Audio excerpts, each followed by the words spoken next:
persons from DPWH. We have Secretary Vivencio Vince Dizon, together with Undersecretary Arthur Bisnar, Undersecretary Charles Calima, Undersecretary Ricardo Bernabe III, Undersecretary Ador Canlas, Undersecretary Nicasio Conti, OIC Undersecretary Lara Maris Esquivel, Assistant Secretary Constante Elianes Jr., Assistant Secretary Mednir Malig, Assistant Secretary Neri Bueno, Assistant Secretary Michael Villafranca, Director Alan Borromeo, Director Toribio Ilaw, Director Reynaldo Faustino, and Director Juliana D. Vergara. We have also requested the following agencies to be present. From the Department of Environment and Natural Resources, or DENR, we have Undersecretary Carlos Primo David. From Department of Agriculture, or DA, we have Engineer Christy Cecilia Polido. We are still waiting for the representatives of DBM and COA, but DBM will be represented by ASEC Mary Ann de la Vega, Director Maria Crescencio Sunga, and Assistant Director Maria Cecilia Socorro Abogado. COA will be represented by Assistant Director or Acting Director, Ms. Tracy Ann D. Sunico. Thank you, Mr. Chair.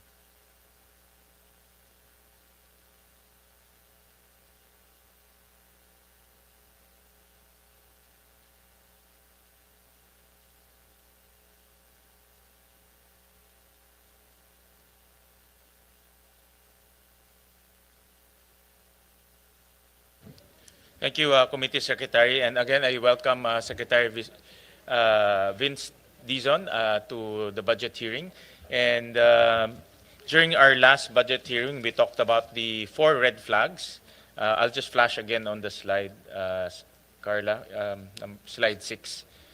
So yung huling pag-uusap natin last time, we requested the department because ang daming projects. Like for example, the first red flag, we're talking about 4,566 projects, so worth about 201 billion.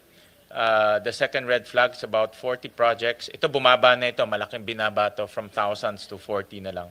The third red flag is 42 projects. And the fourth red flag, ito yung para sa akin pinakaseryoso, yung reappearing, 946 projects.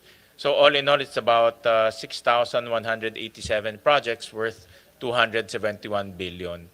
So we requested the department to indicate the station numbers para makita natin na itong mga project na ito, unang-una, nasaan sila, pangalawa, gaano kahaba, pangatlo, hindi siya pare-parehong project. In fact, iba-ibang project yan. In fairness to the department, yung mga reappearing, baka continuation to eh. Tingin ko continuation to ng mga projects. Pero nga, dahil sa GAA, generic yung pangalan niya, pag hindi mo naintindihan, akala mo parehong project pa rin. No? In fact, maraming local officials ang nag-reach out sa amin nung nakita nila itong mga listahan. I'll show it to you later on. No? Iba very concerned and they want to remove the duplication. Nag-reach out sila sa amin. Yung iba naman nagsabi sa amin na talagang iba-iba yung project niyon. No? So, kaya nga kung walang detalye, talagang in the eyes of the public, lalo na yung mga hindi naman bihasa sa budget process, akala nila ito ay isang project lang at nauulit. No? So, we will turn over the next portion to Secretary Dizon on the update on specifying the 4 red flags. Mr. Chairman, Senator Tulfo, good morning po. Good morning po sa members ng Committee on Finance. Just to again re-emphasize po the statements that we made last Monday, that we are very happy and willing to work with the Committee on Finance in determining potential issues in the submissions for the 2026 budget of the DPWH. Just to recap, Mr. Chairman, as you know, the new senior management of DPWH did not prepare this budget, and this was prepared by the previous top management, and we were given very, very limited time to really clean it up, no? Upon the instructions of the President himself. No? Sabi nga ng Pangulo, hindi kita ginagay dyan para depensahan, itong departamento at yung budget na sumite, ginagay kita dyan para reformahin at baguhin. No, and I think that's what we're trying to do, and we're very, very thankful to the chairman and the committee for flagging these projects in the 2026 submission. And if you recall, Mr. Chairman, you gave us 1 week to justify and validate these projects, which we promptly did by instructing all the implementing units from the regions to the district engineering offices to validate and justify. No, in particular, the first and the fourth red flags, particularly on the stationing and also on the validation and justification of the seemingly repetitive projects in the 2026 budget compared to the 2025 budget. So as much as we could, we did that po, and we have a report that we have already submitted formally to the committee and to the honorable chairman. So just to summarize, no, for red flag, can we start with 1, please?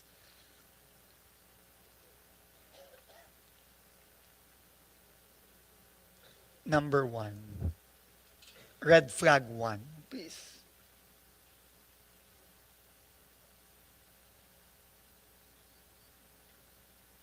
Red flag 1. I think there are 2 separate presentations. Mr. Chairman, I think they're preparing it, but if you don't mind, we'll start with red flag 4. Yes, go ahead, No, so, Secretary, so we can see Red flag 4 were projects that were seen by the committee as repeating themselves, exactly the same or very, very similar line items from the 2025 budget.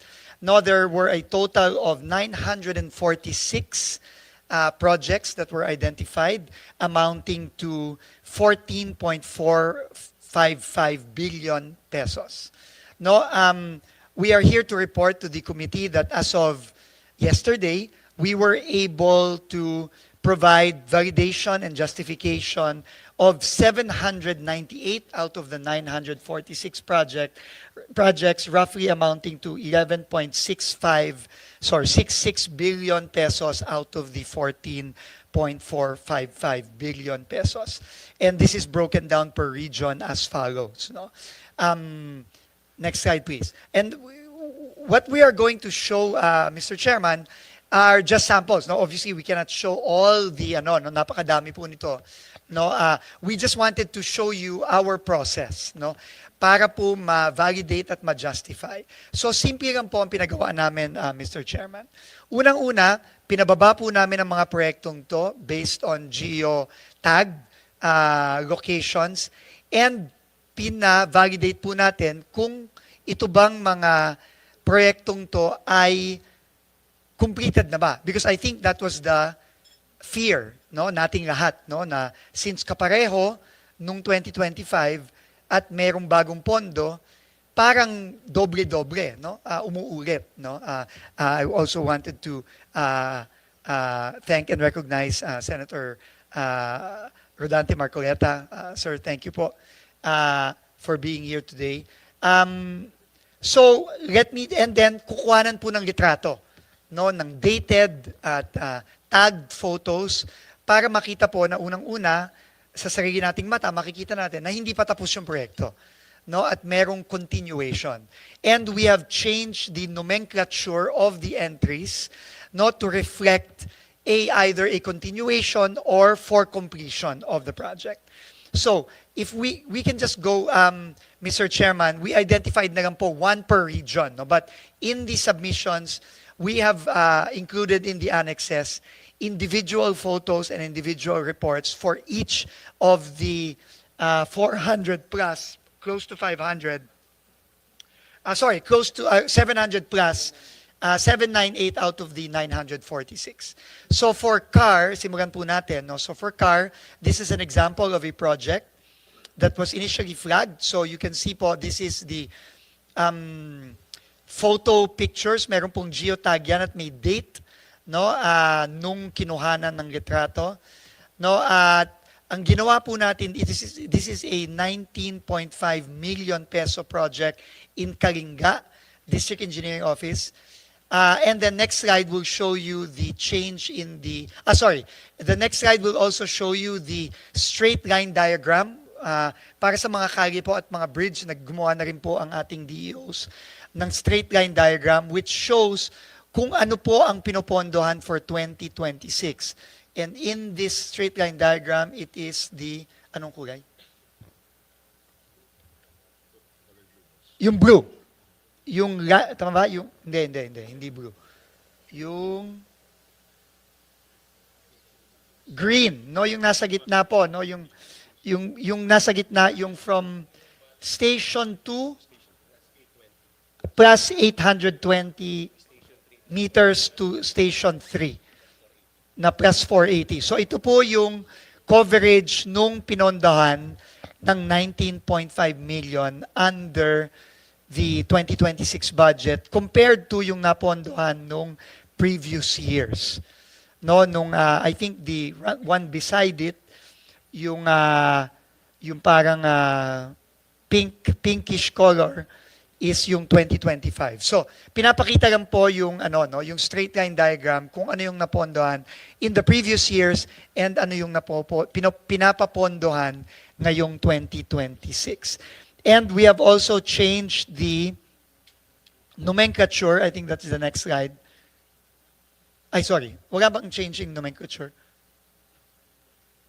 Ito na pala. Ito na po pala yung bagong change in nomenclature, yung project name, Makutay, Green Hills, San Pedro, San Vicente Access Road leading to Elephant Hill, Archaeological Tourism Site, Barangay San Pedro, Rizal, Kalinga, Station 2 plus 820 to Station 3 plus 480. So, dinefine na po ito. I don't know kung anong nangyari dito. I don't know if it's just a question of laziness or kinat and paste lang yung previous submission.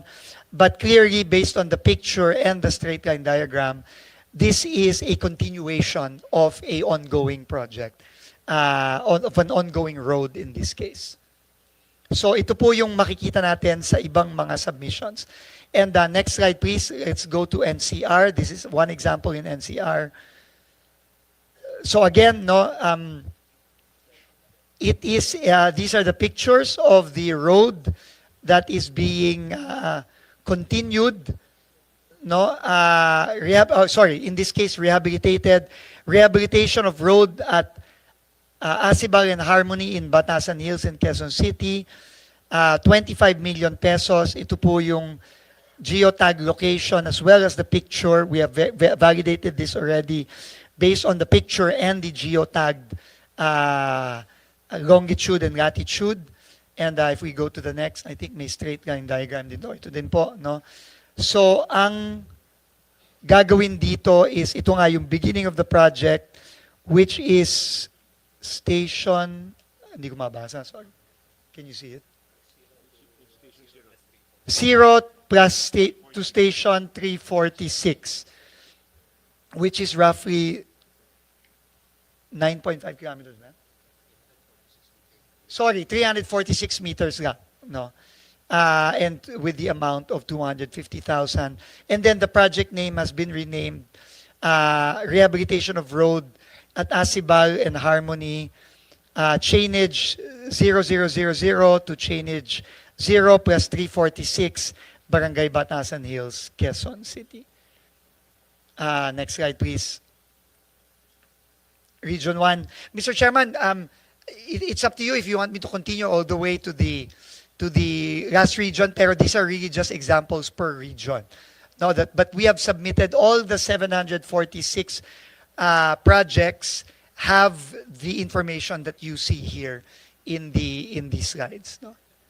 Let's have maybe 5 examples just to see that the department actually put the necessary details in order to identify the project. Sige po. So again, for Region 1, this is Panshan Viaduct along Manila North Road in Ilocos Norte, Regional Office 1. It's 700 million by now.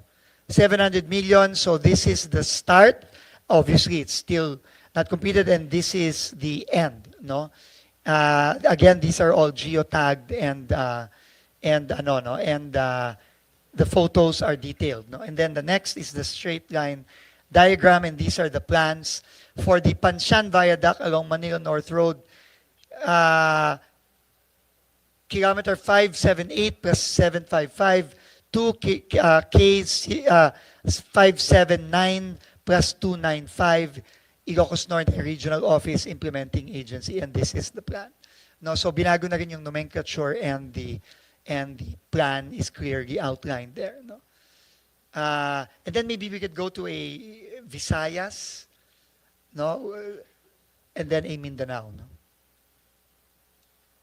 any random in Visayas. So this is region 6.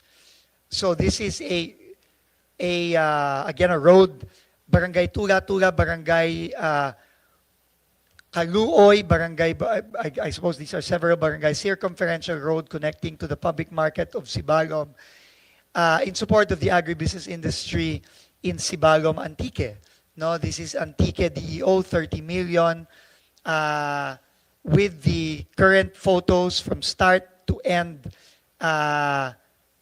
This is again, the geotags are there, and then this is the straight line diagram determining the segments that will be built. No? And then also the nomenclature of the entry is different already as well.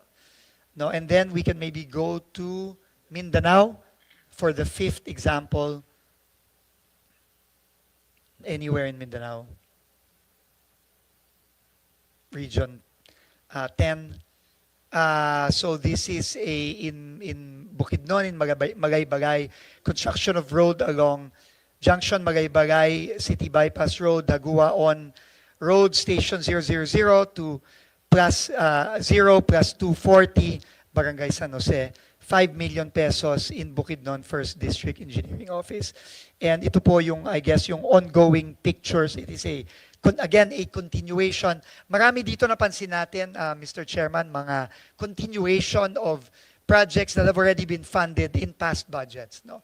Now, obviously, was not sufficient no, to complete the project. So these are continuations of that. But now, very clearly, in the pictures and in the geotag, and also, next slide, the straight line diagrams as seen here. So these are all the supporting documents that we have furnished. The balance, hindi ho natapos, pero may deadline po tayong binigay. So we are requesting in the letter for time, if we can have more time, but of course, we leave this up to the committee. Kung sabihin nyo po, Mr. Chairman, na hanggang kahapon na lang, then please feel free to remove the other projects, the balance between the 798 and the 946 from the budget. We will leave that up to the committee. So, but if you give us enough time, more time, we will try our best to validate and justify and provide the details similar to what we have provided yesterday. But if not, Mr. Chairman, by all means, tanggalin nyo na lang po, Mr. Chairman, yung mga line item na yan. We leave that up to the committee's prerogative na po, Mr. Chairman. Okay, so that's for the red flag 4, Mr. Chairman. So again, ulitin ko, 798 out of the 946 we have submitted as of yesterday with the corresponding pictures, new nomenclature, and the straight line diagrams, because these are really mostly roads and bridges, Mr. Chairman. Terry, meron ba kayong nakitang talagang doble, nag-repeat siya based on your analysis? Mr. Chairman, let me find out now. Yung talagang doble. Yung nagawa na and then nag-reappear siya ulit sa 2026 budget.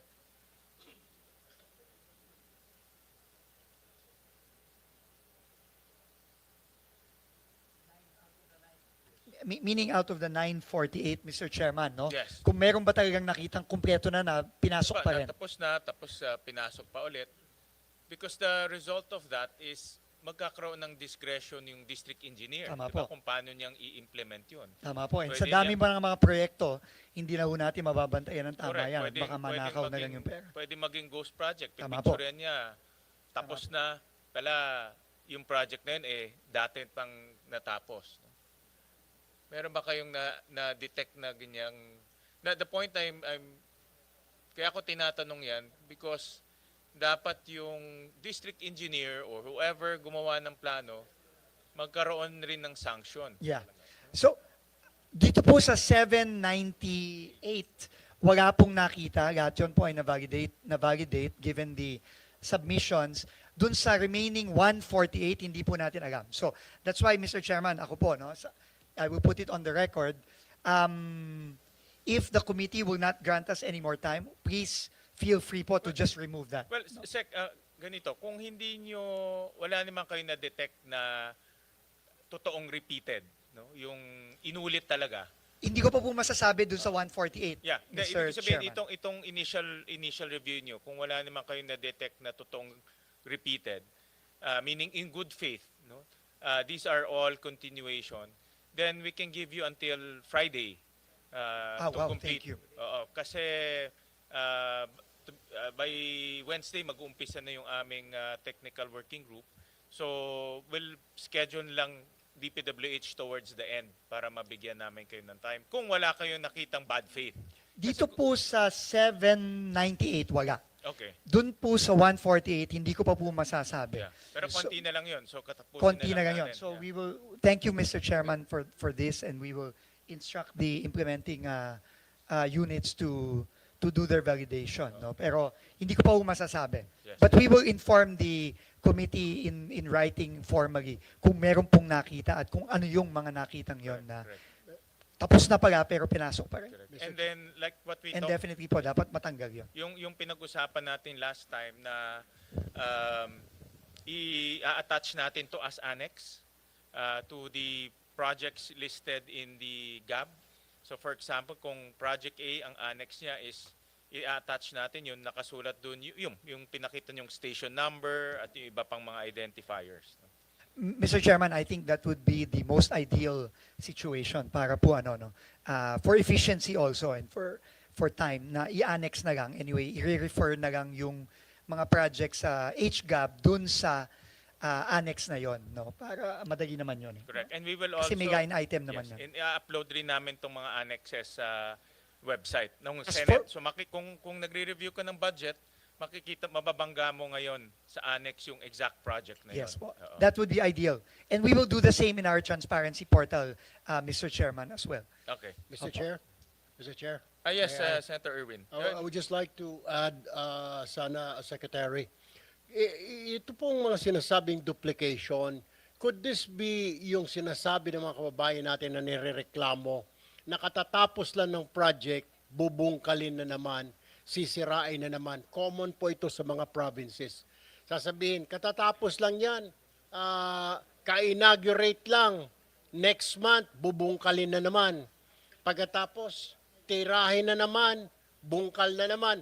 The same road, Mr. Chair, the same kalsada, the same munisipyo, pero paulit-ulit, binubungkal, wala naman pong problema, Mr. Chair, Mr. Secretary. Ito po yung nireklamo. As I went around during the campaign period, they were saying, bakit po ganon? Very common po ito, Mr. Chair, sa Region 5, sa Bicol Region.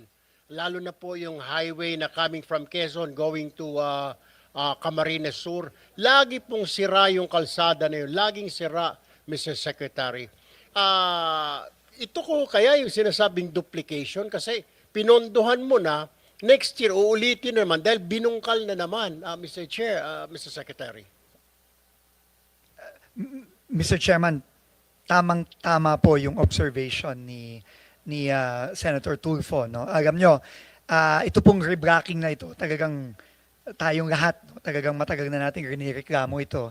That's why po, for the information of the good senator, in the first week of October, naglabas po ako ng memorandum, October 7, naglabas po ako ng memorandum suspending nationwide all rebracking activities.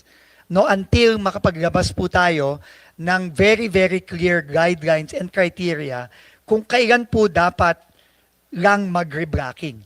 No, yun po ay ongoing, Mr. Chairman, pero sa ngayon po, lahat ng rebracking, except for yung halimbawa, inaayos yung linya ng tubig o inaayos yung drainage, pinahinto po natin. No, ngayon po, as for kung ito po bang mga nakitang mga repetitive entries na to is a result of the reblocking, hindi ko pa po masasabi ngayon, Mr. Chairman. Titignan po natin itong mga project na to kung ito ba talaga nasira dahil binakbak o sinira ulit na hindi naman kailangan. We will have to go deeper into that investigation. But for your information po, Senator, pinahinto na po namin as of October 7 ang lahat ng reblocking activities nationwide muna. That's what I heard nga, Mr. Chair, Mr. Secretary, na sa ilang LGU, baka pinatigil na ho ninyo. Pero before your administration, common practice po ito sa DPWH na kaayos lang, ilang buwan pa lang ginagamit, sisirain na. Kaya nagkaka-traffic. Ang isa pa hong katanungan po dito, Mr. Chair, Mr. Secretary, ito pong mukhang intentional kasi po itong ginagawa ho na ito. Ang tanong ko po dyan, Mr. Secretary, anong ginagawa ng auditors po natin? I mean, hinahayaan lang ho ito? I mean, hindi po ba dumadaan sa kanila sa audit ng COA, Commission on Audit, na katatapos lang nito, popondohan na naman natin, what's the problem? Popondohan na naman, parang multi-year siya, Secretary, pero kumpleto naman yung budget. So nakapagtataka, it seems like, Mr. Chairman, there's a collusion between the DPWH District Engineers or Regional Office and the Commission on Audit kasi pinapayagan na pondohan na naman. Imbis na yung pondo na ipopondo mo rito, dalhin mo sa ibang lugar, ikaso mo, sinira po yung kalsada eh. Ang pinaka-common practice po dyan, Mr. Chair, Mr. Secretary, yung may drill, dinidrill ka agad yung mga, kasi semento lang, hindi pa nga halos tuyo, dinidrill na naman after few weeks para mapondohan na naman. That's very ironic, Mr. Chair, Mr. Secretary. Yung question ko lamang po, meron po bang pamamaraan now? Have you already established na control para hindi po maulit ito, particularly with the Commission on Audit sa mga regions or district offices na mai-report? Or mahirap po natin kontrolin because there's collusion? Well, before, may collusion po talaga. Mr. Chairman, tama po kayo ulit. No? In fact, napag-usapan yan last hearing. And hindi ko lang po sure kung nandito ang ating COA resident auditor, pero nung nakaraan pong hearing, nagsabi na po tayo at nag-agree po tayo sa proposal ng ating chairman na imbes na post-audit lang, magkaroon na po ng pre-audit. Kasi doon po talaga mahuhuli yan, no? Na kinakailangan bang bakbakin o hindi. No, yun po ang katanungan eh. No, kasi ngayon po medyo discretionary sa implementing unit, meaning sa either sa district o sa region, na babakbak na lang na walang klarong guideline at criteria kung dapat bang bakbakin o hindi. So, there are two things po na gusto namin gawin ngayon sa bagong administrasyon sa DPWH. Unang-una, yun nga po, yung pre-audit, malaking pong tulong yan, imbes na post-audit lang. At ikalawa, meron kaming kinakraft po ngayon na siguro sa mga ilang linggo matatapos na, clear guidelines. Kailan ba pwedeng o kailan ba dapat mag-reblock? No? At meron naman po kasing technical at engineering criteria for that, no, kung kailan. Ang problema po, hindi po clear yan ngayon kung kailan dapat at hindi po transparent. Meaning hindi po nakikita ng mga kababayan natin na itong kaling to at hindi nila naiintindihan na kailangan na palang i-reblock. At nakikita lang nila yung mga magagandang kalye, bigla na lang tinitibag at gumagawa ng bago. So those two things po, Mr. Chairman, Senator, we will be implementing, I think, very, very soon po. Thank you, Mr. Chair. Thank you, Secretary. Thank you so much po. Secretary, napakaganda yung tanong ni Senator Erwin kasi kung yung title nga ay generic at may discretion yung district engineer, pwede nga niyang sirain yung ayos na kalsada. Dahil pareho lang yung title kasi generic eh. Hindi mo naman ma-pinpoint kung nasaan yun. Kung kahabaan yun is 10 kilometers, saan doon ang gagawin. No? So, that's why kung wala yung mga technical description, talagang pwede mangyari. Tama po ba, Yusek? Secretary, pwede mangyari talaga dahil may discretion siya na sirain niya yung ayos na kalsada. Pwede po. Hindi lang po pwede. I think nangyayari na po yan in the past. In reality, it's really been happening. no? That's why marami pong reports yung mga kababayan natin mismo. And I'm sure marami pong pinadating kay Senator Tulfo, no, na mga ganito. Kasi nangyayari po talaga. So with itong ginawa nating mayroon ng technical description, hindi na maulit to, Senator Erwin, kasi meron ng technical description. Yes, I trust Secretary Vince Dizon. Kasi sabi I hope hindi na maulit. Sabi ko kasi parang common practice ito before eh. Parang yung mga tao, kahit nung bata pa ko, kaayos lang, sira na naman, sinira na naman, wala namang crack, wala namang kwan. So hopefully, Mr. Chair, with Secretary Vince Dizon at the helm, sana po matuldukan na ito, Mr. Chairman, Secretary. Opo, Mr. Chairman, you're absolutely right po. And I think yung pong mga reforma na nanggaling na rin sa discussions po natin sa komite, yung pre-audit, na nag-agree naman po ang COA no, na pwede tayong mag-pre-audit. Ikagawa, yung pong, ito pong station limits na very transparent po sa line item ng budget na klaro na ito ay ginagawa itong stasyon na to, hanggang dito sa stasyon na to. At ikatlo po yung magiging guidelines natin on reblocking na pwede kang mag-reblocking kapag na-fulfill itong criteria na ito. Tingin ko po, yung tatlong reforma po yun, tingin ko halos imposible na po siguro nilang madaya pa ito na sa mga susunod na mga taon, na susunod na buwan, susunod na taon. Thank you. Before we continue, let me formally recognize the presence of Senator Marcoleta and Senator Lauren Legarda. Opo. So Mr. Chairman, pwede po ba ako magpaagam nga at ako'y kailangan nga pong mag-CR? sige, Nung dumating sige. po si Senator Marcoleta, At the very least kailangan ko ata mag-CR. At the very least naman, sa bigat ng trabaho niyo, Pasensya na po. payagan namin kayo mag-CR at the very least. To take advantage of the time habang nasa call of nature Ay, si salamat Dizon. po, ma'am. Yes, good morning. Thank you for acknowledging me. Baka papayag sila para hindi waste of time yung expert sa allocable at non-allocable si Director Bote. Hindi, kayo po, no? Si Planning. Kasi wala nun si Sen Marcoleta at Sen Erwin para may definition of terms at yung bago ng pangalan ng allocable at non-allocable. Kasi nakaka-confuse, di ba? Di ba naging congressman tayo, Sen Erwin, naging congressman si Senator Marcoleta. Wala talaga akong alam na allocable at non-allocable. Jokingly, sinabi nung huling hearing natin ni Secretary Dizon nung lumapit dito sa amin ni Chair Sherwin, Sen Sherwin, yung allocable daw yung maaring i-allok. Pero joke daw yon. Yun ang sabi ko. Ano ba yung allocable? So talagang hanggang ngayon po, marami na akong kausap sa tagal-tagal natin dito, pati Senate El Veremo, wala silang maalala. I'm sure our colleagues would want to understand para po may definition of terms. Tapos, yung inyong bagong termino, dahil ayaw nyong gamitin po yung allocable at non-allocable. So, hindi i-allok, mabuti. Bawal i-allok. Ano na po ang tawag? Siguro, district projects and non-district, kung ano po. Sige. Si Director Bote and Yusek, kung sino po yung eksperto. Thank you. I May I don't interject, Madam Chair? Thank you Hi, po. Mr. Chair. Go ahead, Senator. In relation to the question of Senator Aligarda, hindi po joke yun. Yung allocable, if you will note, during one of those hearings in the Blue Ribbon Committee, yun pong allocable, inadmit po ni former Secretary Bonoan. Nandun po silang dalawa ni Yusek Cabral nung tinanong po namin yung allocable. Tinanong po namin ano-ano po ba yung mga factors na nakapagdadagdag doon sa mga initial ceilings that have been established nung NEP.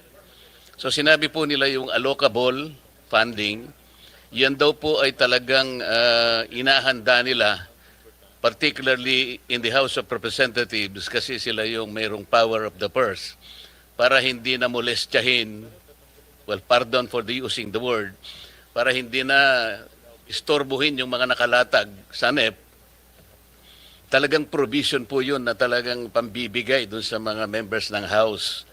Inadmit niya po yun. Mahigit pong 300 po talaga ang members ng House of Representatives. Nag-a-average po ng 1 billion ang regular district representative. Average lang po yun, merong mas mataas. Ang party list po ay 150 million, masaya na po sila, except yung mga party list na contractors. At pagkatapos po ng allocable, Mr. Chair, meron pang leadership funding. At dadagdag pa po yung unprogram at saka nga po yung difference na manggagaling po ngayon sa bicameral conference. Nung kinumpute ko po yun, and this is recorded in one of the Blue Ribbon Committee hearings, 1 trillion po talagang naidadagdag sa DPWH pa lang. And 1 trillion pesos, ito po yung sinasabi naming taba, kung yun po ay ibabangga natin sa 6.325 trillion na budget ng 2025, 1 trillion is almost 15%. So, hindi po siya joke. Inamin po yun, nung recorded po ito. Thank you, Mr. Chair. Mr. Chair, may I?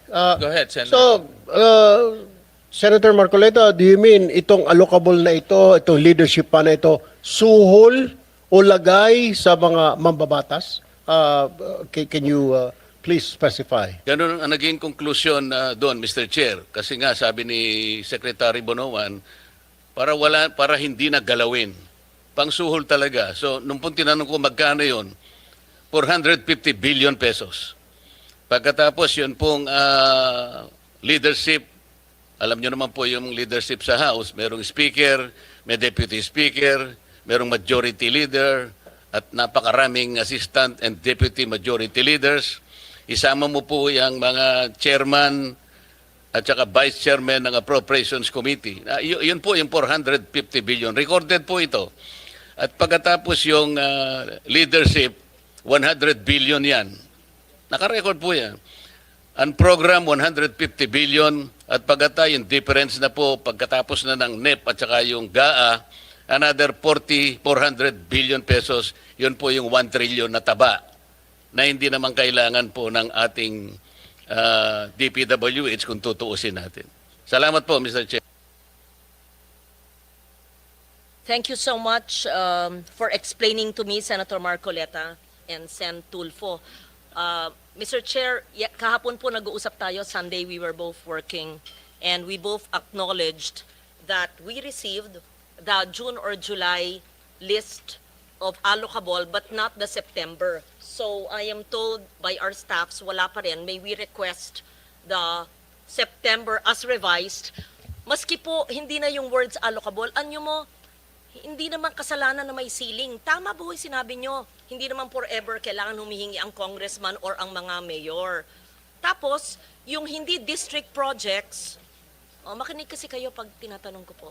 Yes, yung hindi po district projects, yun ang tinatawag na non-allocable. Di ibahin natin ang pangalan, non-district, ganun lang. Wala namang masama doon eh. Alam nyo, first, allow me to commend the President and commend Secretary Dizon for heeding the clamor of both houses of Congress. I do not claim authorship of that idea in bringing down the DUPA. Thank you for that. It was declared by the President on the day that he left for the ASEAN meeting. We truly appreciate your listening to the people and bringing it down. But there are much more reforms to be done.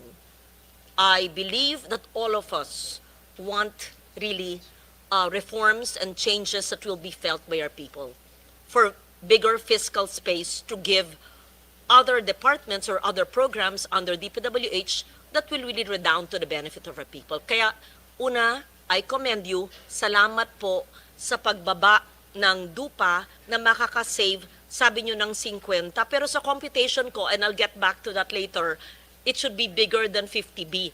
And siguro dapat sagutin nyo yung hiningi ng chair last time, yung natuklasan niyang 271B.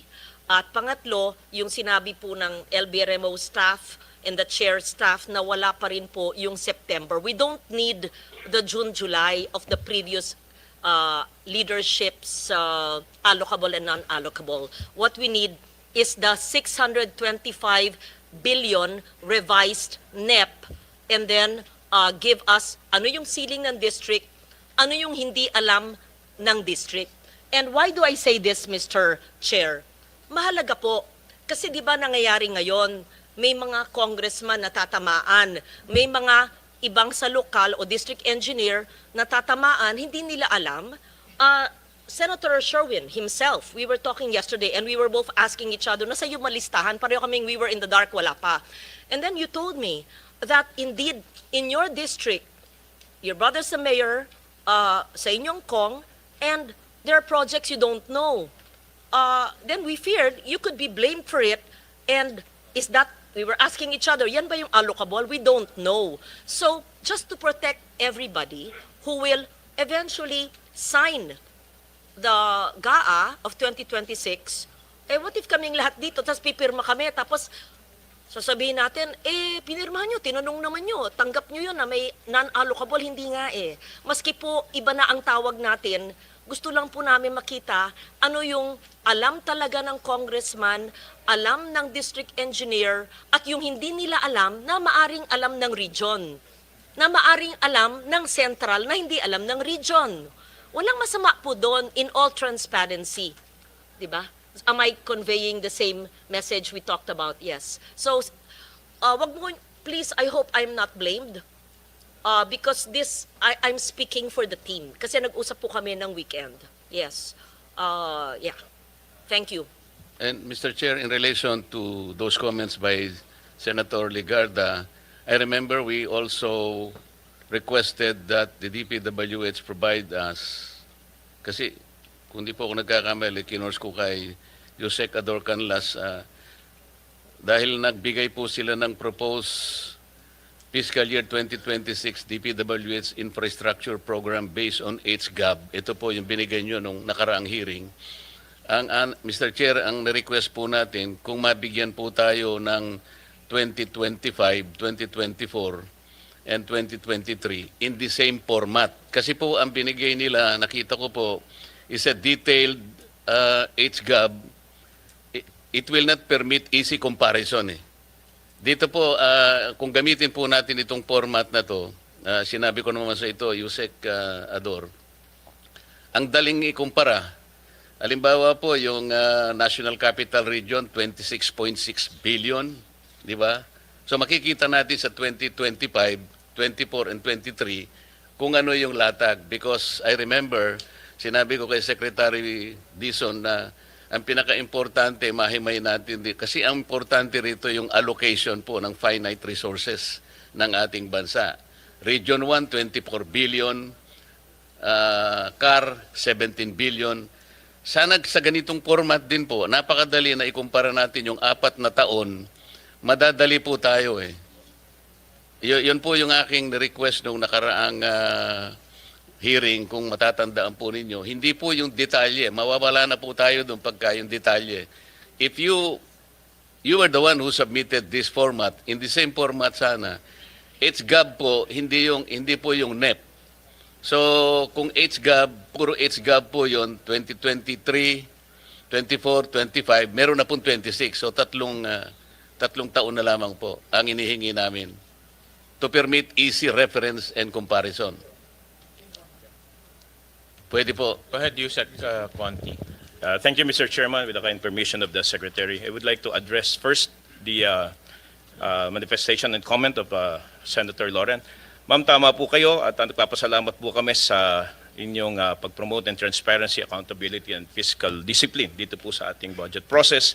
And I'm conferring with Director Bote. Tomorrow morning, we will be submitting as requested, Mr. Chairman, yung pong hinihingi nyo na allocation per district, kasama na po yung allocation in totality per region so that the committee will be properly guided po based po doon sa request po ni Senator Lauren. Yusek, iano lang po namin, i-stress lang namin, based on HGAB. Yan, apo. And number 2, yung request po ni Senator Marcoleta, we will be furnishing you with the 2023, 2024, and 2025 HGAB following the format submitted, Yes, similar sir. to 2026. Yes, sir. Mr. Chairman. Kasi po itong binigay nyo based on GAA Kaya medyo hindi comparative.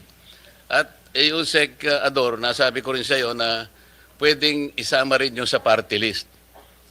Kasi dito po sa sinabit ninyo itong 2026 based on HGAB, walang party list dito Bakit ko po ini-insist yun? Meron pong party list kasi na contractor congressman. Alam na po ninyo siguro kung sino yung sinasabi ko. Yung pong ordinary party list, masaya na siya sa 150 million allocable. Pero po yung contractor party list, iba po yun. Kaya gusto po naming makita, this is still in relation to the truthful allocation. Dito po nagkakaroon ng problema.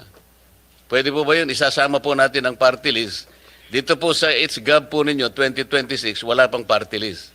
At tama po Mr. Chairman, because the party list wala ko siyang distrito will try to extract as Opo, much as possible. wala kaming ano, kasi Kung ano lang po available. nationwide po kami. Pero Yes, po. makukuha nyo kung ilan po yung na-allocate per party list. Tama po.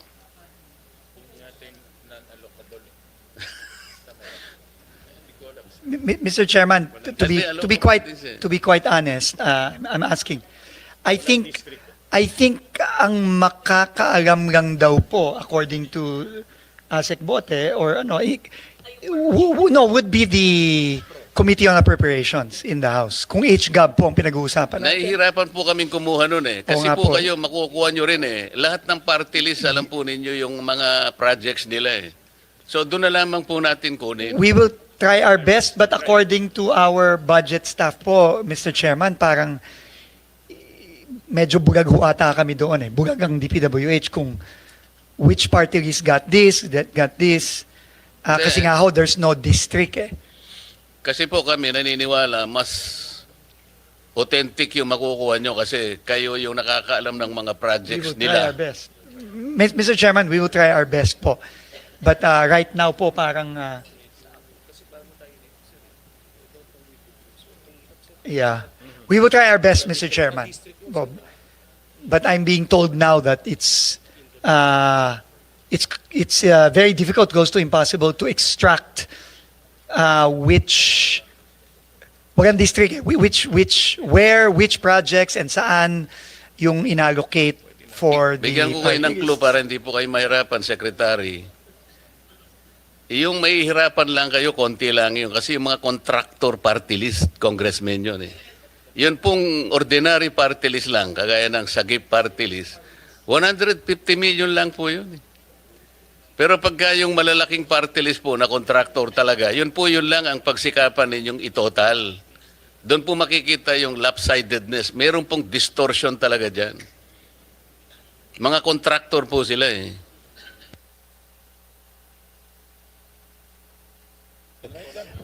Mr. Chairman, we will also write the Committee on Appropriations and seek their assistance also kung paano po ang ano kung maibibigay nila sa amin yung detalyeng yan. But as of now, I don't think we have that information. Meaning we cannot extract from the HGAB specifically kung which line items, which projects were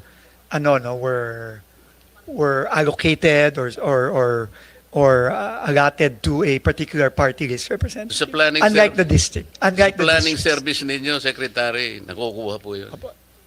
Sige po. Kasi si Yosek Cabral noon, alam niya lahat yun eh. Sige po, Mr. Chairman. Unfortunately, Yusik Cabral is no Mr. longer in the Chair. department, but we will try our best. No? Mr. Chair. Senator Tulfo.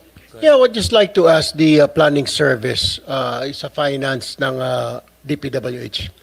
Ito ba yung sinasabi because walang specific na district yung budget at saka so maaring may naririnig kasi ako no when I was in the House of Representatives na pwedeng bumili si ganito ng pondo kay ganito. Hihingin ni congressman ganito kay congressman ganito yung pondo. Where in fact, naka-allocate sa district niya, dadalhin sa kabilang district or ibibenta.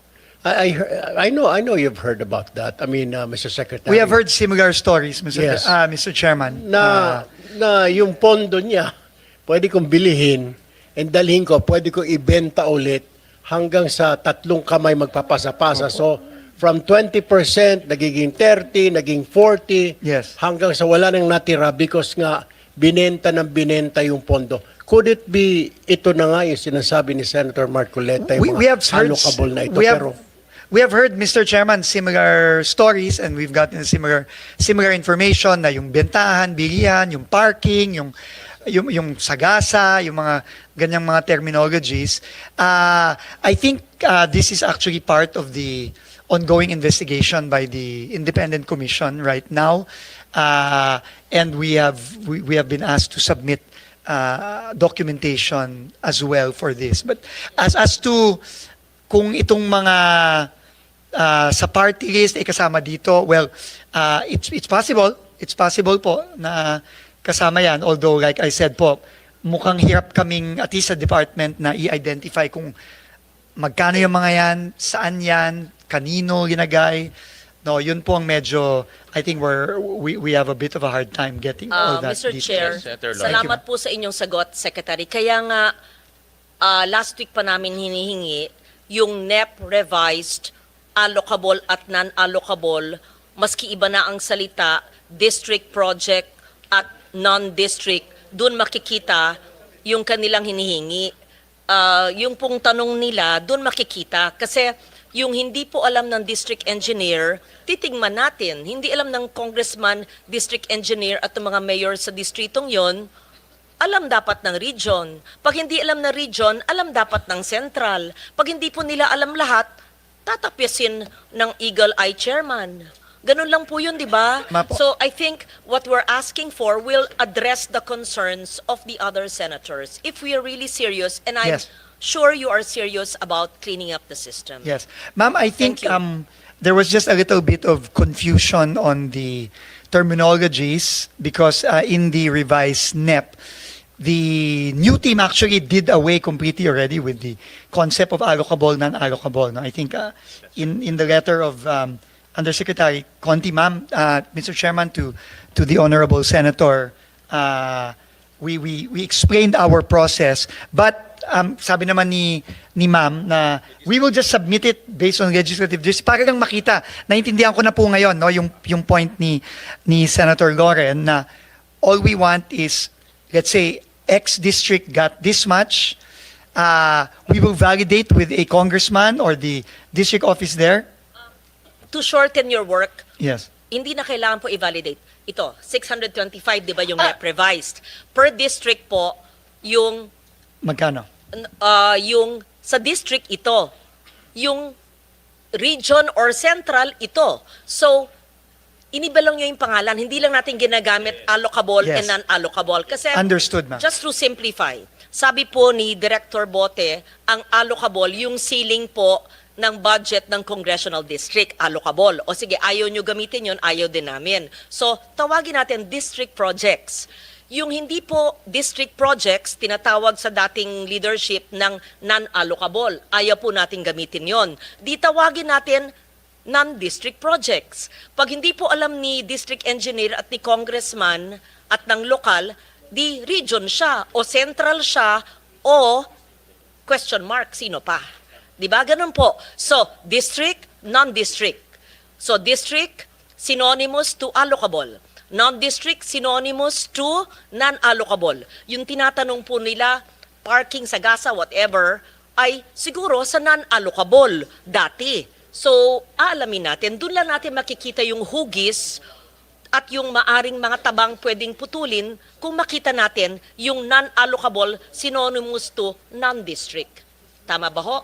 Thank you.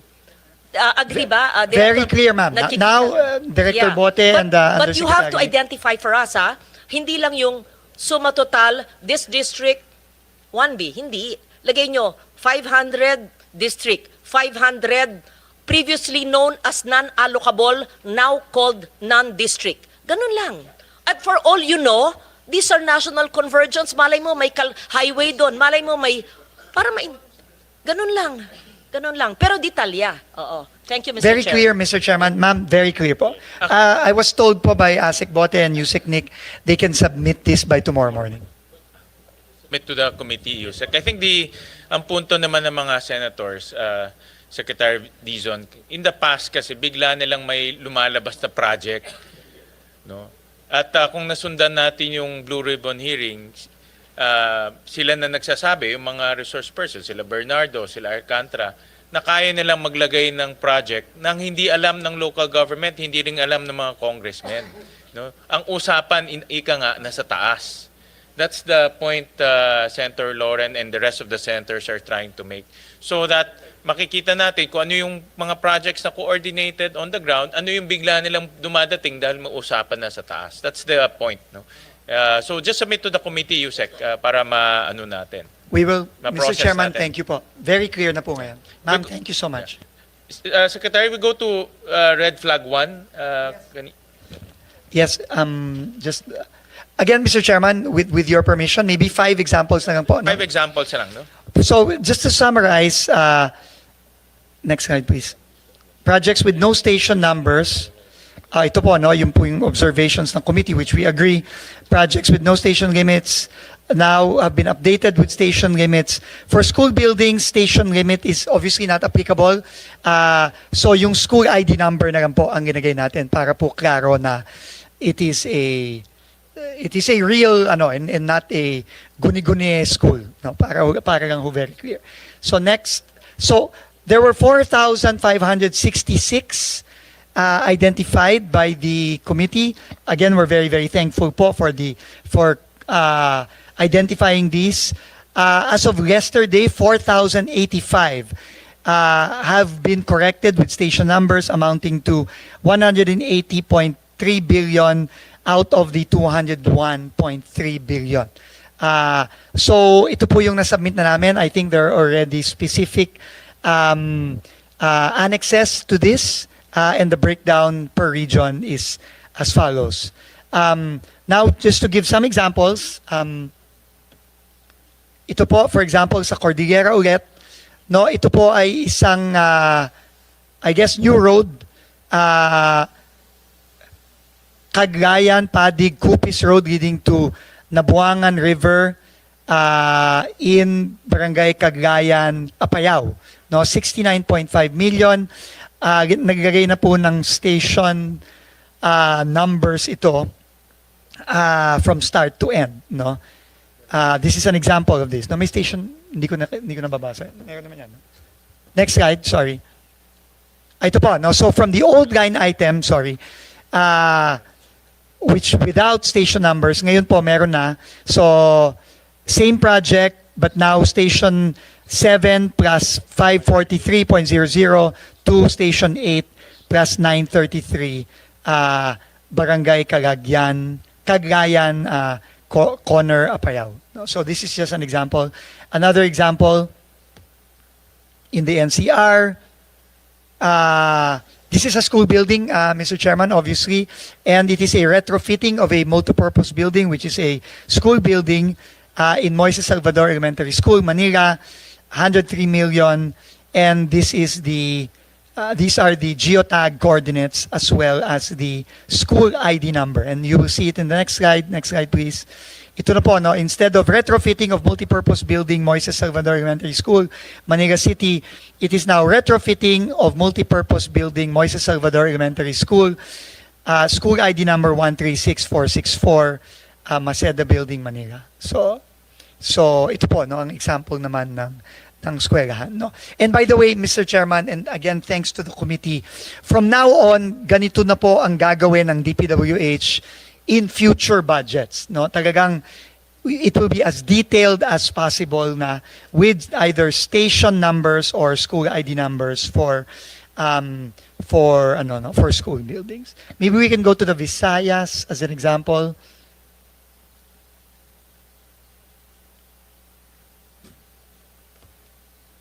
So ito, Capiz, no? It is a road, no? 100 million, ito na po yung no? Can you go to the old name? Ano to? So I suppose this is a continuation. So meron na pong kilometer, K0011 plus 078 to K0011 plus 688. So I guess this is the number of meters, number of linear meters. Maybe one more in the Visayas, maybe? Negros Island region, again, construction of road, Barangay Cangabo, La Libertad, Negros Oriental, 38.7 million. This is the picture, and then there will now be station numbers, station limits. No, station 2 plus 670 to station 3 plus 970, La Libertad, Negros Oriental. And maybe finally in Mindanao,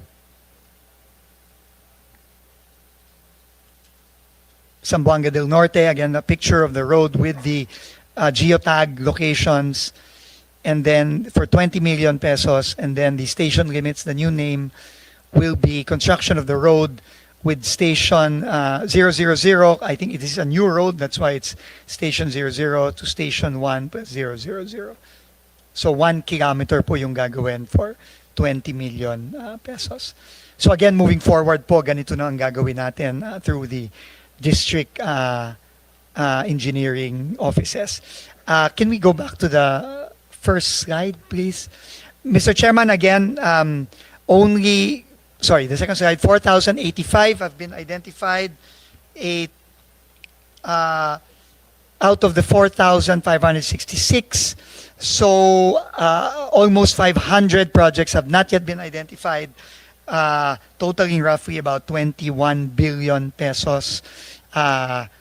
Again, we were requesting for more time, but again, if we are not able to provide, then we would welcome the committee removing these projects that have not been validated and stationed from the HGAB, Mr. Chairman. But similar to the red flag number 4, we hope we can get a little bit more time.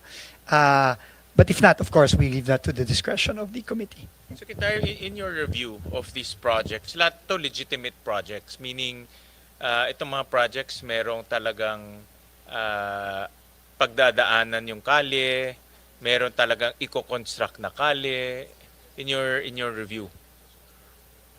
Yes, according to the implementing offices, that is correct, Mr. Chairman. Okay. Then if that's the case, ganun na rin until Friday. Let's give it, kasi konti na lang, no? We're talking about 500 projects eh. Opo, Let's give it 500 until Friday para at least matapos na natin Opo. to. And again po, kung hindi po ma-validate at hindi po mabigyan, then Yes, kung hindi talaga, by remove Friday, them. By all means. tatanggalin na lang natin yun. Maraming salamat po, Mr. Actually, Chairman. because of this hearing and the interventions of our senators, may mga nag-reach out sa amin. Like for example, I'll flash this on the screen, si Congressman Colliantes. Nag-reach out sa amin. Sabi niya, itong tatlong project, doble to, no? Duplicates. So sabi niya sa Committee on Finance, yan. We have, Mr. Chairman, we have also received the same letter from Congressman Colliantes from Batangas. We have also received a similar letter from Congressman Biron of Iloilo, also saying na hindi niya alam yung proyektong yan, so pwedeng pakitanggal na lang. So, and obviously, I mean, we will be, opo. So, buti si Maite. Maybe this is what the point of Senator, which is well taken po. Nag-reach out Thank you, siya Mr. sa Chairman. committee for the committee to consolidate or to remove itong mga project na ito. But this is an example na yung mga congressmen, they themselves on the ground, hindi nila alam na may doble, no, na ganito. At siyempre, baka nangyari ito galing sa central, binaba, hindi nila alam. Kung merong usapan sa taas, madadamay sila. No? So sila nag-reach out sa amin. And then, yes, go ahead. Sir, Yeah. paano yun? So, we commend the congressman who wrote you, si Maitet, o anak niya. Pero, paano yun? Bababa naman yung kanilang NEP at GAB. Dapat palitan naman ng tamang project. I-restore naman. Di ba? Mr. Chair, di ba fair lang? Kasi, Hindi na sa kanila, no? But in this sa case, the erata letter. nila. Pwedeng Depende na sa i-erata. kanila. Papayag tayo. Mr. Chairman, in fact, I think this is a very, very important point, no, of Senator Legarda, and very, very welcome point, because as you know, I mean, we need to build roads, we need to build bridges, we need to build classrooms. So, if the congressman, for example, Congressman Colliantes has a different project in mind, then we can include it as an agency errata, no, to the Committee on Finance. Pag classroom ang gusto, para Sa siguro DepEd po mas siguro less yan. corruption pag classroom. Paano yun? Eh hindi naman sa inyo. I-erata nyo from your budget, pero kayo magko-construct, pero DepEd budget yun. So how will it be reflected in the GAA pag classroom? Can it be called a multi-purpose tapos gagawing classroom? Pwede ba yun? Legal ba yun? Because ang nagko-construct naman ng classroom, DepEd. DPWH from the DepEd budget, although now may options. So, to be fair to the congressman, ayan. So, parang hindi magalit ba congressman sa akin na binababa namin lahat dito. Kung pinapalitan nila dahil hindi nila alam, di yung kanilang NEPGAB, bababa naman for being honest. Why should the honest ones, I'm not saying the others who are not nagsusuplong, hindi honest. Pag ibig sabihin yung eagle eyes, kamukha ni chair, tas isusumbong, mababawasan man mga tao niya. So kung i-compute po yung per capita sa kaniyang distrito, liliit, di parang disincentive ito, hindi na ako magsumbong, bababa ang NEP at GAB ng distrito ko, ang dadaling ko sa distrito, konti. That's not being trapo ha, that's not being corrupt ha, because people really look at the benefits per capita ng representante na tinutulong sa distrito. So siguro naman po, sa mga valid na proyekto, gaya ng classroom, multipurpose pwedeng classroom, pwedeng palitan dahil sa hindi alam. Kung papayag yung chair, that's my simple question. What is the legal way of doing an errata of a valid project? Thank you. Paano po yun? I think ang process is we can amend, but we need to know kung anong exactly i-amend natin kasi yung need on the ground mas kabisado ng congressmen and LGU yan no. So we need to get guidance from the congressman or the LGU pagdating sa ganyan. Is it, May mga Tama si Chair, hindi raw errata, sabi ni Attorney Doblon at ni DG Irene, amendment, pero hindi siya individual. It's an institutional amendment because of all these changes now. It's not just one district, 2, 3. It's really districts na nakakita ng flags or bumaba ang kalang NEPGAB not on their own doing. Let's say nagsimula ang NEP sa 3, naging 1 kasi maraming nagtakbuhan na daga na natakot sa district or kasi natanggal yung flood control, i-institutional amendment. Kamukha yung kay Maitet na distrito, siya ang nagsabi sa chair, wag naman parusahan na nawalan yung mga tao niya, papalitan, let's say, ng classroom or whatever na valid.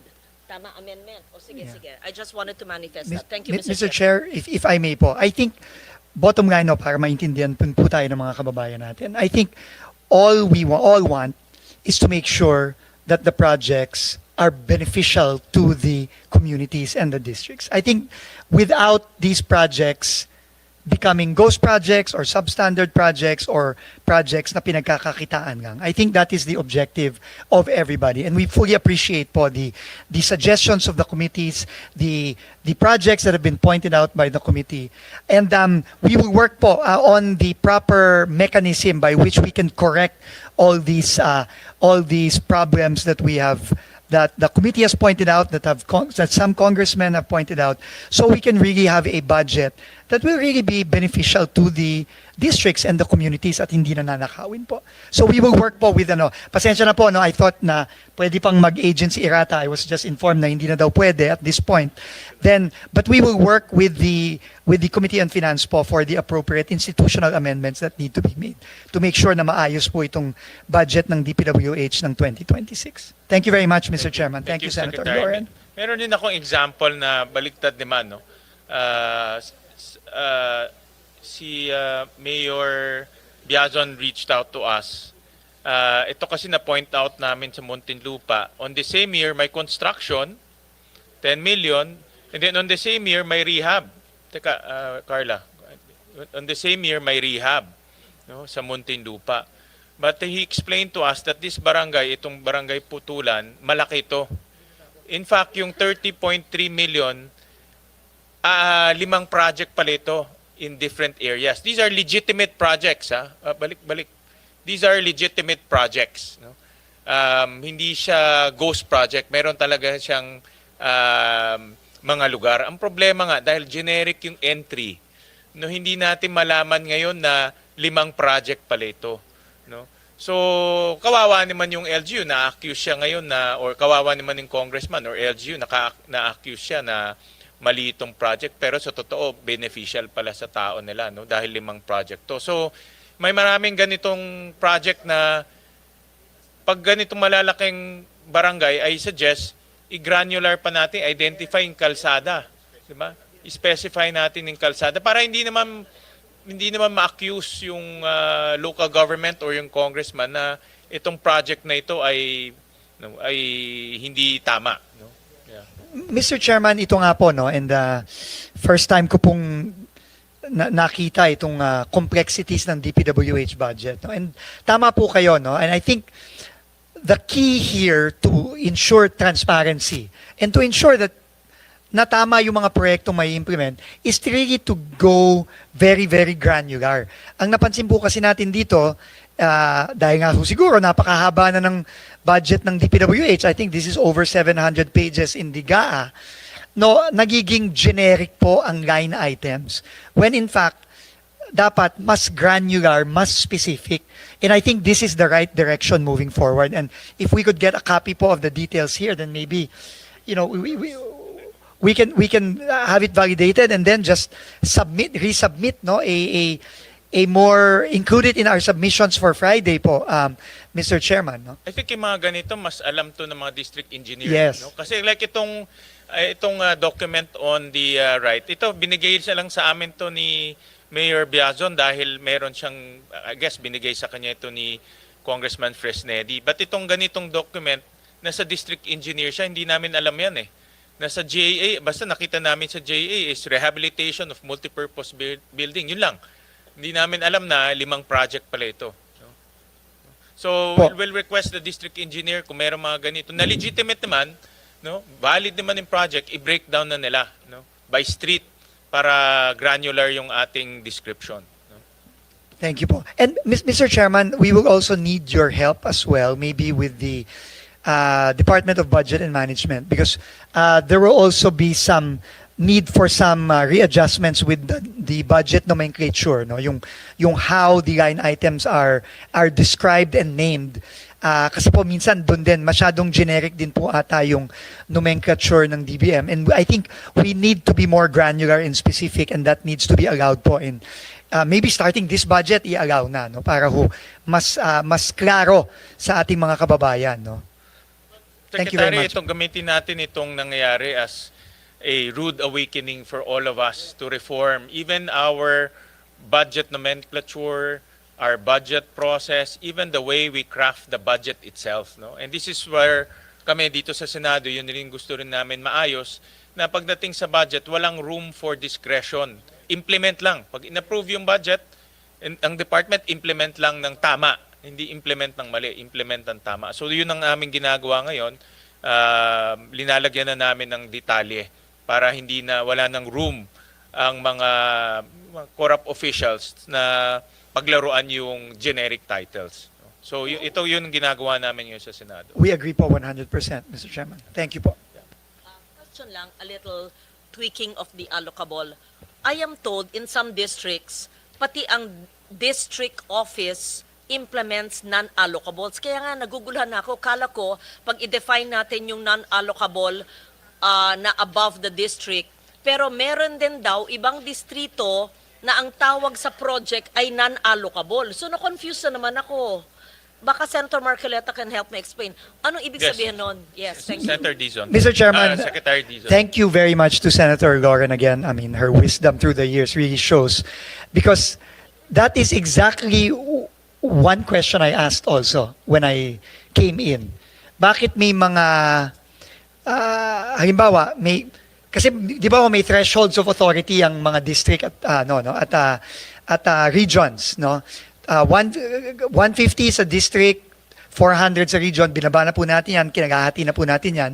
Pero apparently, the secretary can delegate authority, even if it is above. Say, the region is 400 only, but the project is 500 million, 500. The secretary po pala can delegate authority via an order to the region, even if it is above. na the threshold, no? So pwede po parang gawin yon. So I think that is what has happened. It's really kayo po ang mag-identify sa list of district projects per congressional district. Ano yung allocable or non-allocable? Kala ko it's as simple as pag sa district, ito. So meron din pala within the district pero ang tawag dati non-allocable. So maybe you should identify when you submit tomorrow, ito ay district projects na alam talaga ng district engineer na vinet ng district. Para sagot ni engineer, to be fair to him or her, sagot niya. Pero ito, ini-implement sa district, hindi niya alam. Binigay ng region o ng central, care of. Kanino? Para, ano naman siya, kawawa naman yung mga, tapos kung may nag-park doon, kung ano man ang tawag niyong salitang yon, kawawa naman kung maputukan siya later on, kung substandard, tas ay, hindi ko po alam yan, pinakausap sa central, kawawa naman yung DE, di ba? Sige. Absolutely correct, Mr. Chairman, ma'am. We will do that. Senator Marcoleta? Pwedeng magtanong ng paiba naman. Mr. Chair, gusto kong tanungin sana ang ating secretary kasi noong September 11, 2025, kayo po ay nag-file ng criminal complaints do sa 20 opisyalis ng DPWH, DEO, First District ng Bulacan. Tama po. At noong September 19, 2025, sa order po ng ating then acting Ombudsman Dante Vargas, 16 of them were placed under suspension. Ano po ang status ngayon ng mga yun? Mr. Chairman, yung pong 16 na yon, suspendido pa din, but we have already initiated dismissal proceedings dun po sa 16. Yung po kasing 4, na-dismiss na po yon. Si Alcantara, si 20 po kasi yung opisyalis na yon, no? Na nakasuhan sa unang kasong final natin before the Ombudsman for the First District of Bulacan. Yung pong 4, si Alcantara, Hernandez, Mendoza, Duya, ay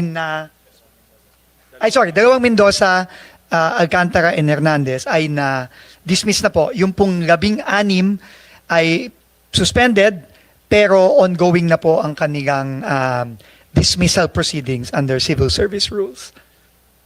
Kaya ko po tinanong yun, Mr. Chair. Noon po kasing September 17, 2025,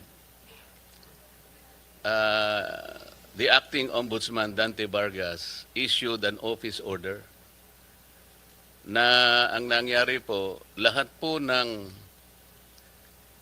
criminal or administrative complaints that were filed within 10 days prior to that order, meaning to say, magsisimula ng September 7 to 16, mawawala yung docket number.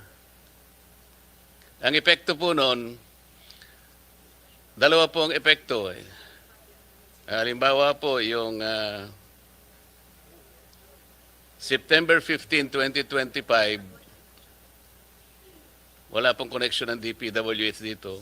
Kaya ko lang nabanggit yung September 15, 2025 complaint. Ito po'y kasali doon sa 10 days na inalisan po ng docket number prior to September 17.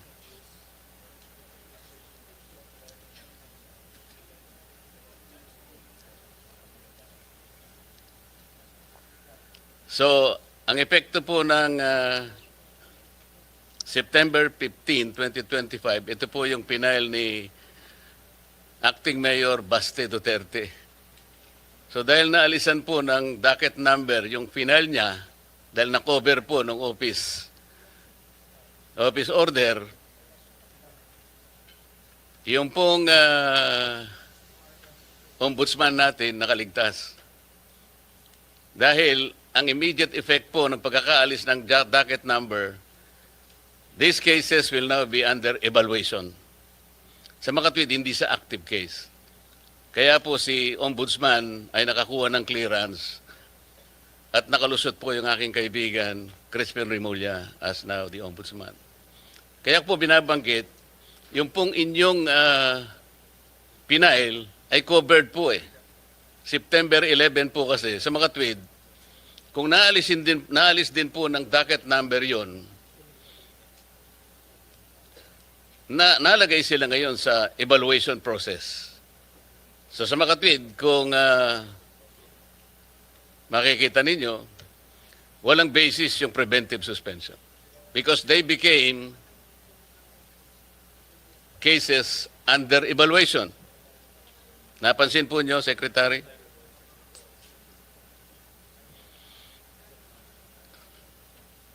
While it benefited the Ombudsman, the applicant Ombudsman at the time, hindi po nagkabisa yung suspension ninyo. Because both of these cases were covered under the order issued by Dante Vargas. So may nagsasabi nga, Mr. Chair, kapag ikaw ay nanalangin para umulan, kinakailangan ay pagtiyagaan mo yung putik na idudulot nito. So, nasaan po ngayon yung suspension? Opo. So hindi pa, right now po, ang immediate po kasi naming naging action, pagka-file namin ng kaso, ay ito nga po, no? Nag-show cause order kami sa lahat to initiate administrative proceedings against the 16 na hindi pa dismissed. Nagpa-show cause order na kami agad-agad sa kanila para masimulan na po yung administrative case against them, no? And in the process of that, when we received the suspension order from the Ombudsman, sinuspend na ho namin at Which is nag-appoint. ineffective, yun ang sinasabi ko Opo. Pero right now po, hindi naman po ginif. So right now, they are all suspended. No? At ongoing na po yung administrative process against them. So for all intents po sa amin, at least sa administrative case, tuloy-tuloy lang po kami, Mr. Chairman.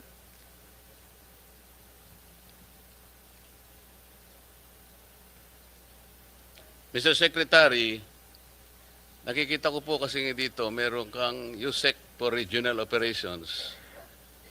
Merong isa ring USEC for Regional Operations. Parang si USEC Bisnar yata, Luzon.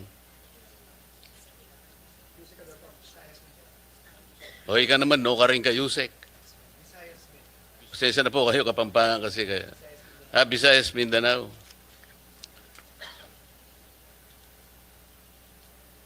Pero, Mr. Secretary, yung DPWH Undersecretary for Luzon has responsibilities that include, among others, overall supervision and control over operations of all regional offices in Luzon, control over all DPWH funded infrastructure projects, including those funded by other agencies and implemented by the DPWH in his area of assignment. Tama po?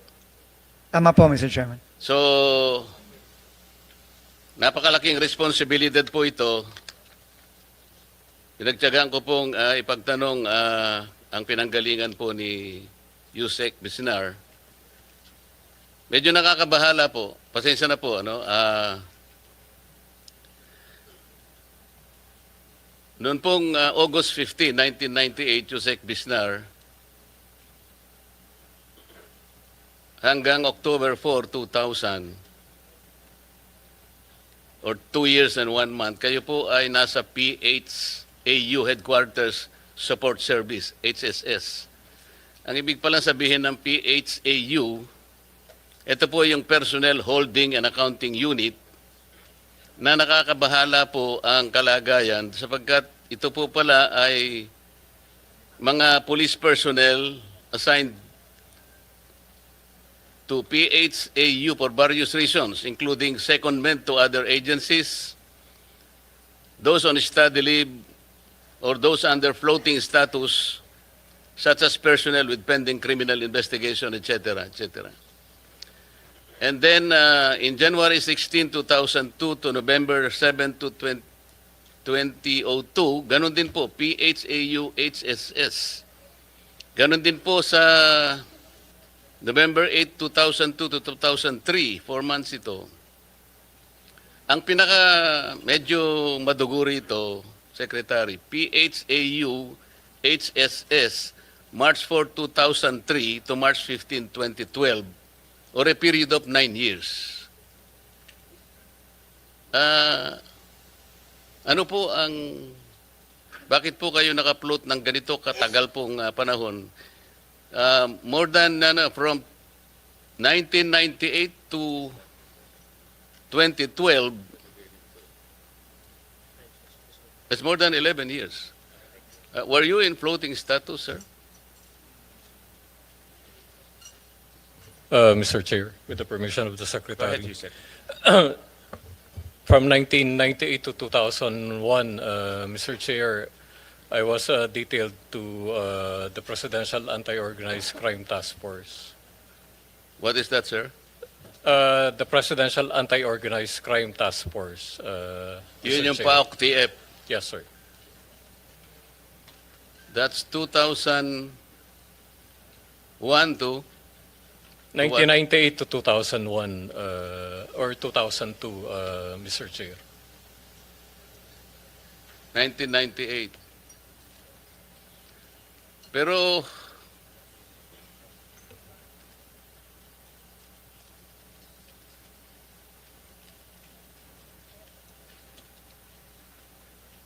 nagkaroon po kayo ng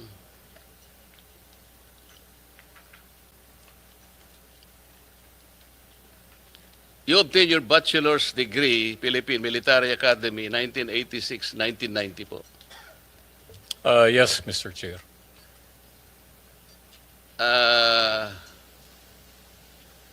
Meron kayong Doctor of Veterinary Medicine, University of the Philippines, Los Baños, 1986 to 1985 to 86. I attended the Did you finish the this? program. Apparently, parang hindi nyo naman nakumpleto. Tama? It's only for 1 year, 1 year.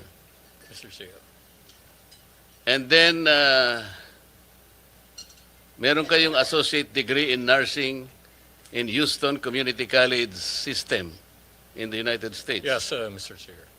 Did you complete this? Yes, Mr. Chair. And then, meron kayong Master in Management, Philippine Christian University, 2014. Nakompleto nyo ito. Yes, Mr. Chair. Did you complete it? Yes, Mr. Chair. I'm not sure of the exact- Masteral degree, you completed it in 1 year? It's a master's program offered by the PCU, Mr. Chair. So it's not a degree, it's a program. Nakasulat po kasi sa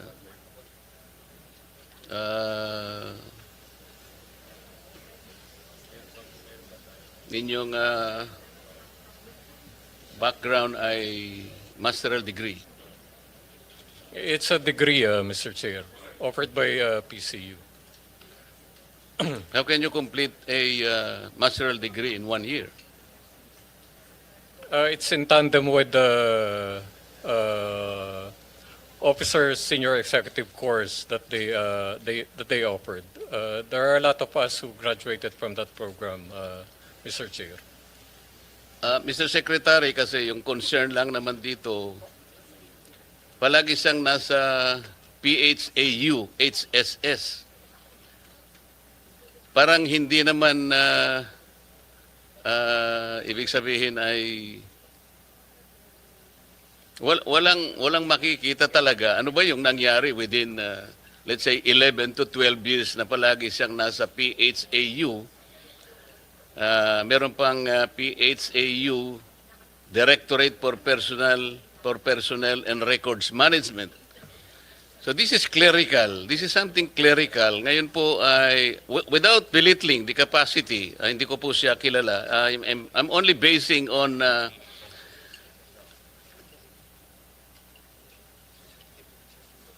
kasi po noong 2003 kayo po ay, nung makuha po niyo yung associate degree in nursing in Houston Community College, nakakuha po ba kayo ng student visa, yung F1 visa?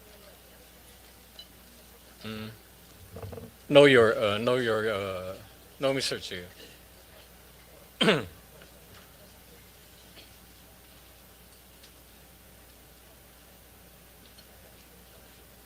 Naging immigrant kayo?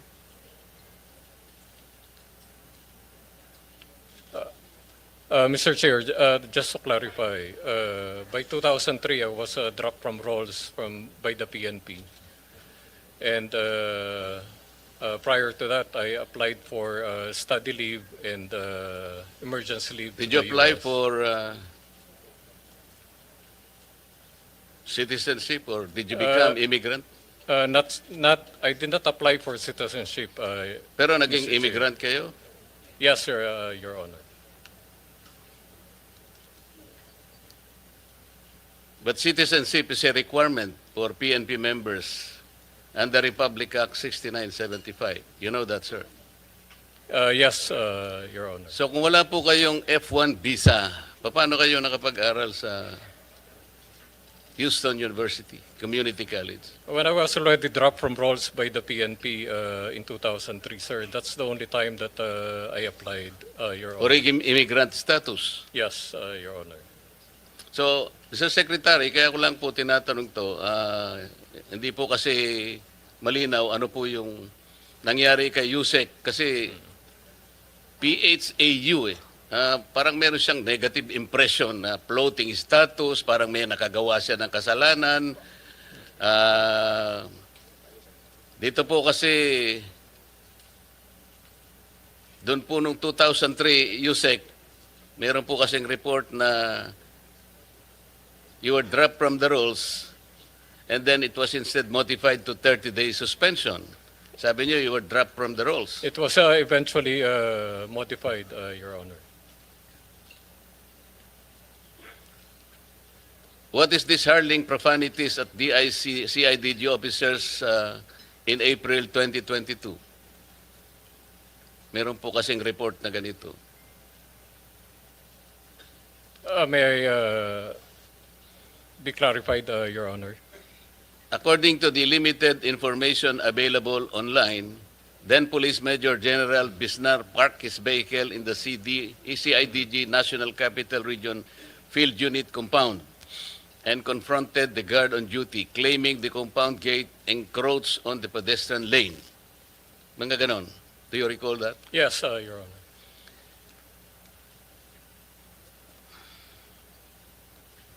And you have been reported to have berated a police officer assigned at the CIDG for wearing a bracelet at that time. Yes, Your Honor. In October 2024, a complaint for grave abuse of discretion and unjust vexation against Bisnar were filed before the Quezon City Prosecutor Office by one Marites Cabilian, a non-uniformed personnel assigned to the PNP Directorate for Controllership. Yes, Your Honor. So, Mr. Secretary, this is a very important position. As I said, I do not know him. I just relied on some of the facts which he admitted today. This is a huge responsibility. It's not only overall supervision, but he will be placed in control over operations of all regions in Luzon. Alam naman po natin dito ang pinag-uusapan natin sa Blue Ribbon Committee na talaga katakot-takot na anomalya po yung ano. I am just a little bit wary na I do not judge your discretion in hiring personnel, Mr. Secretary, but just the same, you may or may not know about all these details. I will probably provide you with this. Thank you very much, Mr. Chair. Mr. Chairman, if I Thank may you. just make Yes, go ahead, quick, Secretary Dizon. quick manifestation. First of all po, no, I've worked with Undersecretary Bisnar, former General Bisnar, for several months already. No? Former General Bisnar was recommended to me when I was appointed to be DOTR Secretary in February. And since then, we have worked together very closely. No? As he was head of the Office of Transportation Security, our OTS, and together we were able to really work hand in hand to virtually eliminate the problems of laglagbala and other problems facing our airports. No? And from what I know of him, no, he's a man of integrity. He's a man of even anyone who I talk to in the Philippine National Police, no, speaks very, very highly of General Bisnar, and this is why I invited him to join me in this very, very difficult task of cleaning up the DPWH. But nonetheless, any report such as this, of course, is very important to me personally. And just for the information po of the committee and of Senator Marcoleta, I asked the NBI as well as the private sector groups to help me independently vet all the undersecretaries and assistant secretaries that I have personally brought into the DPWH, and that process of independent vetting is also ongoing. That's why the input of Senator Marcoleta is very welcome, because this is something that I do not take lightly. This is very important that we surround ourselves with the right people. As far as I know, and having worked with General Bisnar, he's a man of integrity. He's an honest man and a very, very strict person, which I think is very, very important as we try to cleanse the DPWH from top to bottom. But we welcome any form of independent information from the Senate, from our senators, and of course from any of those private sector groups that we have asked to independently vet our recommended appointees. So thank you very much po, Mr. Chairman and Senator Marcoleta. Thank Your you very much assurance po. very relieving, Mr. Secretary. Good luck, Yusek Bisnar. Thank you, Mr. Chair. Yes, Senator. I was listening half the time because I was working here. I just take note, he's a veterinarian, a nurse, and may military background. Ang daming karanasan. Interesting, di ba? And I guess galing sa PMA, may disiplinang militar. I'm biased kasi galing ako sa reservist ako eh. Yes, so military training, FVR. Anyway, intrigue lang ako, veterinary, medicine, tapos nag-nursing, tapos military pa. I mean, hindi ko po narinig lahat ng sinabi ni, yun, nakita ko lang yung background, tapos ngayon DPWH, medyo multitasker pala, at saka general pala. Okay. Naisip Yeah, ko thank kasi, Mr. Chair, na bakit hindi siya sa DOH o kaya sa Department of Agriculture eh? Mr. Chair, Yes, Senator. just Erwin. to add yung sinasabi po ni Senator Marcoleta na PHAW, I've been a reporter of the PNP. I was assigned sa PNP Press Corps when I was still a journalist. PHAW, it's a correct po yun, holding facility. Pero hindi po lahat ng tao na nalalagay sa PHAW ay may kaso. For example, take the case of General Torre, wala po siyang pwesto. Doon nilalagay ang mga police officers na walang assignment.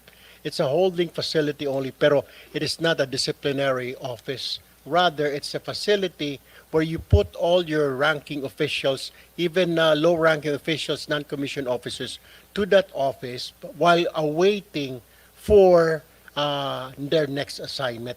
It is not necessarily a disciplinary action office. Well, yung iba nilalagay doon disciplinary, pero marami din ang hindi nilalagay doon na not necessarily mean na may ginawang kasalanan, may atraso. It is just a holding facility. Correct me if I'm wrong, Yusek Bisnar.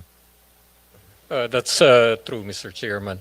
And to give a little context to the complaints that were mentioned, yung mga yun po ay nangyari during at the height of the pandemic, COVID pandemic. I was assigned as the camp commander of Camp Crame. And ako po talaga, in-implement ko very strictly yung mga policies and guidelines, especially about pertaining to COVID. And talaga pong maraming nagreklamo against me. Pero ang choice ko po noon is maging lenient pero maraming magkasakit at mamatay, or sundin ko po yung guidance sa Chief PNP at ng task force at that time at makapag-save ng buhay. Thank you, Mr. Chair. Thank you. Thank you, Senator Marcoleta, Senator Erwin Tulfo. Just to go back to those red flags, kaya importante, Secretary, itong detalye, as granular as possible. Importante talagang na-identify natin yung station number, yung length, kasi paglabas ng GA, pag generic siya, talagang aabusuhin to. May temptation na abusuhin. Pwede nga yung sinabi ni Senator Erwin na ayos pa yung kalsada, bakin na. Worst is ghost project. Kasi nga, pwede niya ipakita, tapos na, pero 2 years ago pala natapos na. So, moving forward, we will strictly implement yung station number, the details, starting this coming 2026 budget. And I'll show you something na dumating lang kagabi, no? Hindi piecemeal yung pagpapakita ko ito sa iyo. But we had to do some quality assurance last night. Kinumpare rin namin yung budget for 2024, 2023, 2024. At may nakita rin kaming mga repeated projects as early as 2023. No? I'll show you a slide. Ito, slide 12, Carla. Kagabi ito dumating kasi yung mga OJT namin sa Pamantasan Luzon ng Valenzuela took time kasi we have to go back to projects as early as 2023. So pag titignan natin in 2025, 2026, yan yung 946 projects. 2024, 2026, 309. 2023 to 2026, 778.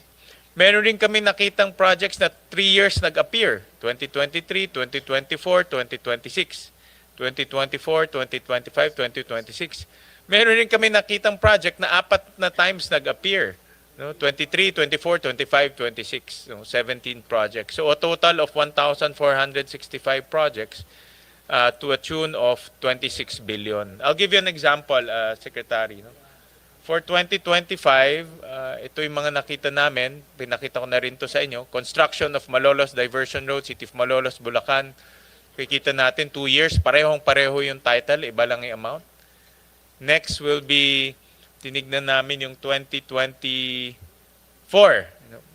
Ito sa Bohol, construction of roads. Carmen, Bohol, in isa construction of road. Wala lang S. No? Carmen, Bohol. Marami ho yan. Ha? And then next will be 2023, construction of road, Barangay Kawayan, Katarman, Northern Samar. Construction of road, Barangay Kawayan, Katarman, Northern Samar. No? And then next, ito yung 2023, 2024, 2026. Divisoria Parallel Bridge ba yan? BR, Bridge? Along Cagayan Valley Road. So makikita natin, ito yung hindi ko maintindihan yung bridge. How can you construct a bridge 3 times? Diba? 2023, 2024, 2026. Yes, go ahead, Secretary. Mr. Chairman, first of all, thank you again for this and thank you to your staff. No, this is very, very important. My question to the staff that prepared it, are these part of the 946? No, hindi kasama ito. Okay, in that case, Mr. Chairman, if I may volunteer again, please give us the list and we will validate this again. No, if it's 1,400 plus, we will validate this again because I think, Mr. Chairman, this is really a problem. This is a recurring problem where, in most cases, I think these are continuation of projects that that were not finished given the limited funding, kunyari po yun, no? Itong Divisoria Parallel along Cagayan Valley Road. Yung una niyang funding, 8 million. I'm assuming mahabang kalye yan at 8 million lang ang binigay nung 2023. But this is a bridge, Secretary. Bridge ba? Bridge. Yan ang hindi ko maintindihan. Bridge. Ano yun? Pero, Pag ano, how do you... pwede pong Mr. Chairman, kunyari, no? Pwedeng baka yung 8 million na yan, yung approach pa lang tundo sa bridge. No? Tapos, yung 20 million, yan na yung first span, no, nung bridge. At yung susunod, ito na yung final span. I'm not sure. Yeah. That's why I think, number one, we need to validate. And the district offices, the regional offices need to validate and justify this, similar to what they did with the 700 plus. No? Hindi po natin dapat pagampasin yan ng ganyan lang. No? Kailangan i-validate yan. Kung ma-validate, okay. Kung hindi ma-validate, wala tayong choice po. We have to, as Senator Marcoleta said last time, act on the side of caution and remove them. So, Mr. Chairman, I think moving forward with this budget, dapat talaga detalyado. Tama po si Senator Gigarda. This is a communication problem because it is not the same project. It is a continuation of the same project. And that needs to be reflected in the line item, which clearly it is not. Yeah. Mr. Chair. Yes, Senator Irwin. One quick question lang po kay Secretary Vince Dizon. Malaki pong tinapyas doon sa budget ninyo, lalo na po sa flood control. Pero my question is, well, I wasn't here during the first hearing. Ano po magiging impact nito sa infrastructure? So are we looking at wala na tayong totally flood control? May mga problema pa rin po tayo sa baha. So are we not going to deal with our floods in the future, next year? Hahayaan na lang natin bumaha ang buong Pilipinas? How will you handle this? Malaki-laki po ang tinapyas eh. 250 billion po. 255 billion po eh. So, paano ho ito, Mr. Secretary, Mr. Chair? A very, very important observation, Mr. Chairman, by Senator Tulfo. Una-una po, meron pong naiwan na 15.7 billion na flood control for foreign assisted projects. Ito po yung mga pundado ng mga tanyag na partners natin tulad ng ADB, ng World Bank, ng Japan. No, yan po talaga naman pong makakasiguro tayo na hindi mananakaw yung pondong yan at maayos po ang pagkagawa ng mga flood control projects na yan. Pero ang very important po is na sinabi po ng ating Pangulo, dahil po na siniwagat niya at nakita nating lahat na napakalaking pagnanakaw po dito sa mga locally funded flood control projects. Ang sabi po ng Pangulo sa akin at sinabi din niya po ito sa Kongreso na, teka, stop muna tayo. Pero hindi po ibig sabihin nun na wala po tayong gagawin. No? In the next few weeks po, meron tayong i-implement na malaking flood mitigation program together with other agencies of government and local government units. No? Ito po ay ang massive clearing ng ating mga waterways, hindi lamang sa Greater Metro Manila area, kasama na ang Bulacan, kundi sa lahat ng mga major cities po natin and flood-prone areas sa buong bansa. No, yung na-discover yung Mr. Chair, Secretary, na flood control na binawas po ninyo, does this mean na hindi sila importante? I mean, does this mean na itong flood control na tinanggal ng Pangulo, it's not really important, ito ay gawa-gawa lang, kaya tinanggal at wala naman magiging epekto kung tanggalin ng Pangulo ngayon, alisin natin itong 255 billion na naka-allocate for flood control. They're not really necessary. Is that what it is?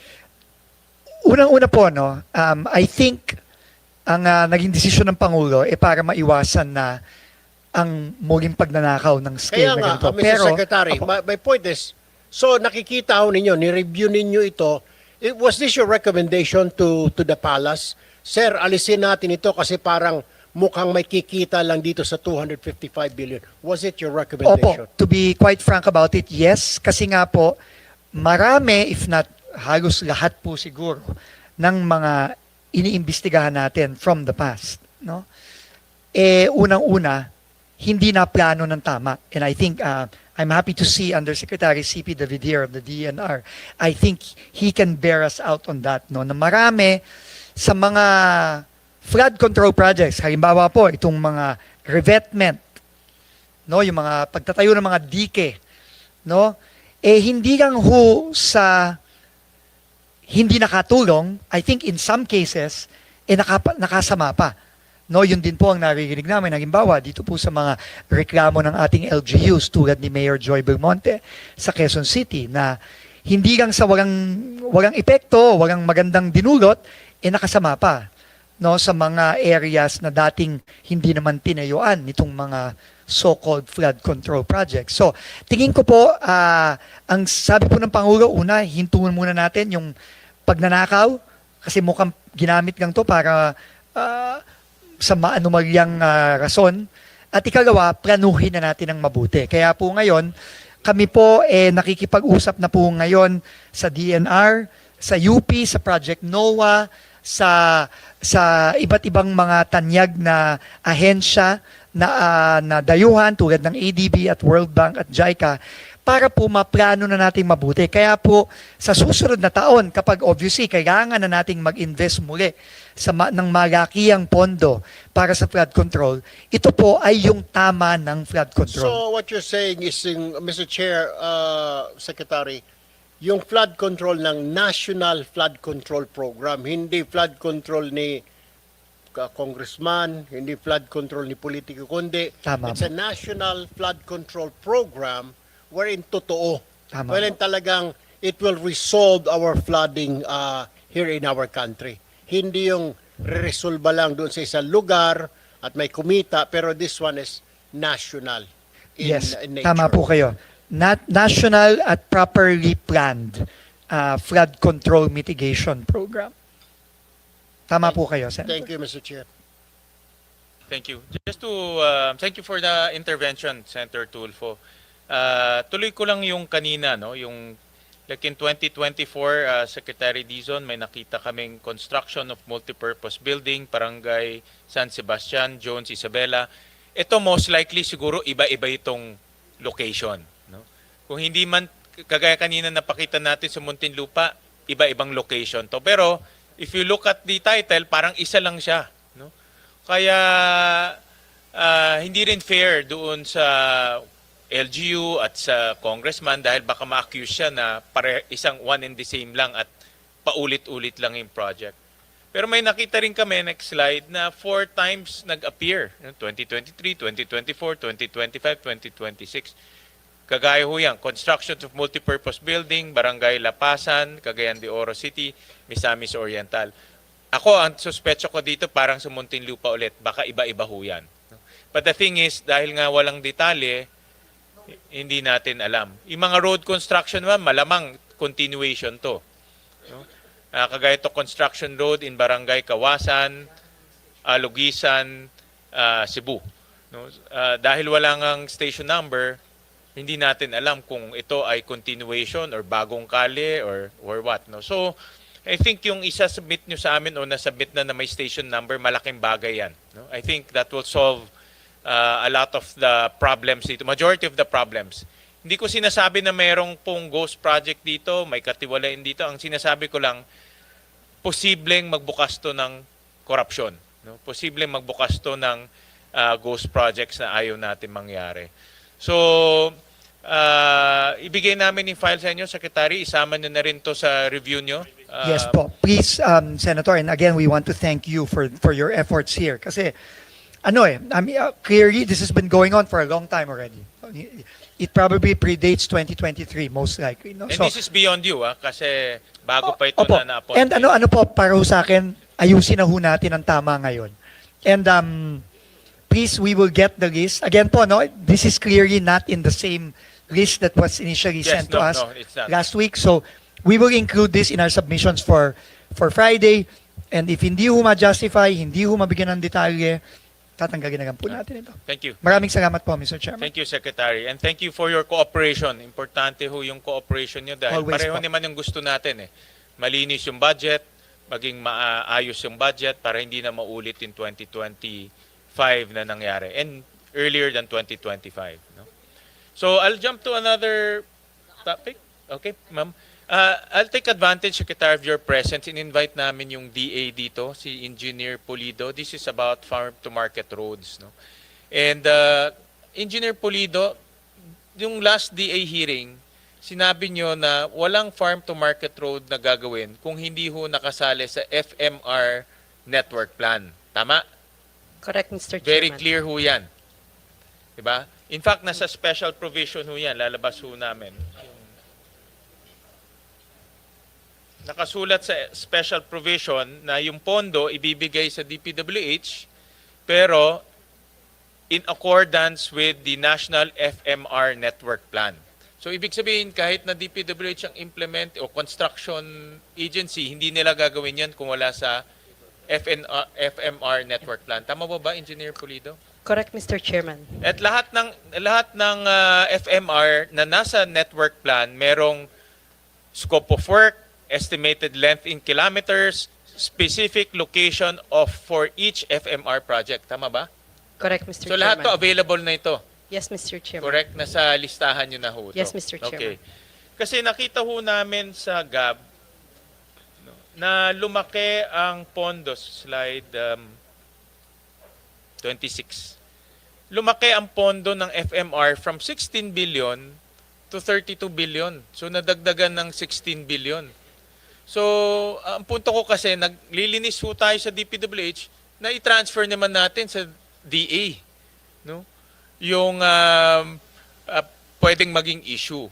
Ngayon, ang tanong ko ho, itong dagdag na, una yung 16 billion na original, lahat buho yan nasa FMR network plan, yung 16 billion, yung first. Mr. Chairman, not all of those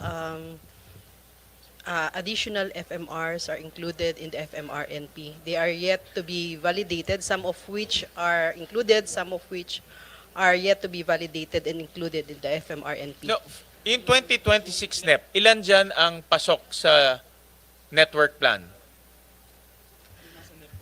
Mr. Chairman, all of the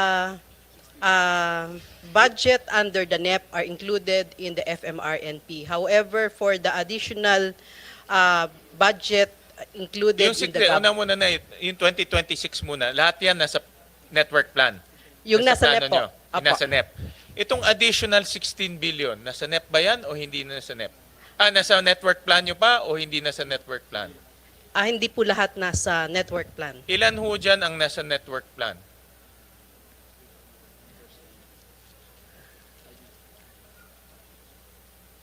Kasi ang iniiwasan ho natin ngayon yung mga FMR na hindi naman pasok doon sa inyong master plan, di ba ho? Correct, Mr. Kasi Chair. kung hindi pasok sa master plan ho ninyo, di hindi magagamit ng ating mga magsasaka at mangingisda yung FMR. It has yet to be validated. It's possible that some would be feasible, but Not there might be possibility that some will not be feasible. correct, correct. So Or it's, there could be a duplication or may that duplication rin. some di ba? of those FMRs could have already been funded by other agencies, Correct. especially in 2026. So itong nadagdag na 16 billion, ilan ho dyan ang pasok sa inyong network plan?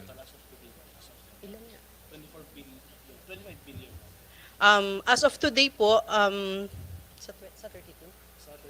sa 32 billion po ay the validated are already around 24 billion. Sa 32 billion, 24 billion po ang nasa network plan. 24 billion ang nasa network plan. So for validation pa po, Mr. Chairman, some of those FMRs. So yung natitirang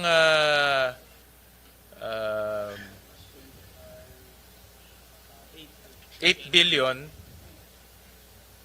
wala to sa network plan. Wala pa po. We still Hindi, have to wala pa, validate. wala pa o wala? Wala pa po ngayon sa network plan. So kung wala siya sa network plan, dapat hindi gawin. Mr. Chairman, we have to take also note na nag-evolve po yung network plan, meaning we have targeted that... Yeah, but not, for purposes of budgeting, hindi pwedeng moving target eh. Okay. Diba? Hindi pwedeng moving target. Okay yung prospective. Pero pag maglalagay ka ng pondo, hindi pwedeng maglagay ng pondo tsaka tayo gumawa ng master plan. Parang po. sinushoot mo yung master plan sa pondo eh. Correct po. Dapat yung pondo ishoot sa master plan, di ba? Correct po. And marami pa po tayong nasa master plan that has yet to be funded. Correct. So, ang tanong ko nga, dito sa 32 billion, ilan ho dito ang pumasok na sa, o ilan dito ang hindi pasok sa master plan nyo ngayon? Around 8 billion So, po, sir. 11, 8 billion. So, yun ang tanong ko nga kasi, yan ang magiging dilemma rin ng DPWH once tinuloy natin yung special provision, hindi nila i-implement in 8 billion. Correct, sir. The DPWH still has to get concurrence or clearance from the DA that these are indeed validated and feasible po ito. So, DPWH cannot implement those projects unless na-clear po ng DA ito. So, sayang yung 8 billion. Correct. Tama? Sayang yung 8 billion kasi wala naman sa master plan ninyo. Hindi nila i-implement pero naglagay tayo ng pondo. Correct, sir. Diba? That's number one. Number two, nakita rin ho namin, napakinggan nyo naman yung conversation kanina. No? Nakita namin na yung mga FMR, pakilabas nga yung sample ng FMR. Yung mga, hindi, yung list, yung sa GA. Yung sa GA. Yung sa NEP. Yung sa NEP. Yung sa NEP. Yung sample sa NEP.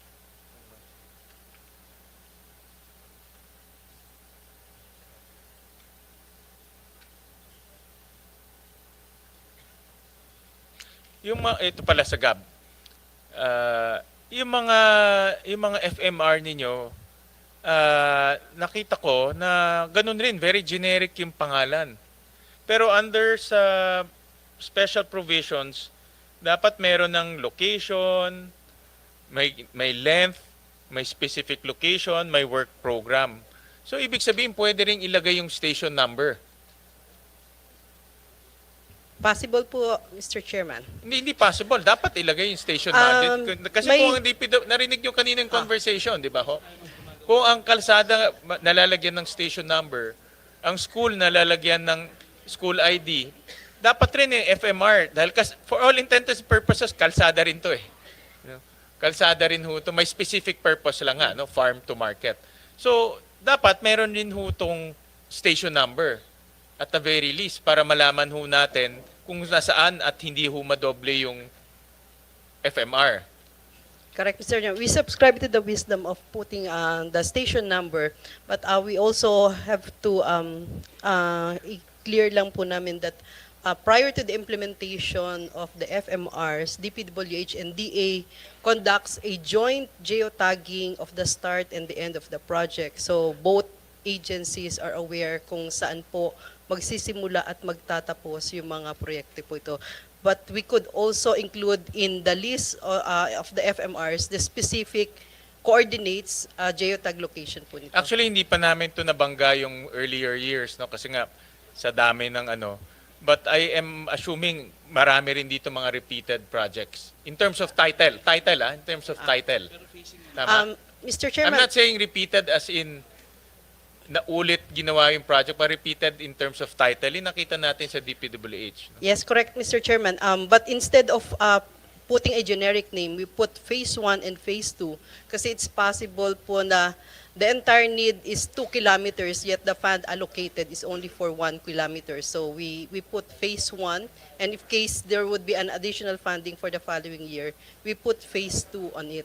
Pero itong mga ito, meron na itong location, may length, at meron ng work program.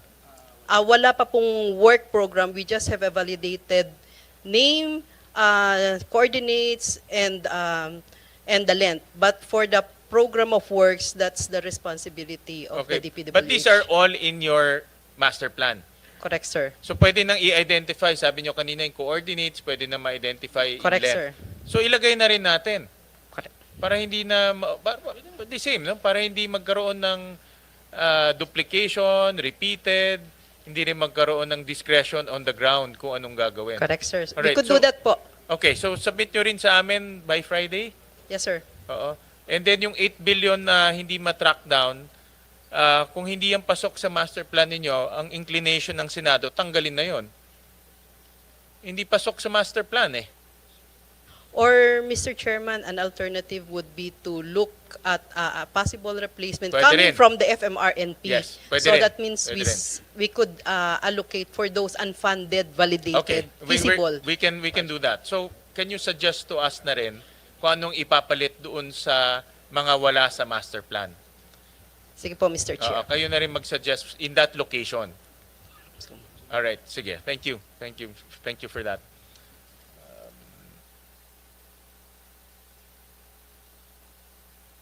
You recognize Senator Lauren? Yeah. Before we proceed with my questions, Mr. Chair, I think you were in the DNR hearing.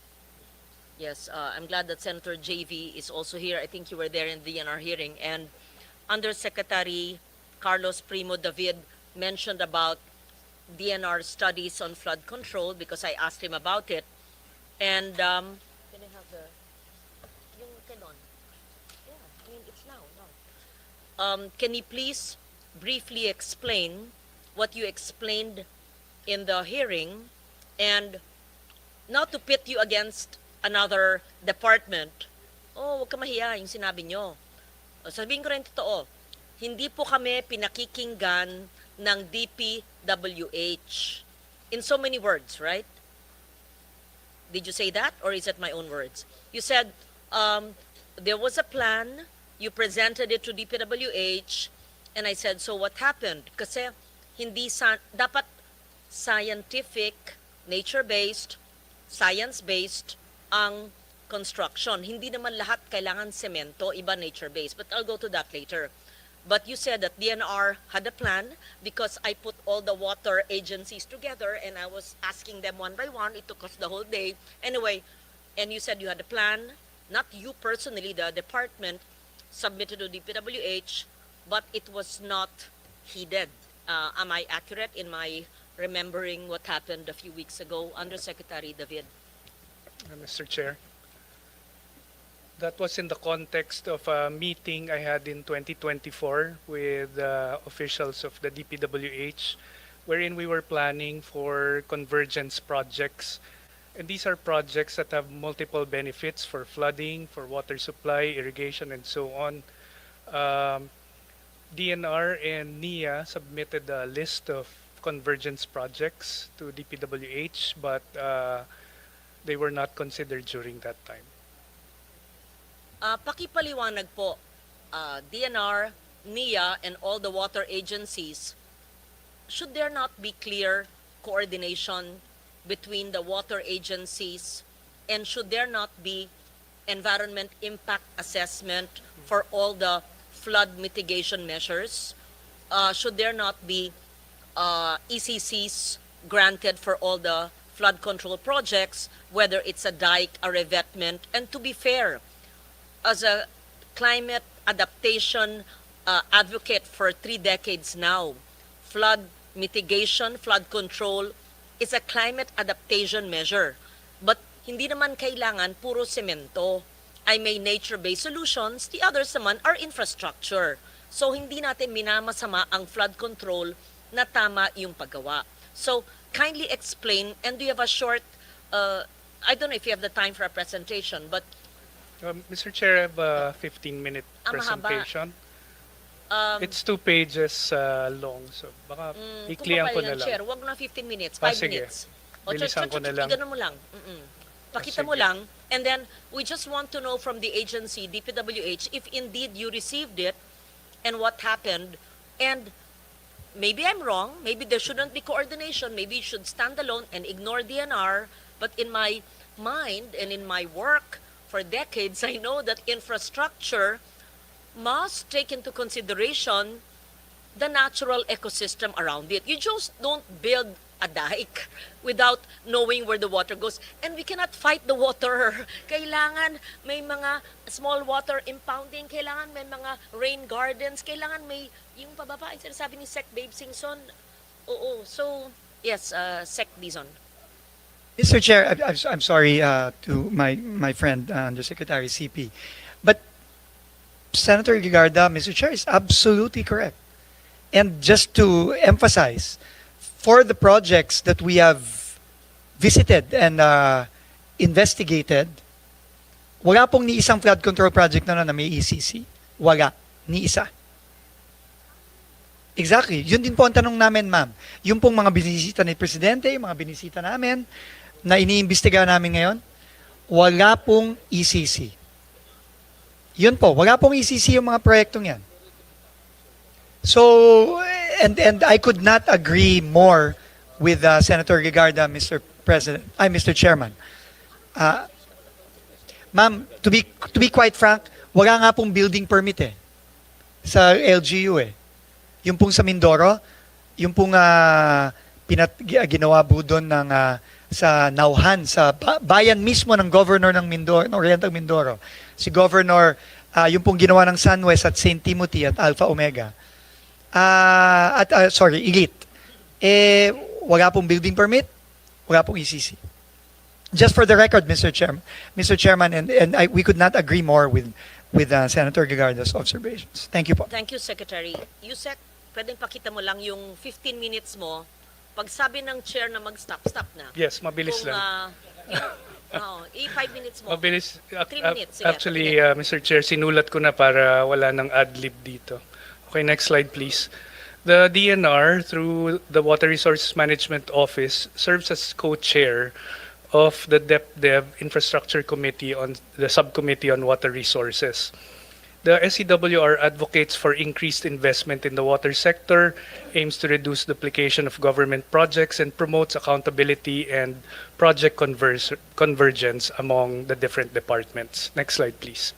In 2023, and this is where everything started, the DPWH submitted 304 billion worth of flood control projects and 14 billion worth of solar water supply projects to the SCWR, which I co-chair, for inclusion in the DBM program convergence budgeting. Next slide, please. The subcommittee requested additional documentation from DPWH, such as master plans and project impact assessments, and agreed as a group that these projects need to be monitored as part of its coordination and policy oversight functions of the SCWR, similar to what we are doing with the other water projects in the different departments. Next slide, please. And so in the beginning of 2024, we started monitoring the flood control projects using DNR regional personnel supported by satellite technology. And this is one tool that I'm promoting that DPWH and other agencies need to utilize. This photo was taken on October 23, 2025, which can clearly mark the start and end of any infrastructure project, may it be a dike or a road or a building. And in terms of identification, it is very, very easy. Next slide, please. We use geospatial data analytics and artificial intelligence in monitoring projects. Since then, we have assessed over 5,300 flood control projects like this one you are seeing, implemented from 2021 to 2024. Next slide. All findings are compiled in an online dashboard that has been shared with PMS, DBM, and DPWH, allowing validation of our assessments on the ground. Next slide. We classify projects into three categories. Validated, meaning they are confirmed to exist and effectively protect communities from flooding. This is about 23% of all the projects that we have assessed. Ghost projects actually come in many forms, not just those that are unconstructed, but also those that are duplicated within the same funding year or in previous years. projects that are located in invalid sites wherein there are no rivers or creeks, or also incomplete wherein the prescribed length is actually much shorter than what is funded. The third kind, next slide please, which I wish to focus on are the poorly situated projects. Here's an example pala of multiple projects in a single river. Ito yung nakakalitong pinag-uusapan kanina. In this slide, in Kamiling River, you will see 8 projects funded in different years with different funding. But if you plot it in a map like this, you will readily see that there are overlaps in the projects.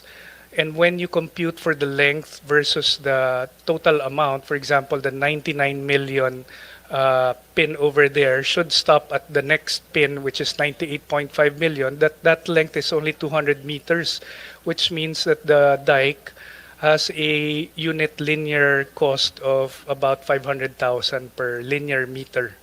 No, so it is only through geospatial data such as this that you will see some of the other problematic issues related to flood control.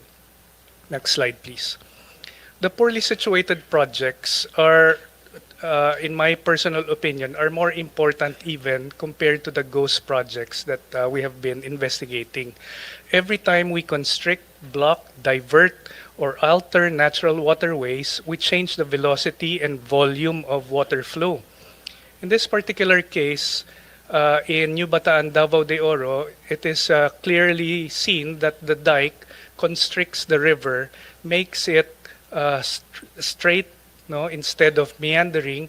And the effect of this is that the flow of water actually becomes faster, and the volume of water that will normally spread throughout its floodplain will now be diverted further downstream, creating more floods downstream. Next slide, please.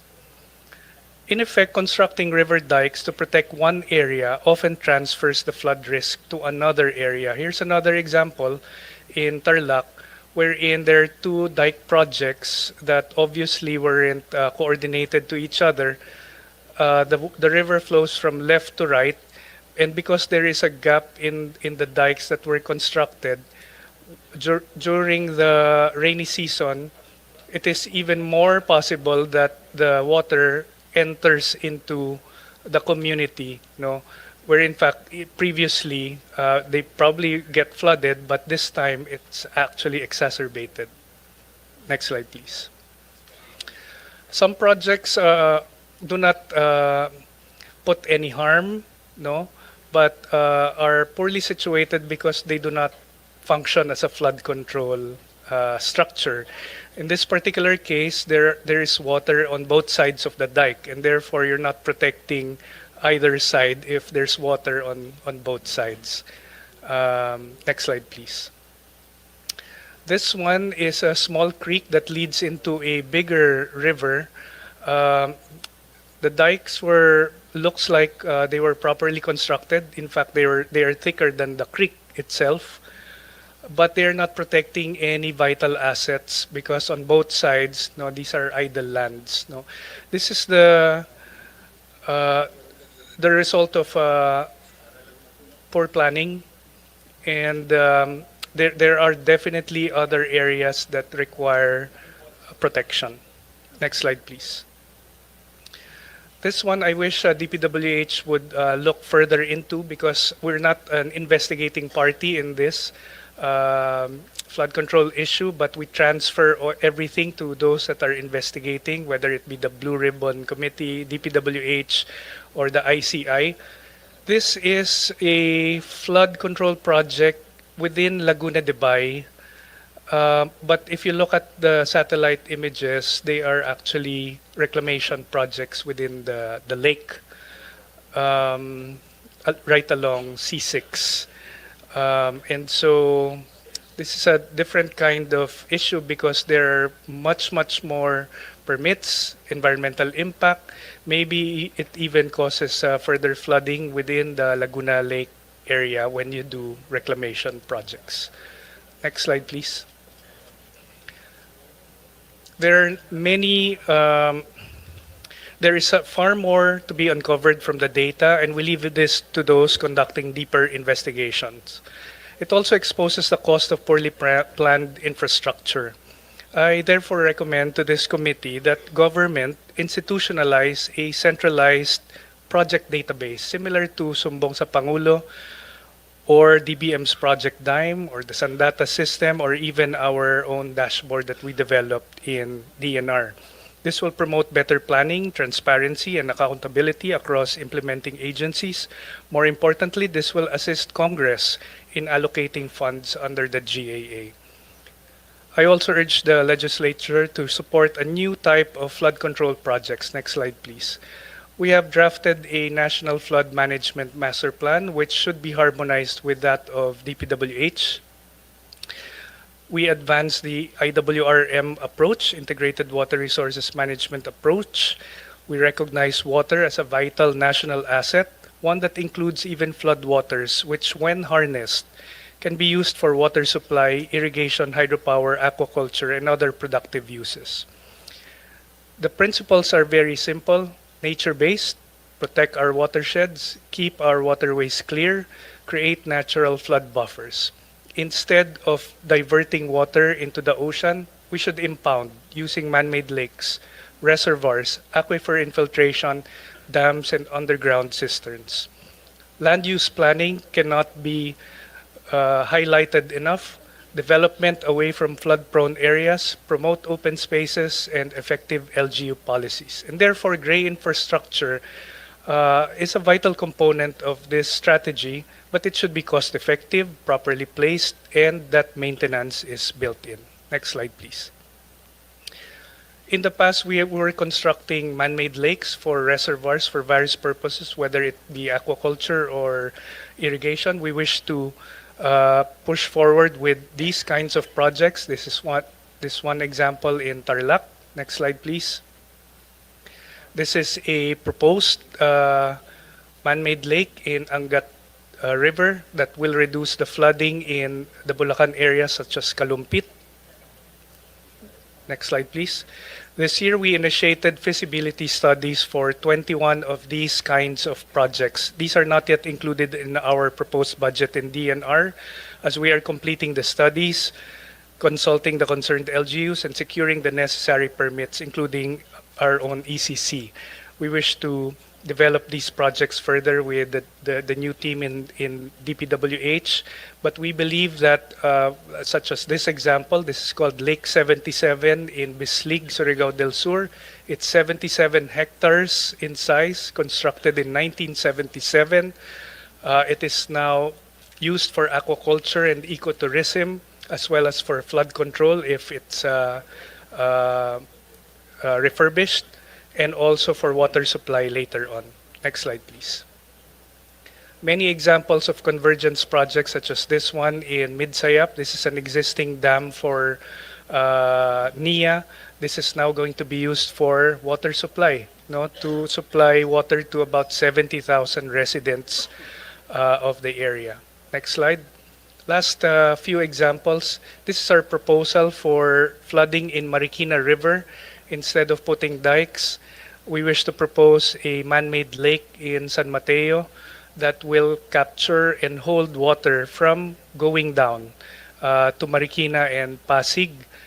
This water can now be used for other purposes, whether it be ecotourism or even aquaculture. Next slide.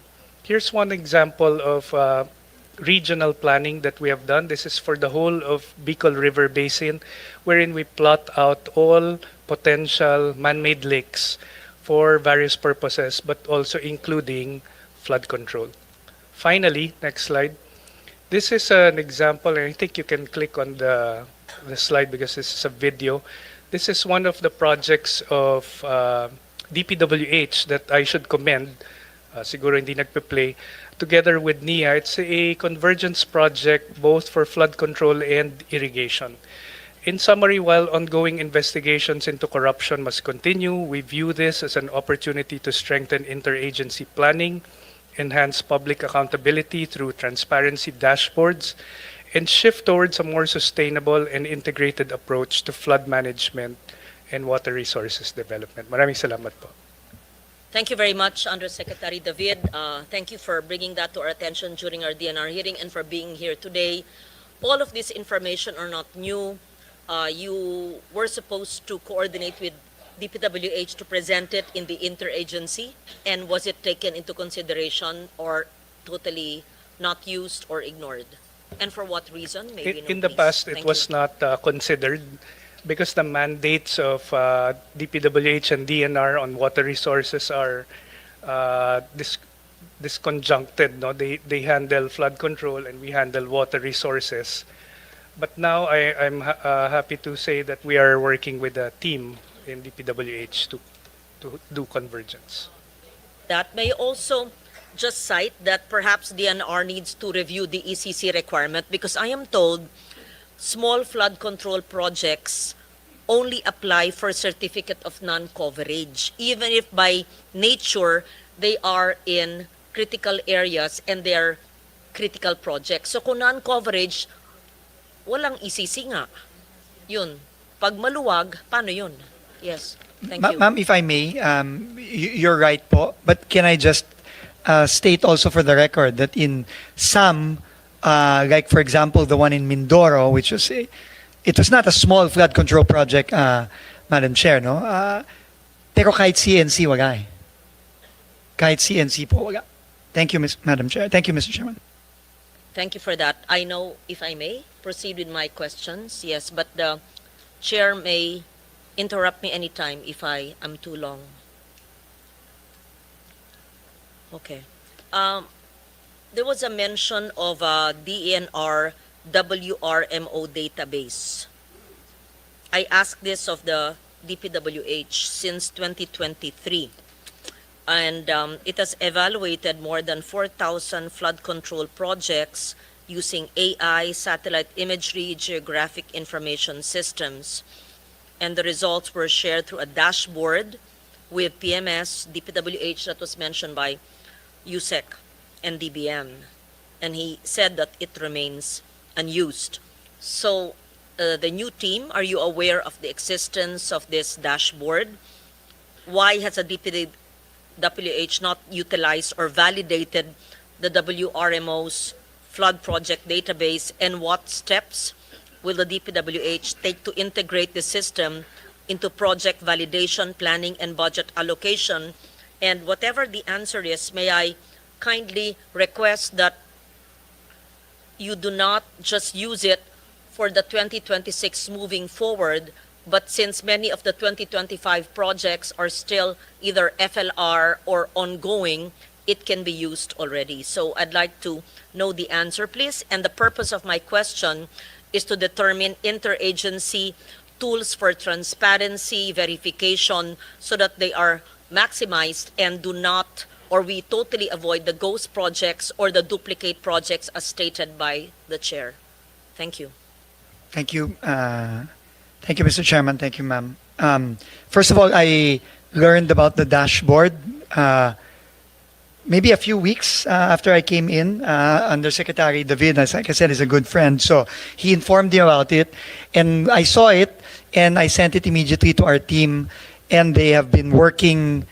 The technical groups have been working since. No? And in fact, tomorrow, with our new OIC for on Wednesday, for a new, they will already start presenting recommendations on how to use the data, both in terms of planning moving forward, but also, and I think I made this very clear to the team when I first learned about the findings of the DNR and the WRMO, that we have to apply what the DNR has learned about these flood control projects, even for projects that have already been completed.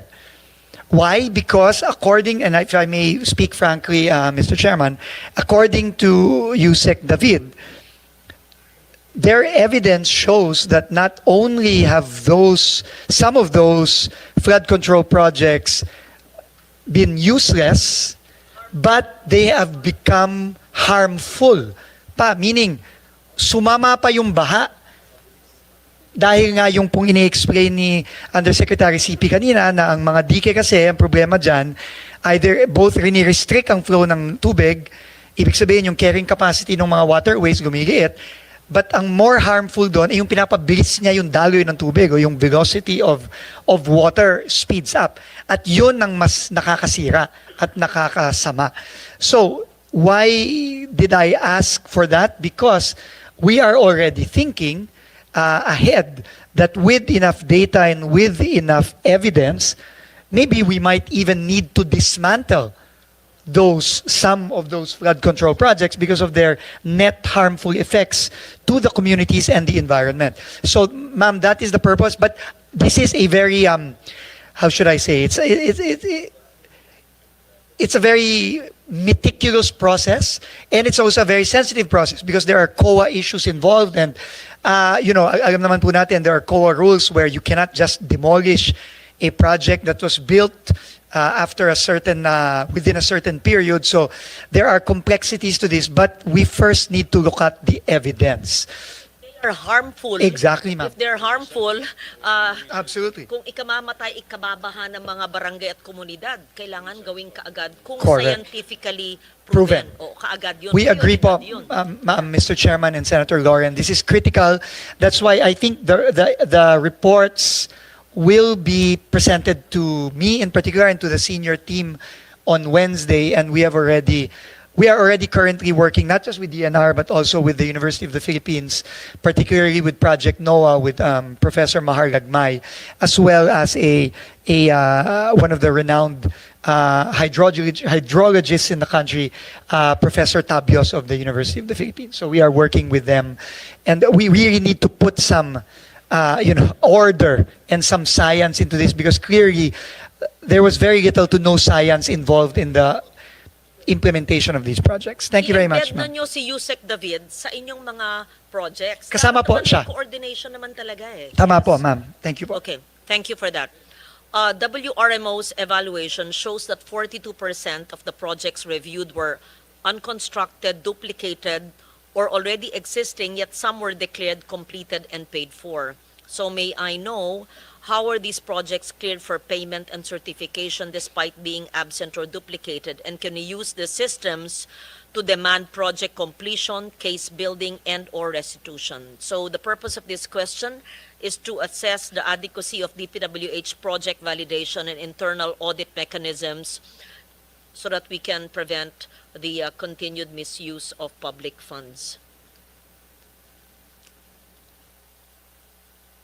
The accountability of duplicated projects, although you somehow answered that, but can you kindly assure us of the use of the evaluation of WRMO? We assure you, Madam Senator, and we assure the committee that from here on, the DPWH will work very, very closely with the DNR and specifically the WRMO, because we are in total agreement. In fact, the project that was the last slide of Yusek David, the project in Claveria, the Union water impounding joint project of DPWH, was in fact visited by the President 2 weeks ago, and we consider it one of the more successful, not only flood control, but water impounding and irrigation in one.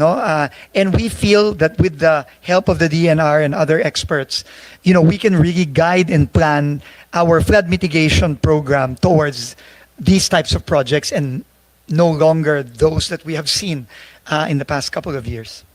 Thank you very much, ma'am. Thank you for that. I now go, Mr. Chair, to the fragmented flood management and the basin-based planning. I ask this in the context of floods and water systems not being administrative or political boundaries, because floods do not recognize political boundaries. Hindi distrito niyan, ganito niyan, geographical. Yet government planning and implementation of flood control projects remains fragmented. And here we are, even us perhaps, both houses of Congress are guilty because we are looking at congressional districts in terms of infrastructure planning when water and floods, as we see, do not look at congressional districts in the way nature moves. So DPWH programs per district, even per province, often without alignment to hydrological or river basin boundaries defined by WRMO or the River Basin Project or even DepDev. So how are we assured, I mean, we're studying it, that for the GAA 2026 and for existing GAA 2025, how are we assured that this will be taken into consideration in the future? Does the DNR recommend shifting DPWH flood control programming from district, meaning congressional or provincial levels, to a basin-based framework aligned with the integrated water resources management principles?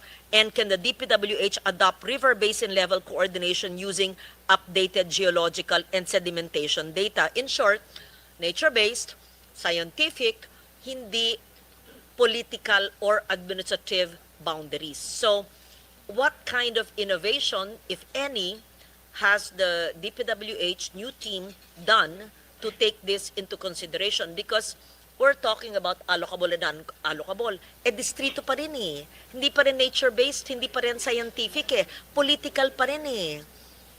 Yeah. So, paano po? Ma'am, Thank you. First of all, you're absolutely correct. No, I mean, flooding knows no boundaries and therefore should not be constrained by district boundaries, no, and other boundaries. So what we are actually trying to do now, and I think it is very opportune because the president has already taken out all the flood control projects, locally funded flood control projects for 2026. Now is really the time to plan this well, Madam Chair. But unfortunately, this takes some time, no.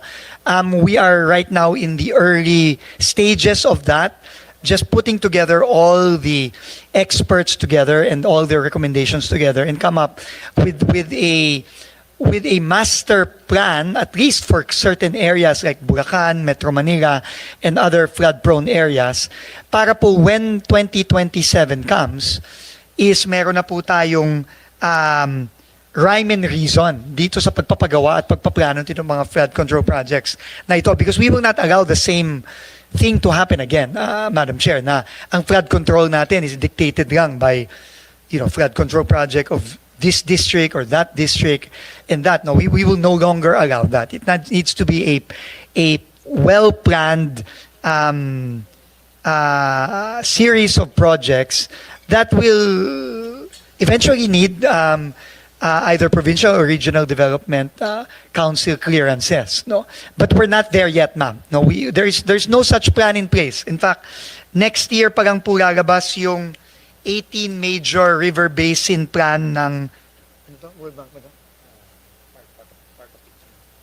World Bank. It will finish in middle of 2026. But in the meantime, we cannot wait for that. No, we need to already start. Meron na nito nung panahon ni Sec Babe Singson. Meron po. And he's an expert in that, yung mga river basin projects. Opo. Meron na ang DPWH nun. Ma'am, yes, you're talking about the 2013 one. This is the one that's being updated now by this major river basin master plan, which will be completed next year. But like I said po, ma'am, we will not wait for this. We will continue working with the DNR because, I mean, pwede na naman tayo magsimula po ngayon pa lang. There's enough data and there are enough experts on this that we can work on already now. So that is commencing already, ma'am, as we speak. Thank you. Just to note again, because we always, again, think in terms of either political districts or administrative regions. So water resources regions are different from our administrative regions. Ang ating regions ilan? At 18 admin regions, but there are only 12 water regions. So at the proper time, maybe this afternoon, is a DPWH equipped and ready to present to us your plan for the 12 water regions? Otherwise, Mr. Chair, because we need to see the infrastructure project vis-a-vis the scientific nature-based solutions to flood mitigation in the 12 water regions in planning for 2026. Kasi how can we approve a budget na base pa sa lumang intindi na kailangan congressional district ang pagplano ng flood control kung hindi natin binabago ngayon ayon sa pagdaloy ng tubig ayon sa 12 water regions at hindi sa 18 administrative regions at hindi ayon sa congressional district. Ang baha naman, hindi sinasabi, dito lang ako sa distrito baha, hindi naman ganun eh. Kaya lang yun ang planning nga eh. So dapat parang baguhin ngayon, hindi pang 2027. In the meantime, sa 1.5 years ay lulubog tayo. Ma'am, unang-una po, tinanong ko lang po yung mga kasamahan ko dito, wala po tayong konkretong plano. Wala pa. And I think this is why the wisdom of the President to remove all locally funded flood control projects for 2026 makes so much sense. Because dahil clearly walang plano, clearly yung mga dating ginawa, wala ding plano, so kailangan po talaga medyo mag-hit the pause button tayo muna for locally funded flood control. Kaya po wala pong locally funded flood control for 2026. Ang meron lang po ay foreign-assisted flood control projects, roughly about 15.7 billion, na meron naman pong plano. At ito po'y pinlano ng mabuti ng mga funding agencies po na nagbigay ng pondo.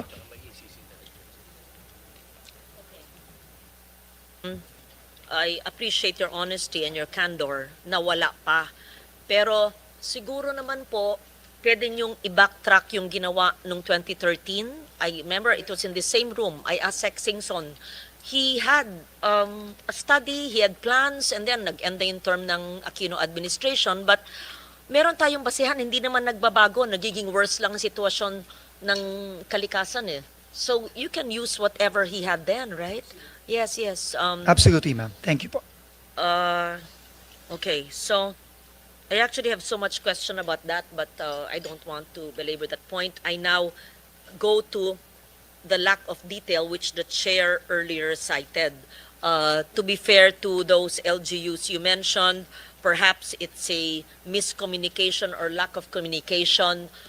Maybe all DPWH people, while they are engineers, should learn how to communicate clearly, in detail, and correctly. Meron lang maling may grammar. DNR yun. Far faster. Faster lang. More faster. Faster lang. Okay, ang gobyerno kailangan matuto ng grammar at saka accuracy. Okay. So, the lack of detail and transparency in the nomenclature of DPWH projects. A close reading, may hearing sa kabila? Ingay Yeah. A close reading of the 2026 DPWH infrastructure program shows that many listed projects are described in vague, generic terms. For instance, construction of multipurpose buildings, rehabilitation of roads, or construction of flood mitigation structures with no accompanying details such as location, coordinates, project length in kilometers, technical specifications, implementing unit or scope of works. Kindly correct me if I'm wrong, dapat bang kasama ito? And the same issue is observed in convergence programs. For example, farm-to-market roads under the DA or SRA, DPWH own access roads for strategic infrastructure, yung CPAG, and network development programs where project titles and codes often overlap, making it nearly impossible for auditors, LGUs, senators, and even the public to validate whether these refer to unique projects or duplicates under different agencies. Moreover, many project entries contain alphanumeric codes. Example, K0107 plus 000-K0107 plus 511.96. Siyempre, naintindihan nyo, pero paano maiintindihan ng mga nag-approve ng pondo? To us, it may seem unintelligible to non-engineers and are not linked to publicly available reference maps, depriving our citizens of the ability to track implementation or validate site completion. So this creates an opaque budget environment where even Congress, both houses, and even COA and civil society cannot easily distinguish between legitimate or questionable projects. So if this continues, transparency measures like the budget transparency portal or even open data, government data will have limited value as the entries themselves are unverifiable at the project level. So may I know from DPWH, because this is in our NEP revised, yun pa rin ang ginagamit eh. So there are no changes. In short, parang we're depriving the public and non-engineers of understanding, either through incomplete or unintelligible data. So why does the DPWH continue to use this vague and non-descriptive nomenclature for projects without key details such as project length, yung haba, syempre, location coordinates, para malaman kung saan, barangay coverage, para malaman ng mga tao ay meron palang darating sa amin, or technical specifications. Would the department support the rationalization of project labeling and budget entries requiring every line item to include measurable and verifiable information? Length, ilang kilometro? Area, square meters? Number of beneficiaries ba? Mahirap ba yan? Or completion of target date? So, correct me if I'm wrong, we're just trying to understand the budgets. Thank you. Mr. Chair, if I may, again, you are absolutely correct, ma'am. The budget entries are too vague and too general to the point that one can no longer ascertain if this is actually a completed project, a continuation of an ongoing project, a completion of an ongoing project, because it does not contain the details necessary to make those determinations. And I think moving forward now with the corrections that we have submitted to the chairman based on the committee's observation, the change must start already with the 2026 budget. So we will now be including the stations, meaning kilometer X to kilometer Y. We will be including the project IDs for projects such as multipurpose buildings or classrooms. We will obviously the exact location of the projects, and also a very clear nomenclature to show that this is either a continuing project or a project that will be finally completed with the funding being requested. I think all of these details should be in these line items starting the 2026 budget moving forward. Thank you for that assurance. So, the list tomorrow that will come from planning with the non-allocable and allocable in different name, district and above the district, mas klaro na po. Hindi na yung parang paulit-ulit, mas maliwanag para maiintindihan namin. Yes. Mr. Chair, if I may, on the ano lang po, no? Tomorrow po, I think we will be submitting the summary on the legislative district on the specifics, because there were additional items po that were sent that will be sent by the committee to us. Ang na-correct pa lang po namin is yung mga last tawag dito, yung pinadala po last week. So we asked po until Friday, Madam Chair. So Mr. Chairman, so we will send those by Friday. But we will send the summary list of per legislative district tomorrow. Opo. Indicating allocable, non-allocable, whatever term you want to use. Thank you po. Now, on rethinking flood mitigation and moving beyond a construction-heavy approach. All these decades, DPWH has remained hyper-focused on flood control infrastructure, dikes, seawalls, drainage systems, and pumping stations. And rightly so, because we're a vulnerable nation. But often, it's built in isolation without corresponding upstream or ecosystem intervention. Because nga, nakafocus sa admin regions or congressional districts. Ang baha naman, hindi naman tumitingin sa politika. So this has resulted in massive spending with minimal actual long-term reduction in flood risk, and as shown, it has even become contradictory to the help, in fact, dangerous. So while some projects, to be fair, have provided some relief, others have worsened flooding as shown in the studies. Flooding downstream, it has degraded water systems, it has caused displacement of communities. This has led our experts, including those from DNR, from DepDev, from the Infrastructure Committee of NEDA, to call for a shift towards integrated nature-based and ridge-to-reef flood management approaches.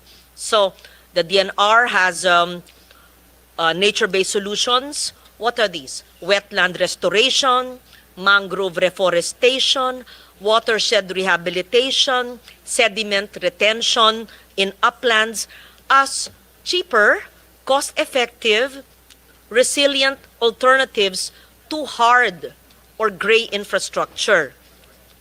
But the DPWH current planning and budget frameworks still, engineers kayo, naintindihan ko po, remain heavily skewed towards construction-based outputs, reflecting both the bureaucratic inertia and in some cases, sorry to say, perverse incentives tied to high-value civil work contracts. I'll use it in those terms.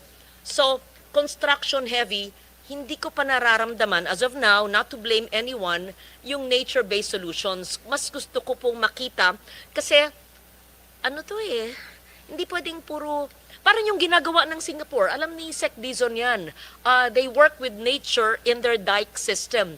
Hindi palaging tayo ng mga dike, or even let's say the polder system of the Netherlands. So ayon sana sa kalikasan.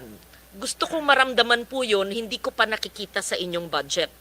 So given what's happening now and the department's bias for flood control infrastructure, not just as a technical choice but as a structural weakness, so I want to know, how do we integrate this nature-based solutions into our flood, not just flood mitigation infrastructure na ziniro natin, tinanggal yung 255, in everything, even in roadside ditches, even in rain, even in FMRs, for example.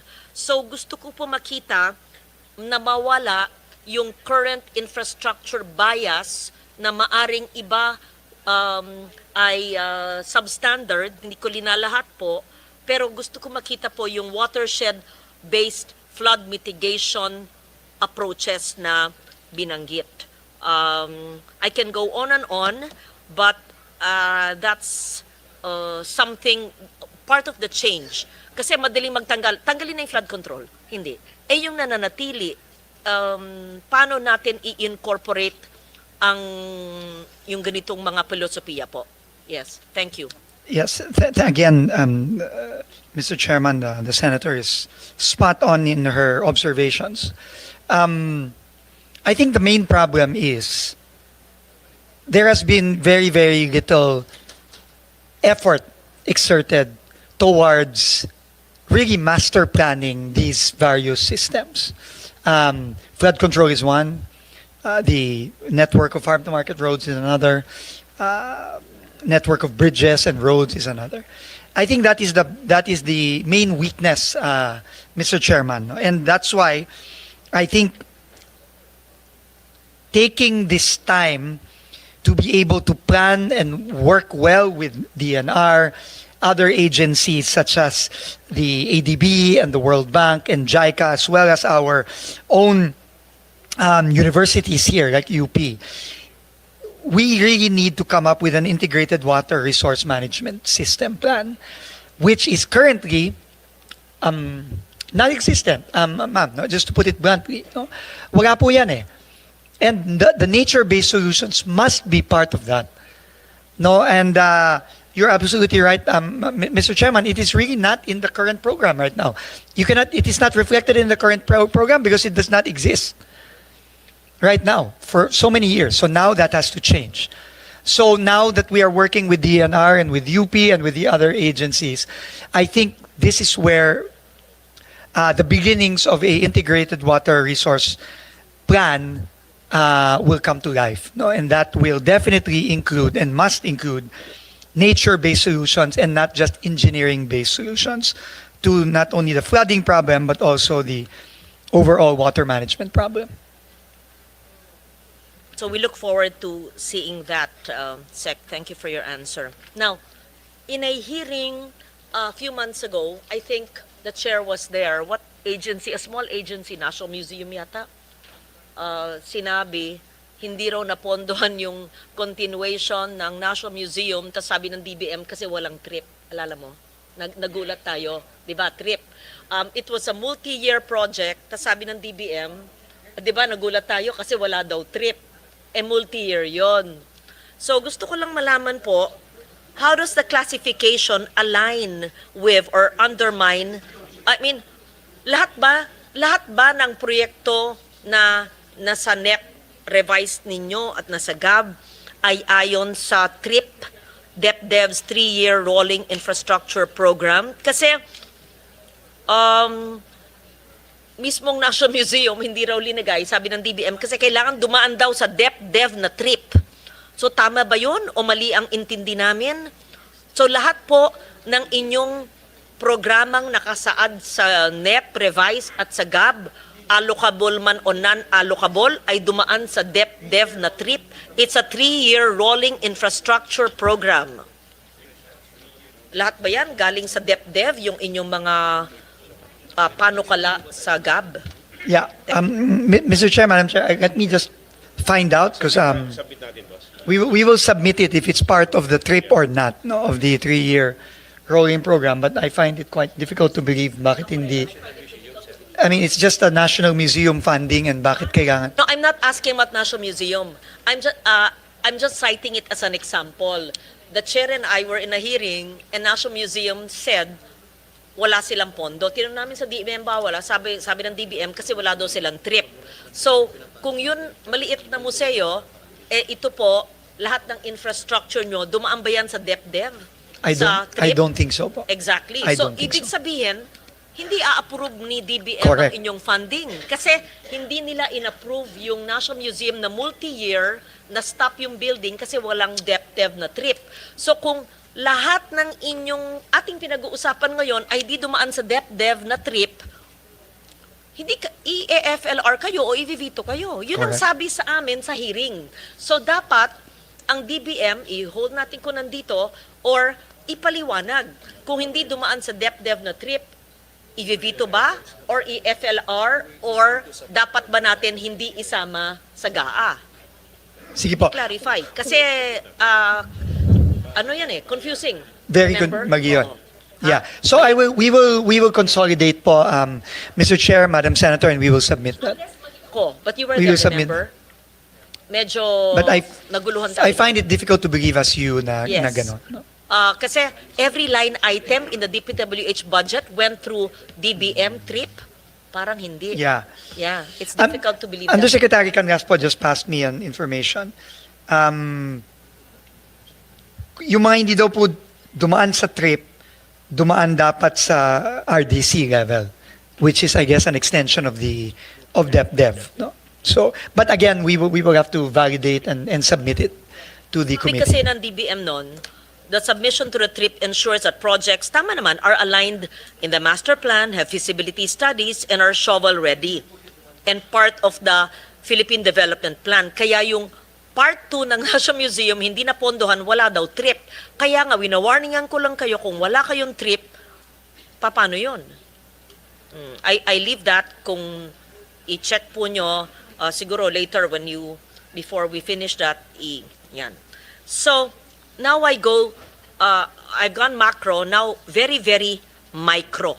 And I hope I'm not considered to be parochial here. I just speak for the provinces who may be large inland area in population but receive 1/2 or 1/3 the allocation of other provinces because again our budgeting is based on administrative or political districts, not by need.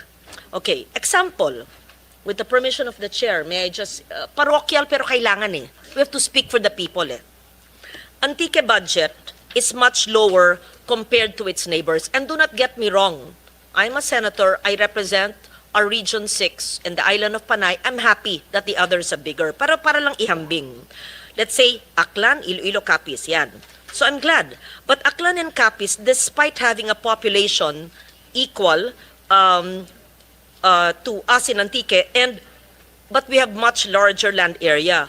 Per land area, Antique receives only 0.43 million per square kilometer, roughly 1/3 of neighboring province, kasi lone district kami. So, an ordinary Antiqueño benefits only, ginawa kong per capita, 1,800 worth of infrastructure investment from the government compared to residents of Aklan or Capiz who benefit around 3.6 to 3.9 thousand or double the amount. Again, I am happy that the other neighboring provinces have triple the budgets because there are congressional districts. Wag po niyong tanggalin, dagdagan pa nyo. Pero bakit ang probinsya ko, hindi naman ako yung congressman, pero 3B yung NEP, tas yung NEP revised naging 1.1. Pareho ng Valenzuela. 1.1B. Talagang aping-api. Bakit ganun? At meron naman maraming probinsyang nangyayari po yun. Siguro, iisipin ko lang, mahirap magsiguro. Kasi stricto, kasi takot maglagay iba doon, o baka hindi naisip ng central, hindi naisip ng region, or siguro yung district engineer hindi humingi ng malaki, or siguro yung congressman o yung senador hindi humihirit. But don't get me wrong, I'm not asking questions here for you to add to the district where I represented. No. I just speak for the districts with large population, large land area, pero ang liit-liit at ang daming needs, pero ang liit. So, palaisipan. And I speak for the indigenous peoples there, the Ati and the Iraynons who cannot speak and talk to you ever in their lives. Buti na lang yung aking regional director, taga Bugasong, at alam niyang ibig ko sabihin. Yeah, yung nakakaantig ng puso yung ganun. Tapos ito, papakita ko sa inyo. Gusto kong i-flash eh. Yung NEP at yung regional budget allocation per capita. Lihis, how do you say it? It doesn't make sense at all. It doesn't make sense at all. So, I want to understand. Oo. Di ba usually sa NEP, tapos sa GAB lumalaki, pagdating ng Senado, kami nahubaran. Binagsak talaga. Nagalit talaga sa akin ng DPWH, tinanggal lahat. Yun.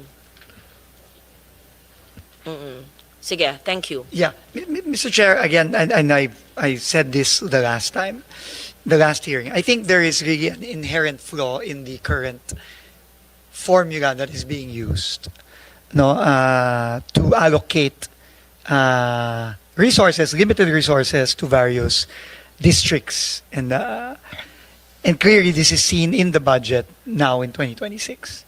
Unfortunately, the new team had no role in the preparation of this budget, but we do see the inherent flaws. In fact, Sorry, hindi po.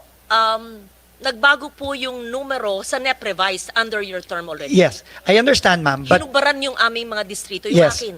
yes, I think na ang mostly tingin ko ang tumama po doon are the locally flood control. No, pero tama po kayo doon sa inyong observation kanina na kung tinanggalan ang isang area ng halimbawa flood control, dapat yon ay pinalitan ng equally if not even more important na mga proyekto. Tama po yon. And and I think that can still be done given the potential for possibility for institutional and committee amendments. No, we can still do that. But I think what I was saying about the formula, yung pong unang pagpasok pa lang sa NEP, yun po ay pinagbasehan ng isang formula na frankly, kahit kami pong mga nasa bagong team, hindi po talaga namin maintindihan. No, hindi namin maintindihan. Unfortunately, dinatnan na lang namin yon. But right now, Undersecretary Conti, I can, who can speak more to this, is already in the process of finding a simpler and a more equitable formula to distribute resources moving forward. No, in fact, kailangan na ho talagang gawin ito dahil obviously, it's not just this year, ma'am, I'm sure, na nangyari ito. No? This is probably repeatedly been the case for smaller districts like Antique and others who have unfortunately gotten the shorter end of the stick I for take so note long. that it's not a smaller district. Dahil lone district siya, mas malaki ang land area. That's right. Pareho rin ang population. Kailan yung iba, 2 distrito, tapos i-add mo yung 2 distrito sa isang distrito, ay kami ang pinakamaliit.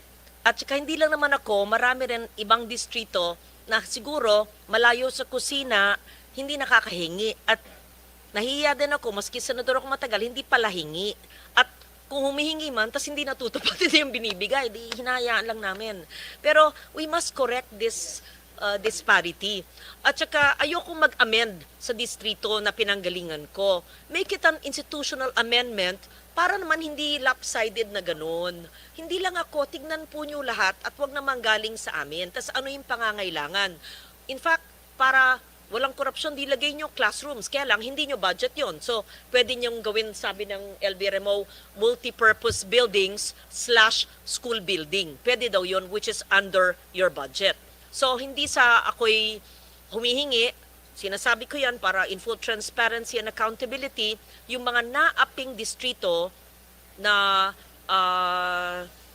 halintulad po sa akin, kukompute yung populasyon at land area, kung papalitan nyo, siguro wag ng roads, wag ng multi-purpose school buildings kasi sabi ni Sani, ang laki-laki ng pangangailangan sa school buildings. Anyway, kayo rin mag-i-implement noon. That's a manifestation, Mr. Chair, as an institutional amendment. I'm not just referring to 1 or 2 districts. Para hindi magbukang, nag-amend, nagtanong siya, kaya nalaki ang distrito, ayoko pong ganun. I will refuse any additional allocation just because I'm asking. And I speak to many districts. Nahiya lang yung ibang congressman. At saka wag natin titignan kasi yung need according to political boundaries.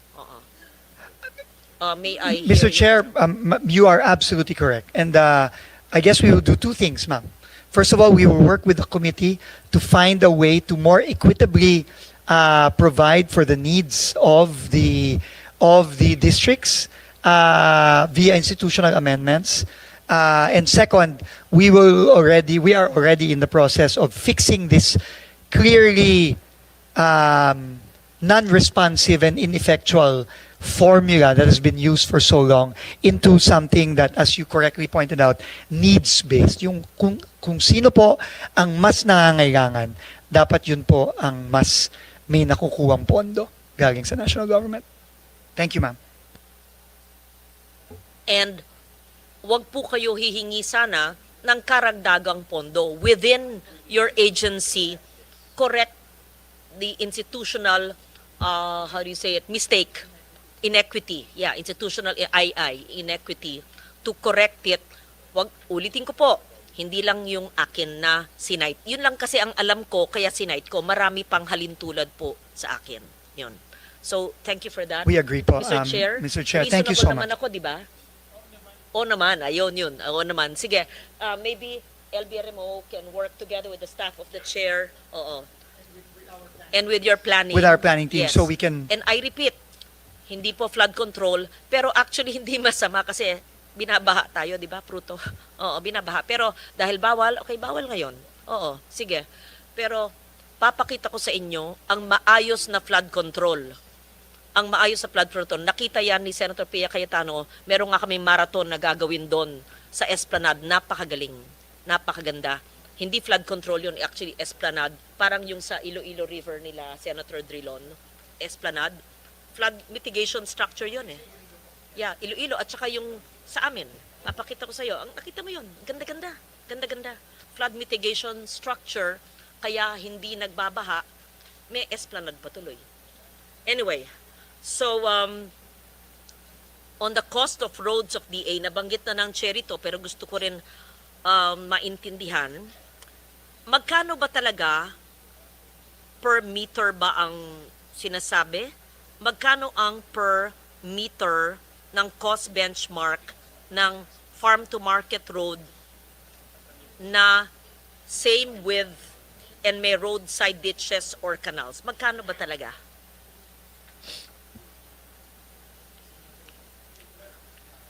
Mr. Chair, Madam Yes. Senator, may I just ask our OIC Undersecretary, Yes. Okay. Engineer Esquivel Our to very respond? engineer, Opo. I'd like to learn from her. Ay, good afternoon po. Based on the July 2025 rates po, we're ranging from 18,000 to 26,000 per meter. Bakit pag DPWH, ang taas, sa notes ko nga 15,000 eh. Pero sabi sa hearing nga, sa'yo, ni DA, Sec Laurel, Iba, ranging. sa kanila, sa kanilang measurement, 10,000 per meter is sufficient. He even implied a 1/3 savings given apples to apples, assuming this is correct. Yes, thank you. Mr. Chair, Madam Senator, I think it's important to note that, as correctly pointed out by Senator Lauren earlier, the President already directed us to bring down the cost of materials. So, in all likelihood, that number is going to go down significantly. So, if you will allow us, maybe if we will run our computations based on the new cost of materials, we can maybe by the end of this week already give you a new range, no, for the range per meter for, hindi na po yun. Definitely, it will not be that anymore. Mr. Chair is 32B. Oo. Kung sa DA budget, ang FMR ay 32B, sabi ng Chair, at itong kilometro ang magagawa, kung yung inyong 18,000, sabi ni Sec Laurel ay 10,000, di halos madodoble, di ba? 80% na mai-increase ang haba ng FMR, gaya ng puntos natin sa classroom. So, simple, pag papatayo ng bahay, di ba? Hindi mo mababayaran yung contractor pag nalaman mo midway na, i-ano natin yung kontrata, ayusin. Ito, hindi pa naman tayo nagsimula sa 2026, hahaba. So, ibig sabihin po, sa DA budget, or sumitin nyo sa amin, kayo implementing agency, i-check natin, hahaba ang mga FMRs. At dapat may coordinates. Thank you. Opo, and correct po, and in fact, even with respect to classroom, dadami po ang pwede nating itayong classroom dahil sa pagbaba ng detailed unit price ng DPWH. Thank you po. Thank you for that. Health centers.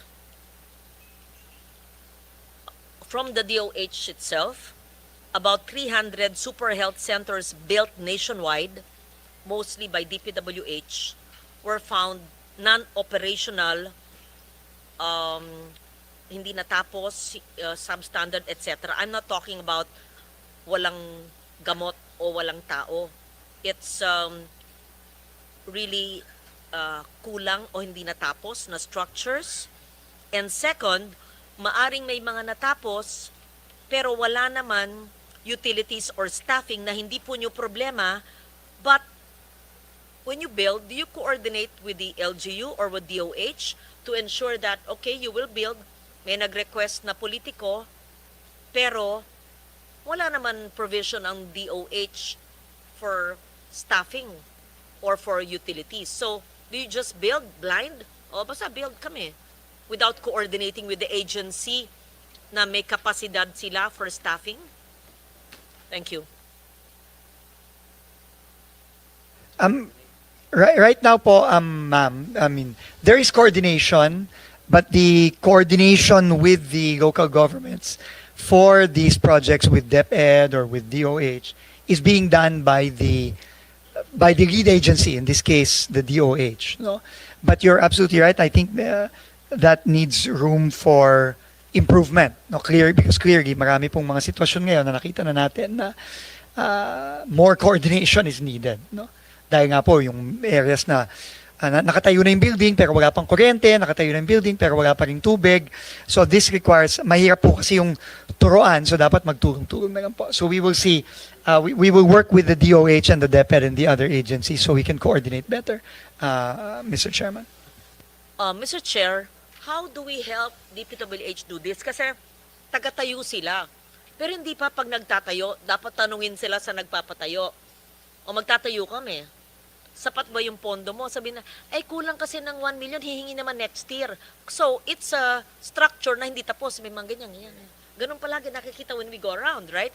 Or, itayo, maayos, pero hindi naman napondohan yung equipment at yung staffing kasi magre-request pa sa DBM o walang gamot. So, karapatan nyo magtanong, itatayo namin to. Handa ba kayong ahensya nagpapagawa, maglagay ng staff, at ng pasilidad? Kung hindi, ba't itatayo?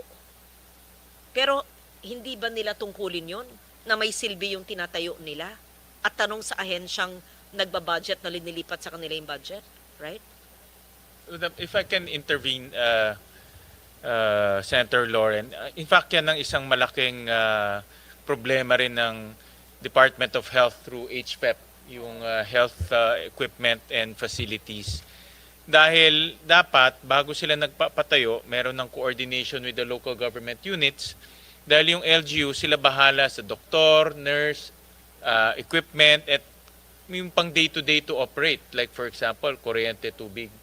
But marami rin mga LGU nagsasabi na, hindi namin kaya magkumuha ng doktor, hindi namin kaya magbayad ng kuryente. Kaya na ano rin sila, na walang nagmamando ng mga health centers. No? DPWH, in fairness, is just constructing. Kung anong pinakonstruct, ko-construct. Pero yung operating DOH, malaking problema rin yan sa DOH right now. That's why we have to look at the HFEP funds, which is about 14 billion, very closely. Dahil nasasayang, maraming pondo dun, unfinished hospitals, unfinished rural health centers, unoccupied super health centers. Nasasayang lang yung pondo natin sa health. No?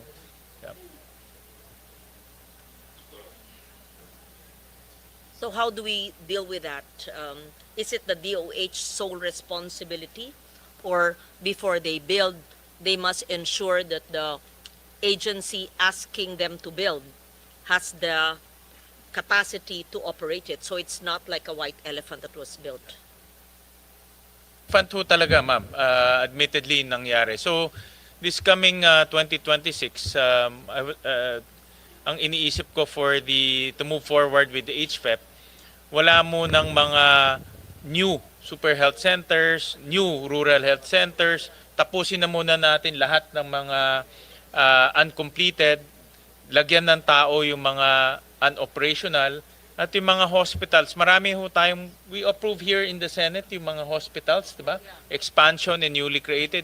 Let's fund those expansion and newly created hospitals. Dahil may batas, wala namang pondo. No? So we have to fund them. So yung muna yung naiisip ko to move forward with this.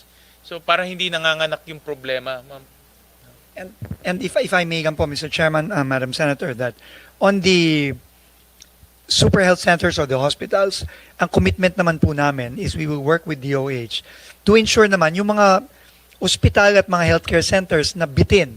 No, yung pong sinasabi ni Senator Lauren na yung nakausli yung mga bakal, hindi pa tapos, kailangan po tapusin na, no, finally. And we really welcome the policy now po na wala munang new, tapusin muna natin yung mga hindi pa tapos, and then DOH can ensure that they are operated properly. We welcome that, Mr. Chairman. Thank you very much for that.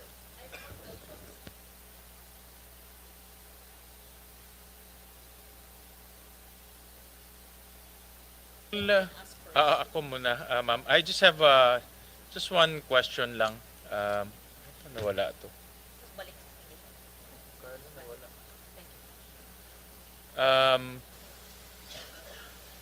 Nawala.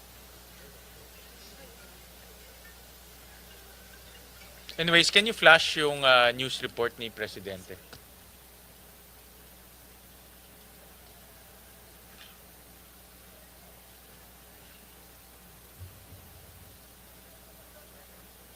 So, ito yung news over the weekend, Secretary Dizon, about the comment of the President na nakita niyo overpriced by 50%, no, yung mga materials. In fact, in some instances, in fact, pinag-uusapan lang to natin last hearing, and he said we can save as much as 45 billion pesos. No? We agree that in some projects, it can go as high as thousands ka nakita natin. Pero may mga projects rin na mababa. Maraming projects actually, in fairness to the different engineering offices, mababa siya or justified. No, so, ang way forward na naisip natin dito is to submit to us yung materials cost, no?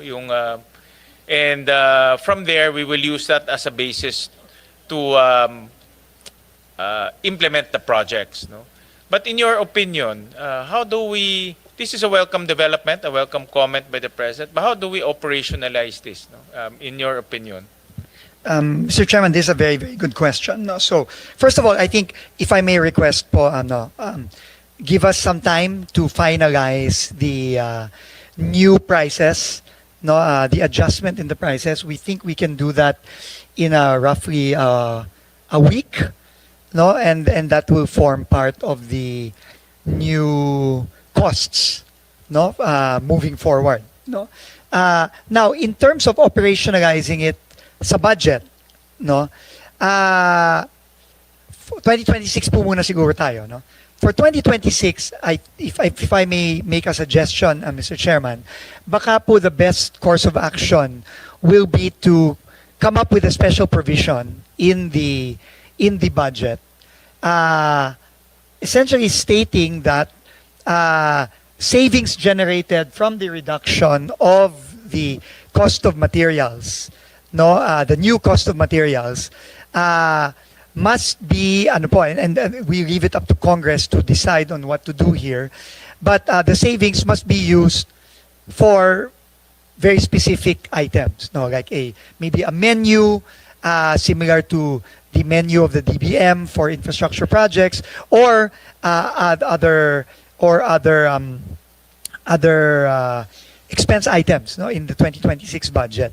No, because definitely po for 2026, magkakaroon po ng malaking savings when we implement the cost of materials, the new cost of materials. So I think the most efficient way to do it is really to just ensure that the savings generated from this for next year will be used the right way, no, based on the wisdom of Congress. No, I think that is the best way to move forward.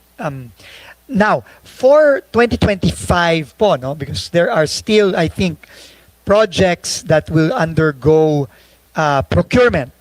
No, what we will be doing is we will also be applying the same change in cost to these projects, which will have a natural adjustment in the ABC, no, in the approved budget of the contract.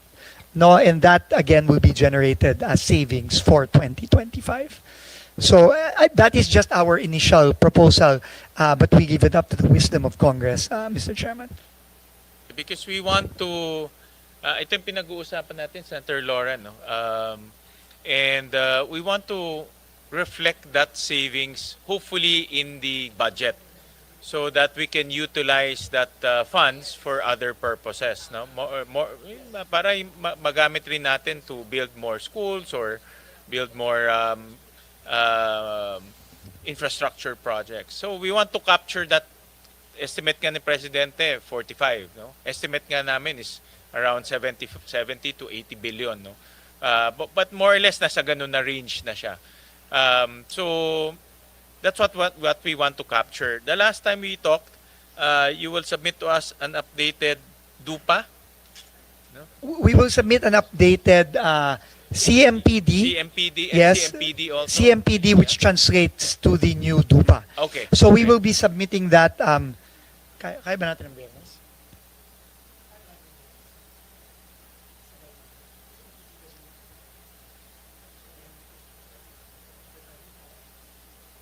Okay, the team says we can submit also by Friday. So we can submit everything already by Friday. By Friday, okay. Opo. That will be good kasi doon natin makikita yung pagbaba ng pressure. Opo. Opo. And then, yun ang gagamitin namin as a basis to capture that savings. The savings. no? And ma-estimate na rin po, no, yung magiging savings Very- generated. Open kami, Secretary, kung meron kayong suggested language on the special provision. Because I can see that is you're very open in using those savings. So we're very open if you have any suggestion to that. We can work together on that. No? Sige po, we will in our cover letter we will provide Yeah. suggested language to that effect, Basta Mr. Chairman. ang concept natin, magamit yung savings, whether Yes. it's 45 or 70 or 80, makapture natin yun, Apo. magamit sa iba. Tama po. Alright, thank you. Thank you very much, Mr. Chairman.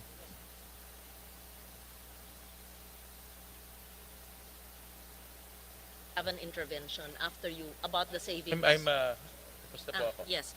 Thank you very much, Mr. Chair, for bringing up the issue of savings. That was actually my next question before I asked for a break. So, hindi pa po nasagot, hindi pa po na-compute, no? But you said by Friday on the total computation or estimate of savings for the 2026, right? Because yeah, naka-flash kanina sa screen, and thank you to the President and to the good Secretary about the lowering of the DUPA. But more than the lowering of the DUPA, meron pa rin ibang pagkukuhanan ng savings. Kasama na ba sa DUPA the cost of equipment rental, overhead contingency, and miscellaneous, yung OCM? Kasama na sa DUPA. Iba pa. Dapat ibaba din yun. Yung cost of equipment rental, overhead, contingency, miscellaneous expense, and yung projected contractor's profit. Diba? Mr. Chair, as for the equipment rental, no, Baka this is overpriced din yun eh. this is based on apparently a guidebook na yun nga po ang basis ng DPWH. It's called the ASEL guidebook. Maybe I can ask OIC Undersecretary Esquivel to explain the ASEL guidebook. And then the indirect costs and labor, obviously, ito po ay hindi po kasama ito sa mga gagawin. Ang gagawin lang po natin is the cost of materials. No? Cost of materials po. Opo. And with your permission, Mr. Chairman, Madam Senator, maybe I can just ask OIC Undersecretary. Lara, okay ka ba? Sige po. I want to understand, yung cost of materials, kung overpriced yan, hindi ba baka rin naka-overprice lahat eh? Pati yung contingency, yung miscellaneous, yung equipment rental, overhead, bloated lahat yan. Kasi sa ibang ahensyang inupuan namin, lahat bloated eh. Pati yung subscription sa monthly nung Starlink coverage sa isang ahensya, grabing taas din eh.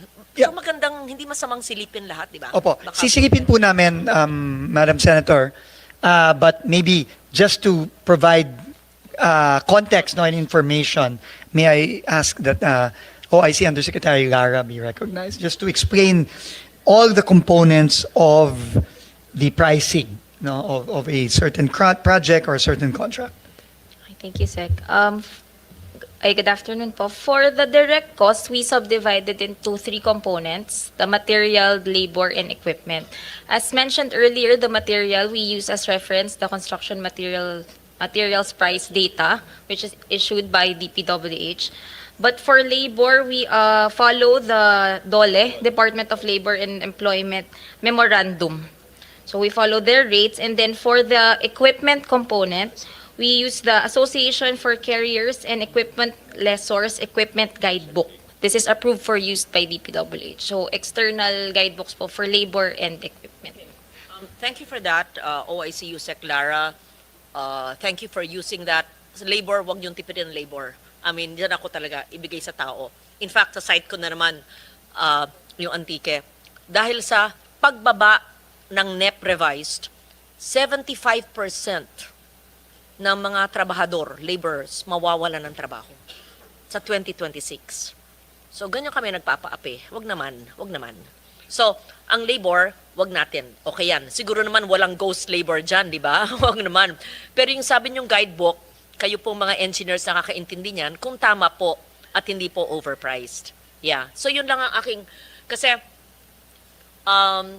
yung materials binaba na, yung ibang mga aspects ng construction, tignan natin kung meron pang mga butas that we allowed it all these years na maari pang makatipid. So yung hinihingi ng chair na savings ay gusto namin makita by this week at para ma-allocate ng maayos. Okay, so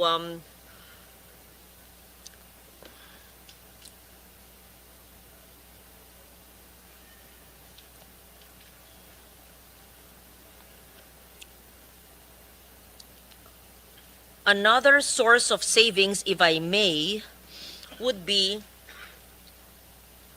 questionable 2025 projects. This has not yet been discussed, I think, although parang hagip kanina you mentioned na yung iba wawasakin kasi nakakasama.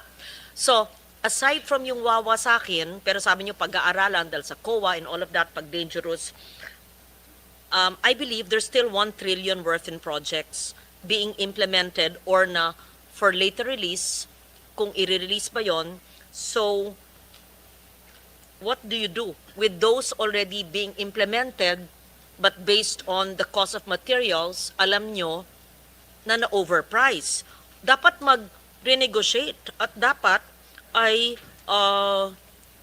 ibaba yung presyo maski may kontrata dahil pwede naman yan, may mga provisions naman sa Government Procurement Act. Hindi tayo dapat patuloy na magpaloko sa mga nag-overprice at tutuwirin, we're just going to straighten out in 2026 while allowing 1 trillion, assuming my figures are correct, worth of projects to be overpriced while the President has taken a very laudable move. I am certain the President would be happy to hear from the good Secretary how the presently substandard or rigged or overpriced projects, whichever the case is, there could be some savings to be generated. Thank you. Madam Chair, as I mentioned earlier po, for 2025, for those that have not yet been procured, no, we will apply already the new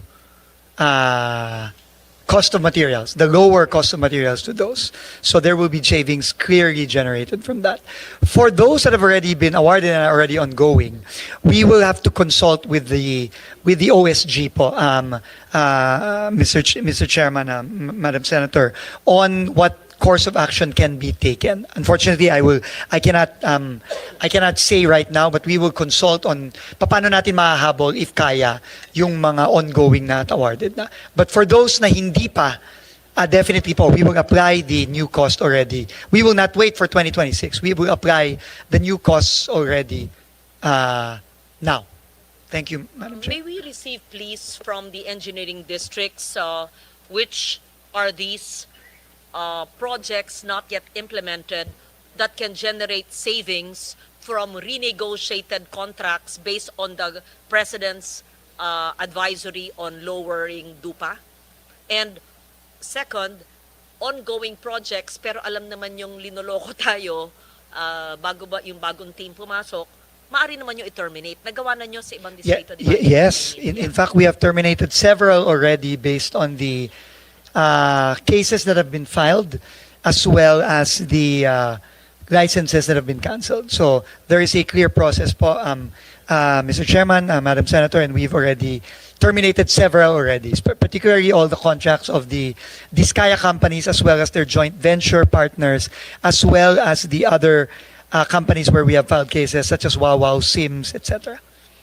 So we will consult with the Office of the Solicitor General, and we will see paano natin mahahabol ito. Okay. Thank you, Madam Chair. Thank you, So, Mr. Chairman. the DPWH can actually do a sweep of these projects ongoing for 2025, terminate those that it can terminate, or renegotiate for a lower price based on the President's advisory on lower DUPA so that we can generate more savings bigger than um, what was already conveyed to us. Okay.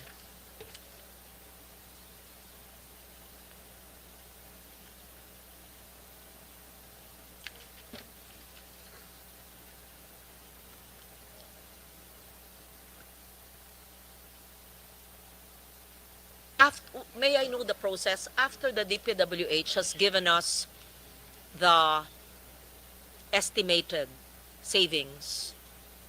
It is up to the committee to reallocate it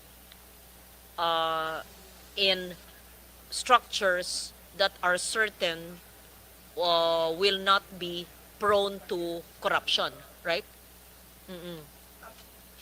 Madam Senator, Mr. Chairman, I think the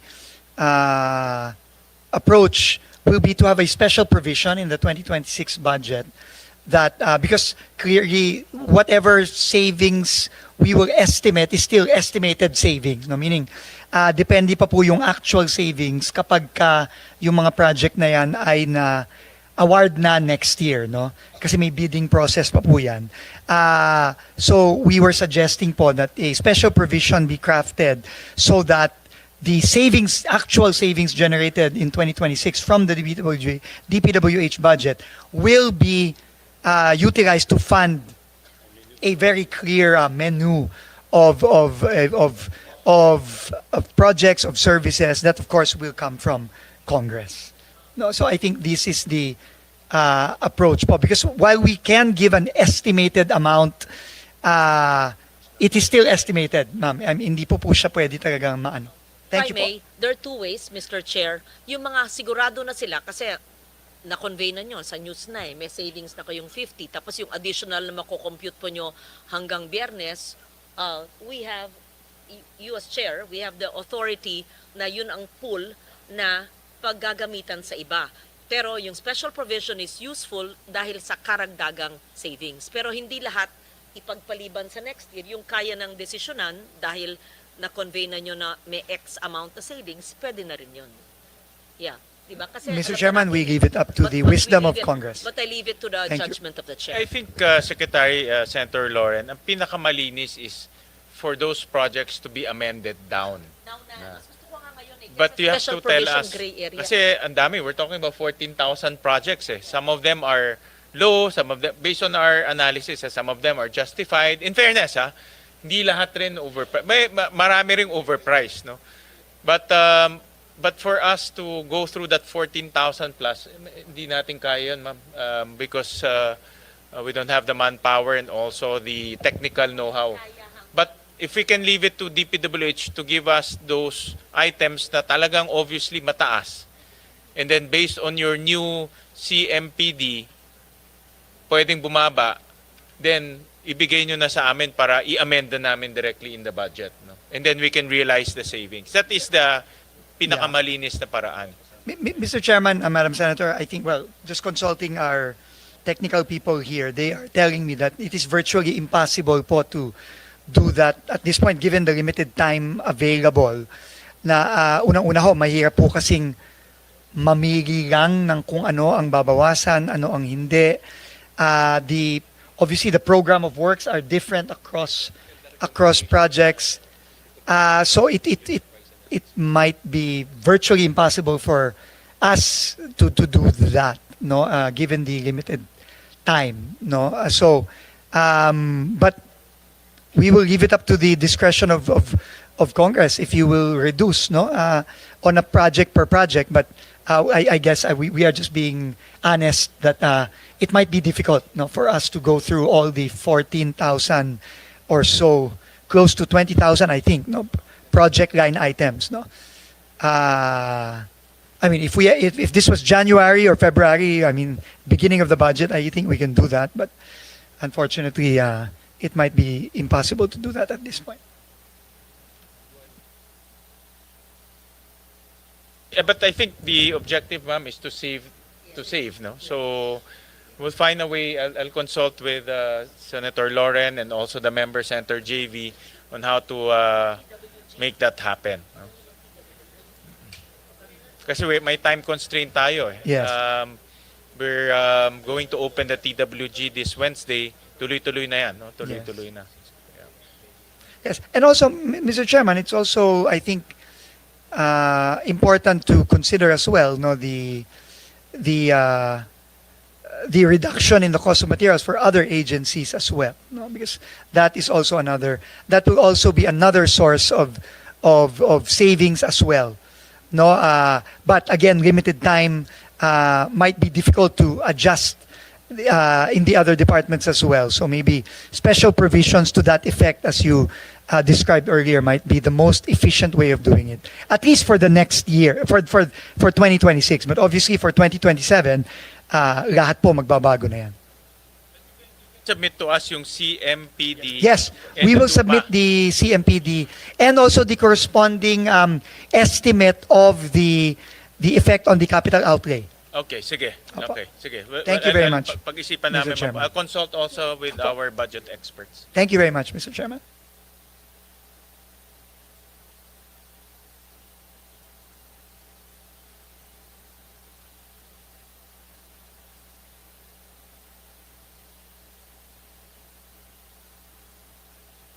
We recognize Senator Hercito. Yes, thank you, Mr. Chair.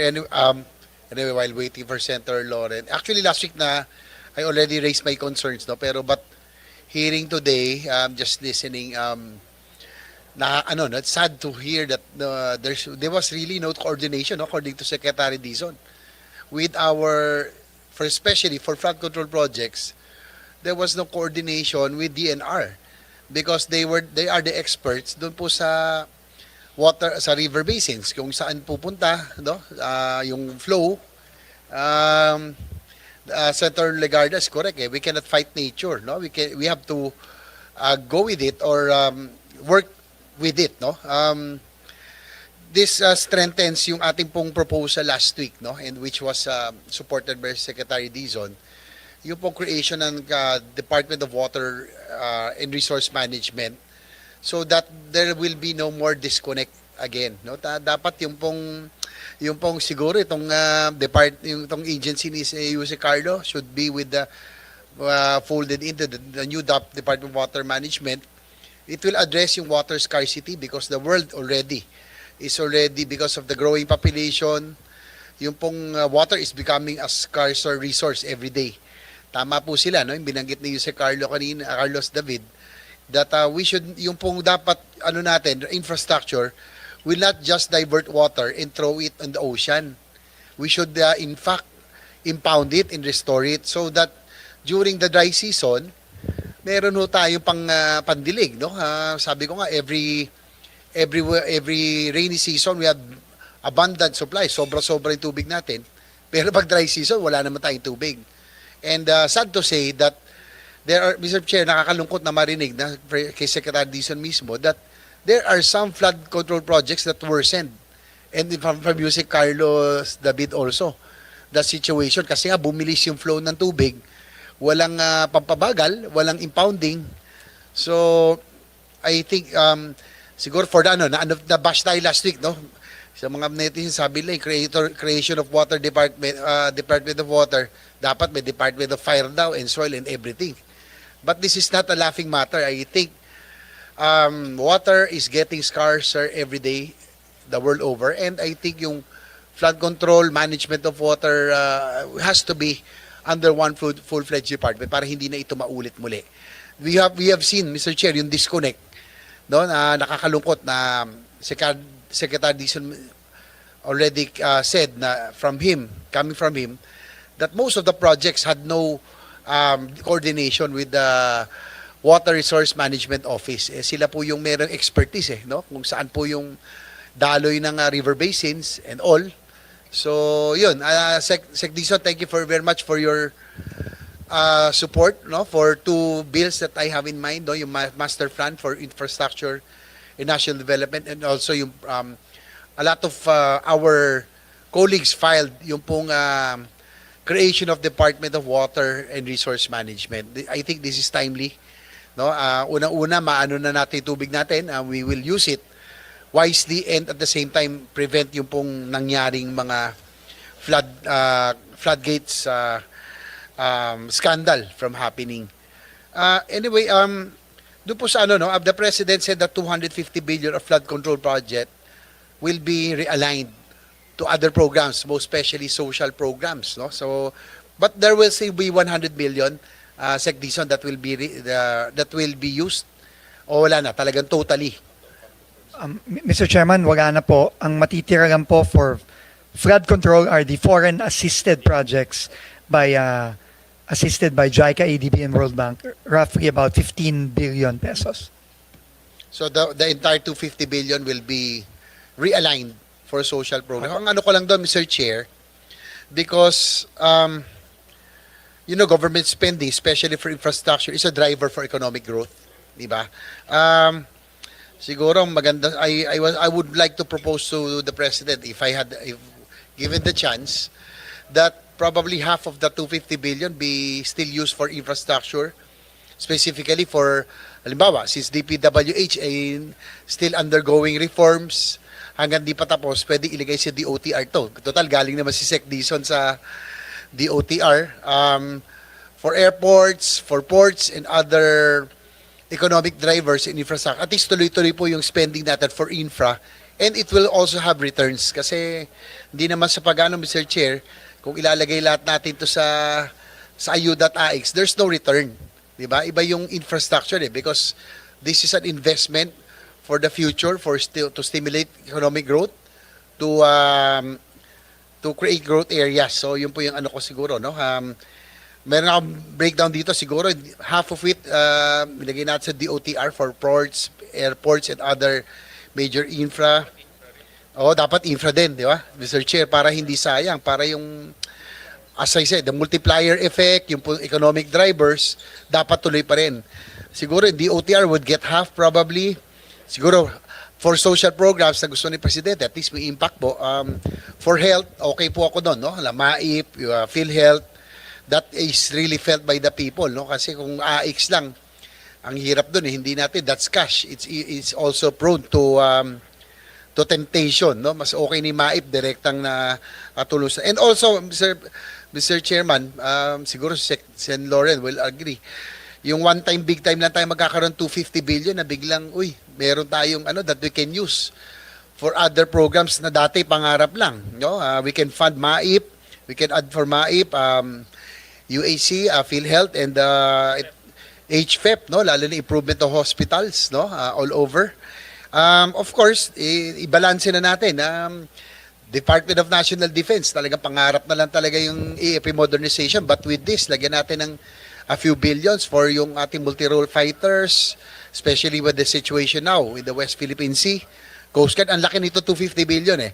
No? But glad to hear that meron pa rin namang flood control projects, yung po mga foreign assistance. So hopefully by next year, we can resume na maayos na kasi hindi rin naman natin pwedeng i-sacrifice to for the next 2 to 3 years. Otherwise, kawawa rin yung mga kababayan nating malulubog. So, yun po. Again, we'd like to thank Secretary Dizon for the support for yung pong master plan natin na measure, and also yung pong project, yung ating Department of Water Management, Resource Management. I think it's already timely, no, na magkaroon na ng coordination, no, and planning that ang banggit nga ni Senator Loren, dapat nature-based, no, hindi yung engineering-based lamang, at yung district ang nasusunod dati. Nakakalungkot pero parang may yung mga pinresent kanina ni Jose Carlos David, may mga hindi nakakonekta, no, yung mga binanggit ko last hearing. There are some projects na talagang pinroject lang na at least it was confirmed, no, that there are dikes na wala namang pinoproteksyon ng community. May nakita rin po akong seawall, sinumbong ko na rin kay Secretary Dizon, seawall na napakalaki. Hindi mo na makita yung dagat. Wala naman din pinoproteksyon ng community. So, that's all, Mr. Chair. I just gave you my observations this afternoon. Thank you. Mr. Chair, if I may Yes, po. go ahead, sir. Thank you very much, Mr. Chairman, Senator JV. Let me just po reiterate what the President's directive was when he instructed to remove the 250 plus billion from flood control. Ang priority po talaga niya, obviously, yung PhilHealth, 60 billion, I think, roughly. And of course, yung ating pong mga social programs. Pero sa infrastructure naman po, sinabi din po niya, no?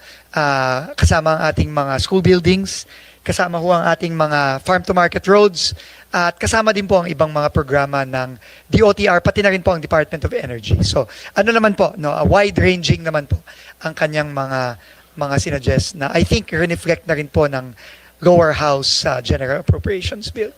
Thank you very much again, Mr. Chairman. I agree Senator with JV. Senator JV na yung matitipid natin sa infra, dapat malipat sa infra rin. No, because infra has a tremendous multiplier effect. Alam ni Secretary Dizon yan eh.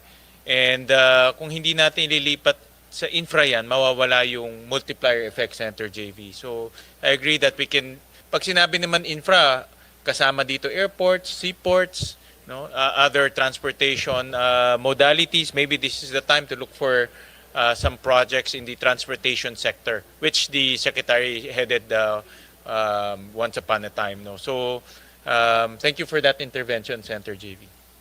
Senator Lauren?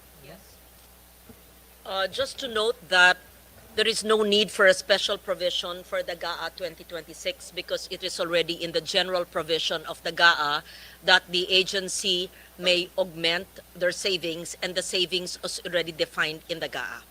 Yes. So, nandyan na. And DBM is here, right? Tama. Yeah.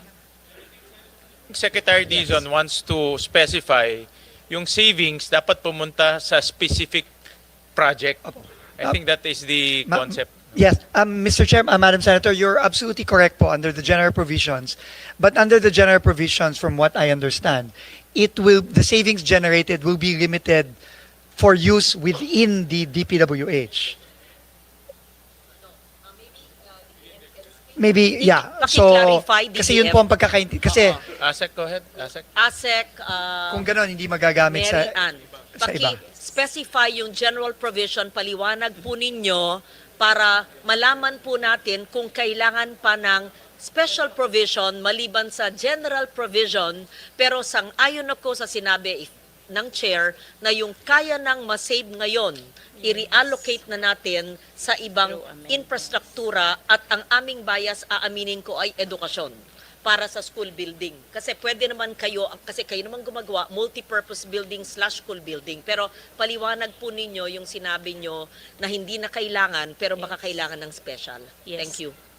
Yes, thank you so much, Mr. Chair. As far as the savings are concerned, if we are looking at the savings ng DPWH and it wanted to use it ng within DPWH rin lang and within the same activity, then we're talking about modification lang. And the approval of that is within the DBM. That's provided for under the general provisions. But if we're thinking of augmentation, meaning making use of the savings to another activity of the DPWH or another activity of a different agency, then we would be needing the approval from the Office of the President. So we term that as augmentation.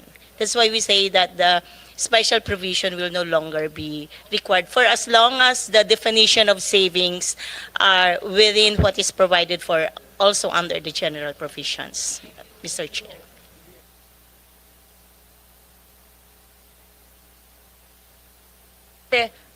Pag DOTR, oo, kailangan ng OP. So, kailangan ng special. Pag DepEd, kailangan ng special. Pero actually, DepEd hindi. Kasi sila naman ang gagawa. Pwede ng multi-purpose / school building. It will stay with them. Oh, okay. So, Yes, mas simple yes, pag Mr. DepEd. I'm sure gusto ng mga kasamahan ko pag school building. Oo. Oo naman. Sige. Kung mga bata, siksikan sa mga classroom. Sige. Okay, thank you.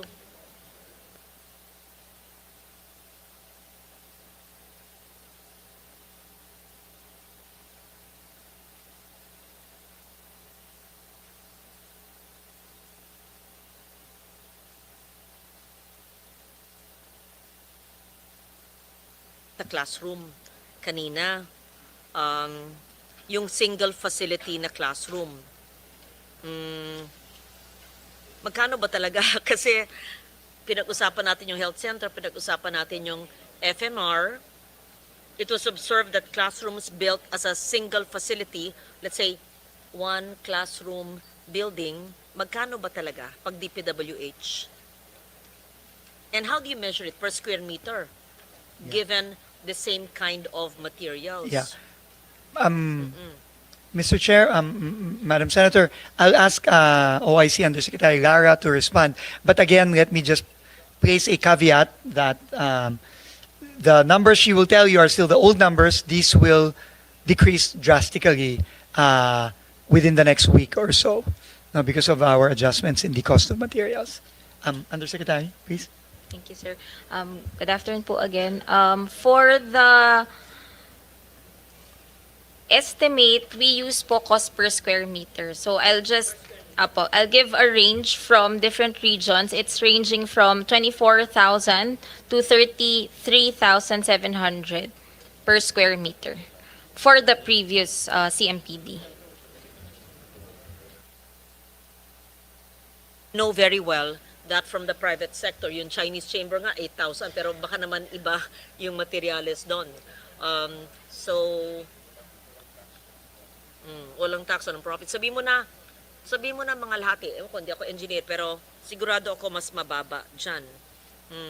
So, kung yung DepEd School Building Program ay 28.056 billion, so sa estimate ng DPWH ay this will cover 12,000 classrooms.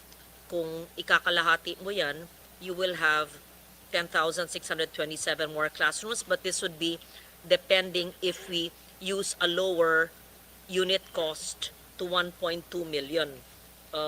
That perhaps, Mr. Chair, can be discussed in a technical working group because we're talking about costs.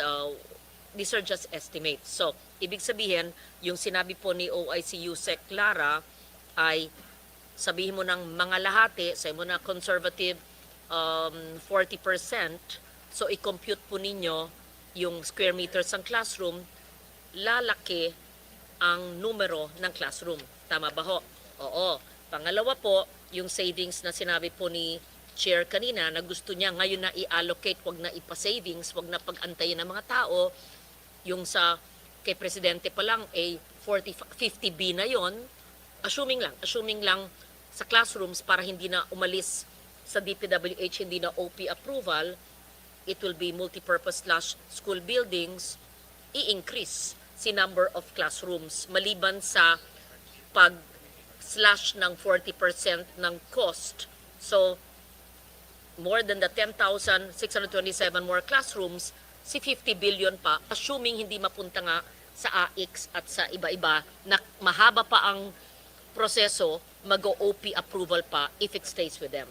So that's just my sincere and honest and well-meaning recommendation, and I would assume pag classroom, hindi naman siguro mandadaya, hindi naman siguro mag-ghost, hindi naman sigurong subject to anomalya o corruption, at magiginhawahan ang ating sektor na basic education. Yun po ang aking katanungan. Yeah. Okay, Mr. Chair. Lumabas lang po si Secretary, but before he left, he's aligned with your observation, Senator Lauren, when it comes to the possible use, which is to utilize that for the classroom, Mr. Chair.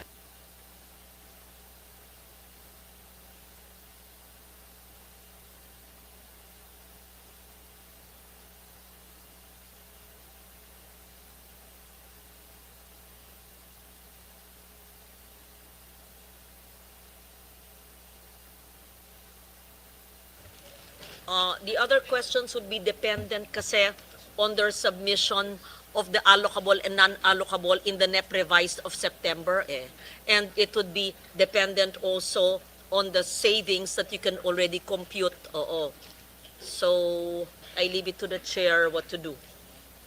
Kasi we cannot work on assumptions. Gusto natin ay fact-based. At yung pangatlo, talaga yung i-mainstream natin ang water studies at nature-based solutions para may pagbabago. So, hindi lang po yung pagbaba ng dupa at pababa ng cost, at saka yung mungkahi ko po na hindi lang yung cost of materials, kundi yung iba pang cost, maski na alam natin, hindi naman dinadaya yan, silipin na rin natin, wala naman masamang sumilip sa lahat, di ba po? Yeah.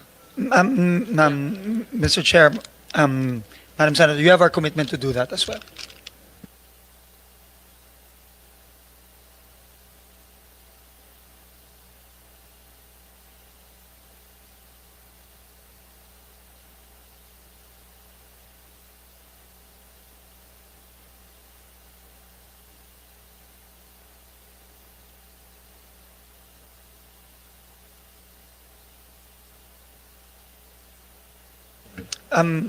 Mr. Chairman, sorry, we just realized that Friday is a holiday, so we will submit by Thursday afternoon.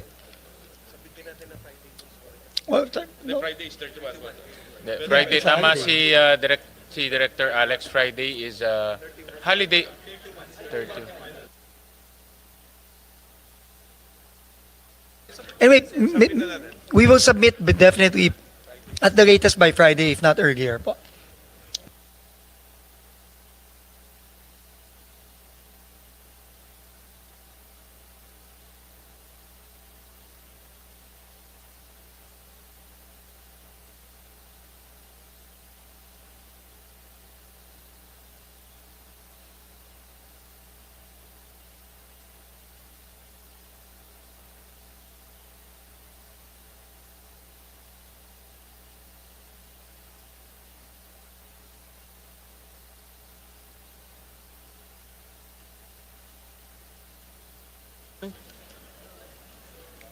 The foreign assisted projects are seemingly successful. So, may I just know what's the difference and why don't we use those doing the foreign assisted projects in auditing and monitoring all the local infrastructure projects? Thank you. May I respond to that? That's a great question po, Mr. Chairman. First of all, the reason for the success of the foreign assisted projects is that they are well planned. I think that is the foundation that is lacking in what we have seen, you know, in the past years. That foreign assisted projects are well planned, backed up by a very solid feasibility study, backed up by very serious detailed engineering work, and may plano po talaga. And obviously monitored by the funders, by the lending institutions. That's why it's very successful. Now, to the question, can the locally funded projects also be implemented or monitored by the team that does the foreign assisted projects? That is quite difficult, Mr. Chairman, because of the sheer volume of locally funded projects on a district level. And the UPMO, who is in charge of the foreign assisted, kakaunti lang po talaga sila. There are really a handful of engineers that handle a handful of projects, albeit very big projects, but this is also with the support of the foreign lending institutions. But I think there is great wisdom in the question of Senator Loren, because I think that is how, even on a smaller scale, how locally funded projects should be done. From the planning stage to the budgeting stage to the procurement to the implementation and monitoring stage, we should find a way to mirror the processes in the foreign assisted projects and apply them to the locally funded projects. And that would mean obviously involving all the district engineering offices, all the regional offices. No? So yun po, and I think that is part of what we want to do, no, as the new team begins the rollout of the reforms moving forward. Thank you po.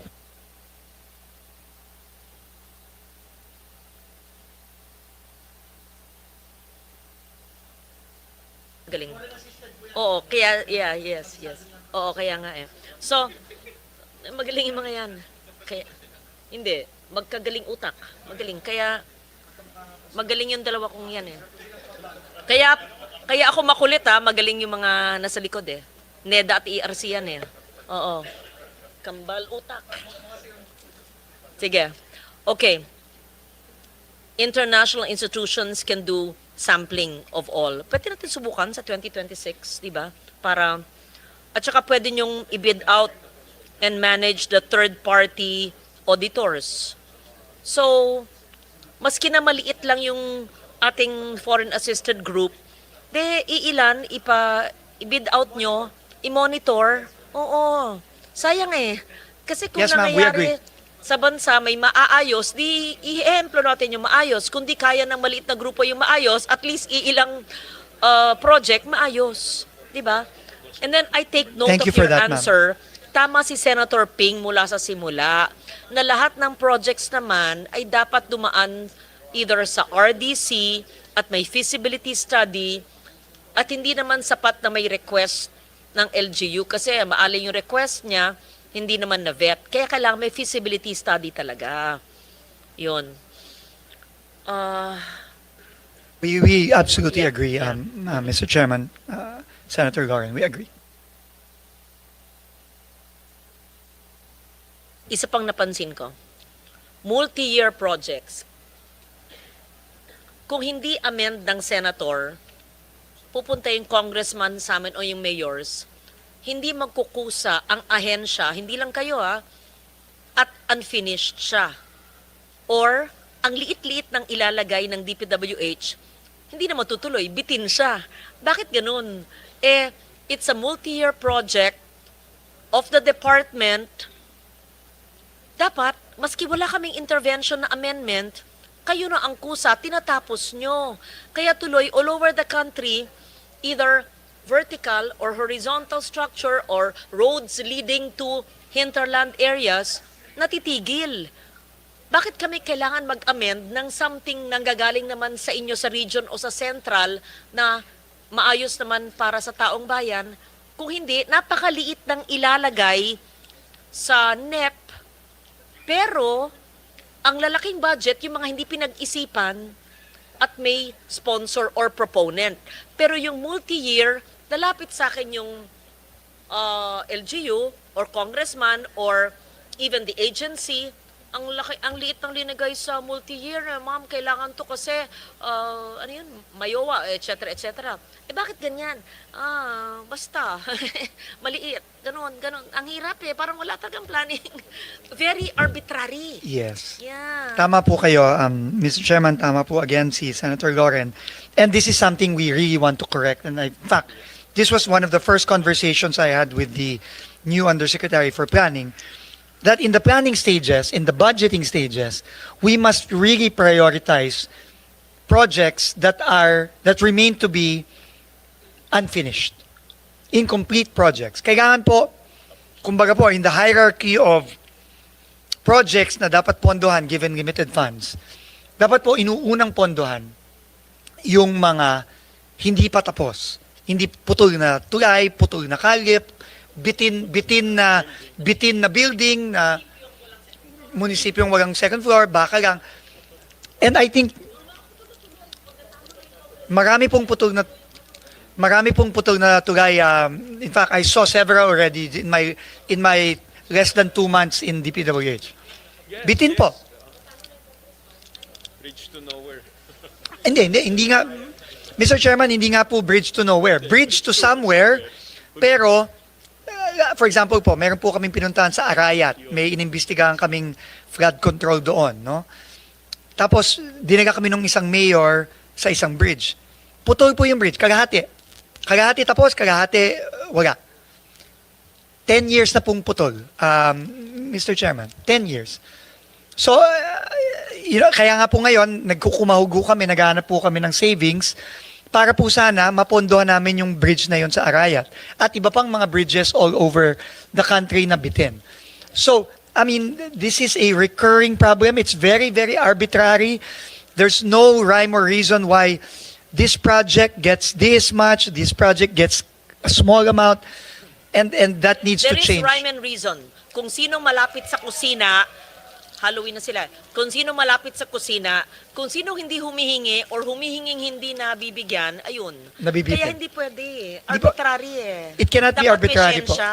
And it needs to be, needs-based po talaga. And I think the primary need, sabi nga po ng Pangulo sa akin, let's use all the money we have remaining to just finish unfinished projects.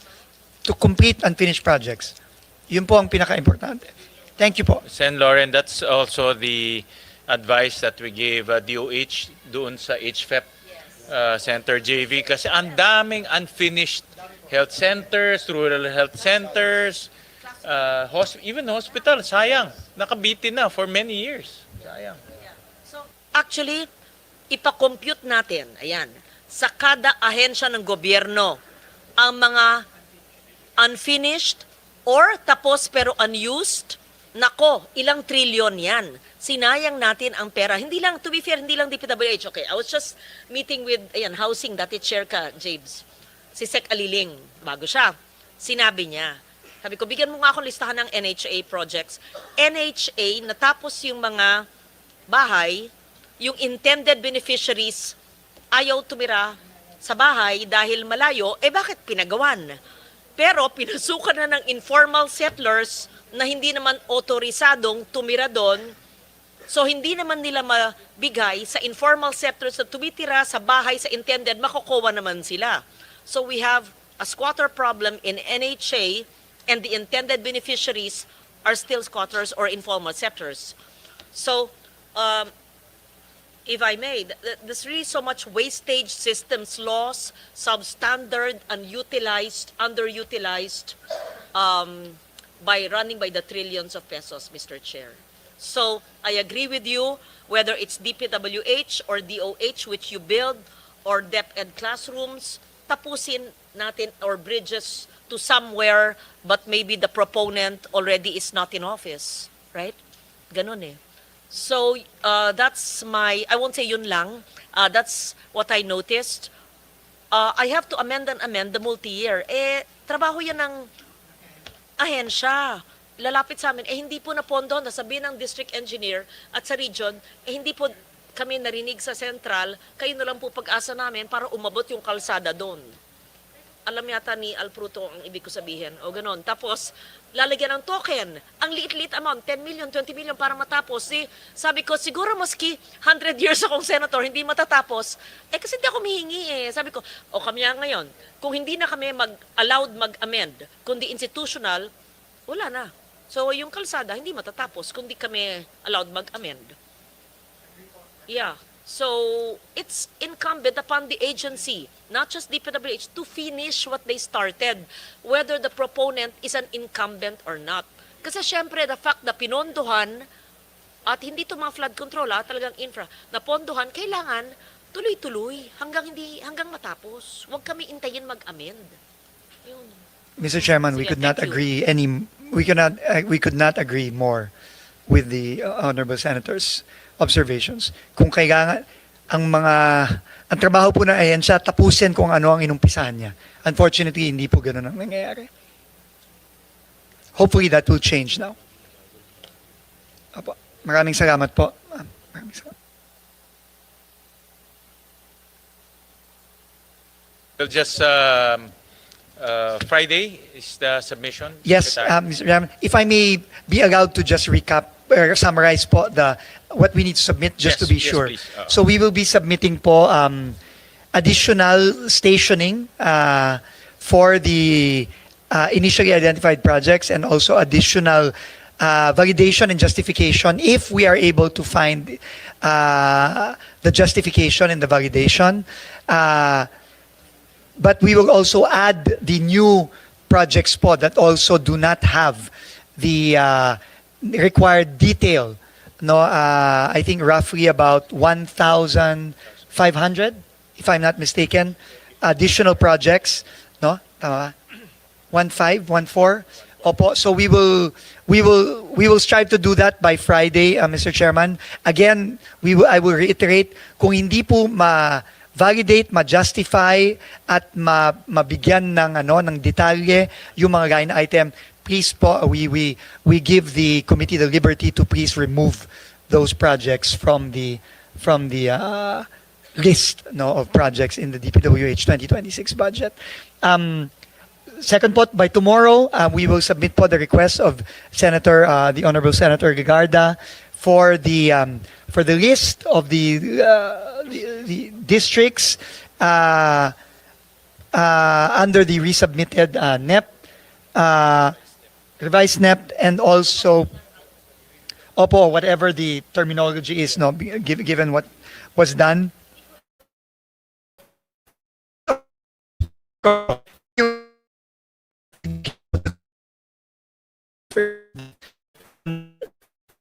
We will give the request for the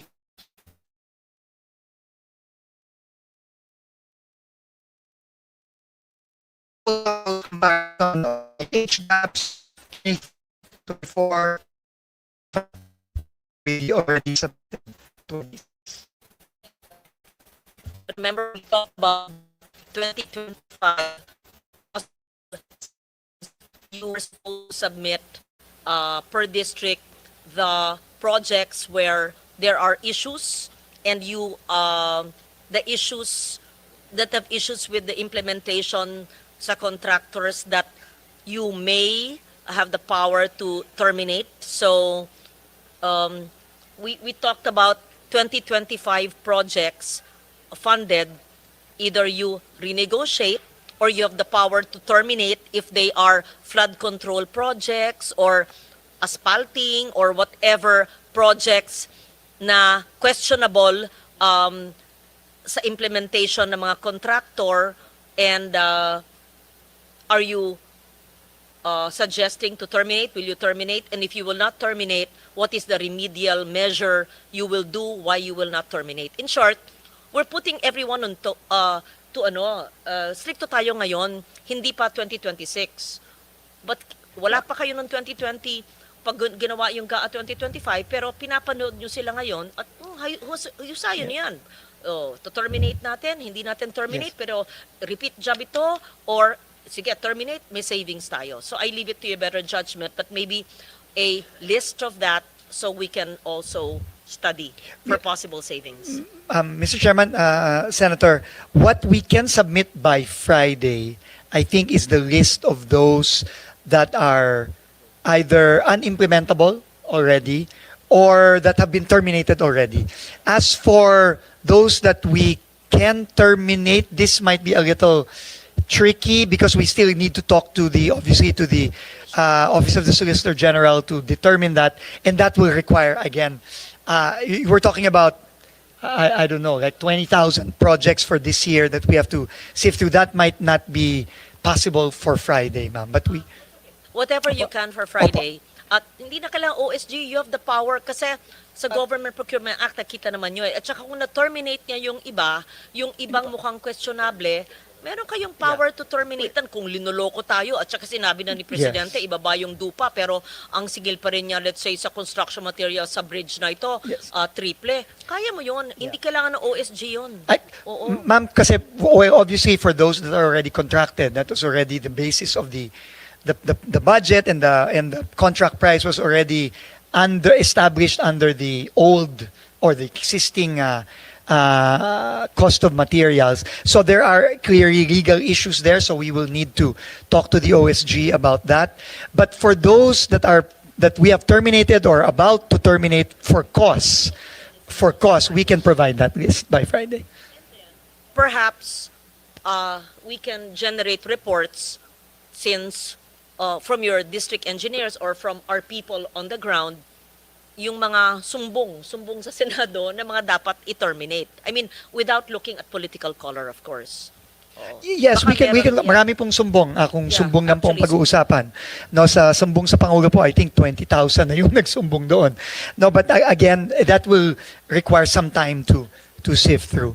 But finally, Mr. Chairman, ma'am, the last thing we will submit, which is very important, is the revised CMPD, the revised cost of materials, and then the estimated potential savings for 2026. So we will submit all of those by Friday, Mr. Chairman, Senator.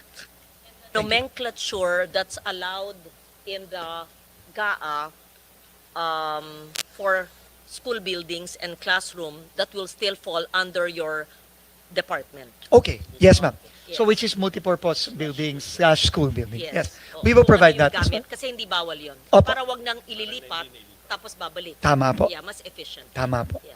Thank you And, so much po. Opo. Sa lahat ng nanonood po, hindi po namin kayo, sa mga tanong po namin na inaaral namin ang budget, hindi po namin kayo pinahihirapan. It's really, we take seriously the mandate and yung pronouncements ni Presidente na ayusin, limited ang fiscal space. Sakita natin, dahil sa eagle eyes ng chair, naparami. Di ba? Naparami ang classroom, naparami ang kilometro ng FMR, naparami sa pagtutulungan ng lahat. So, we're here to help. Yeah. Okay. Thank you. Thank you for the patience of Sec Dizon and the whole team. Mr. Chair, salamat. Thank you. There being no further questions, the budget of the Department of Public Works and Highways is now deemed submitted for plenary's consideration, subject to the discussion and the submission of documents requested. So maraming salamat, Secretary. Thank you very much. Maraming salamat po. Thank you so much. The hearing is suspended. Thank you, sir. Thank you po.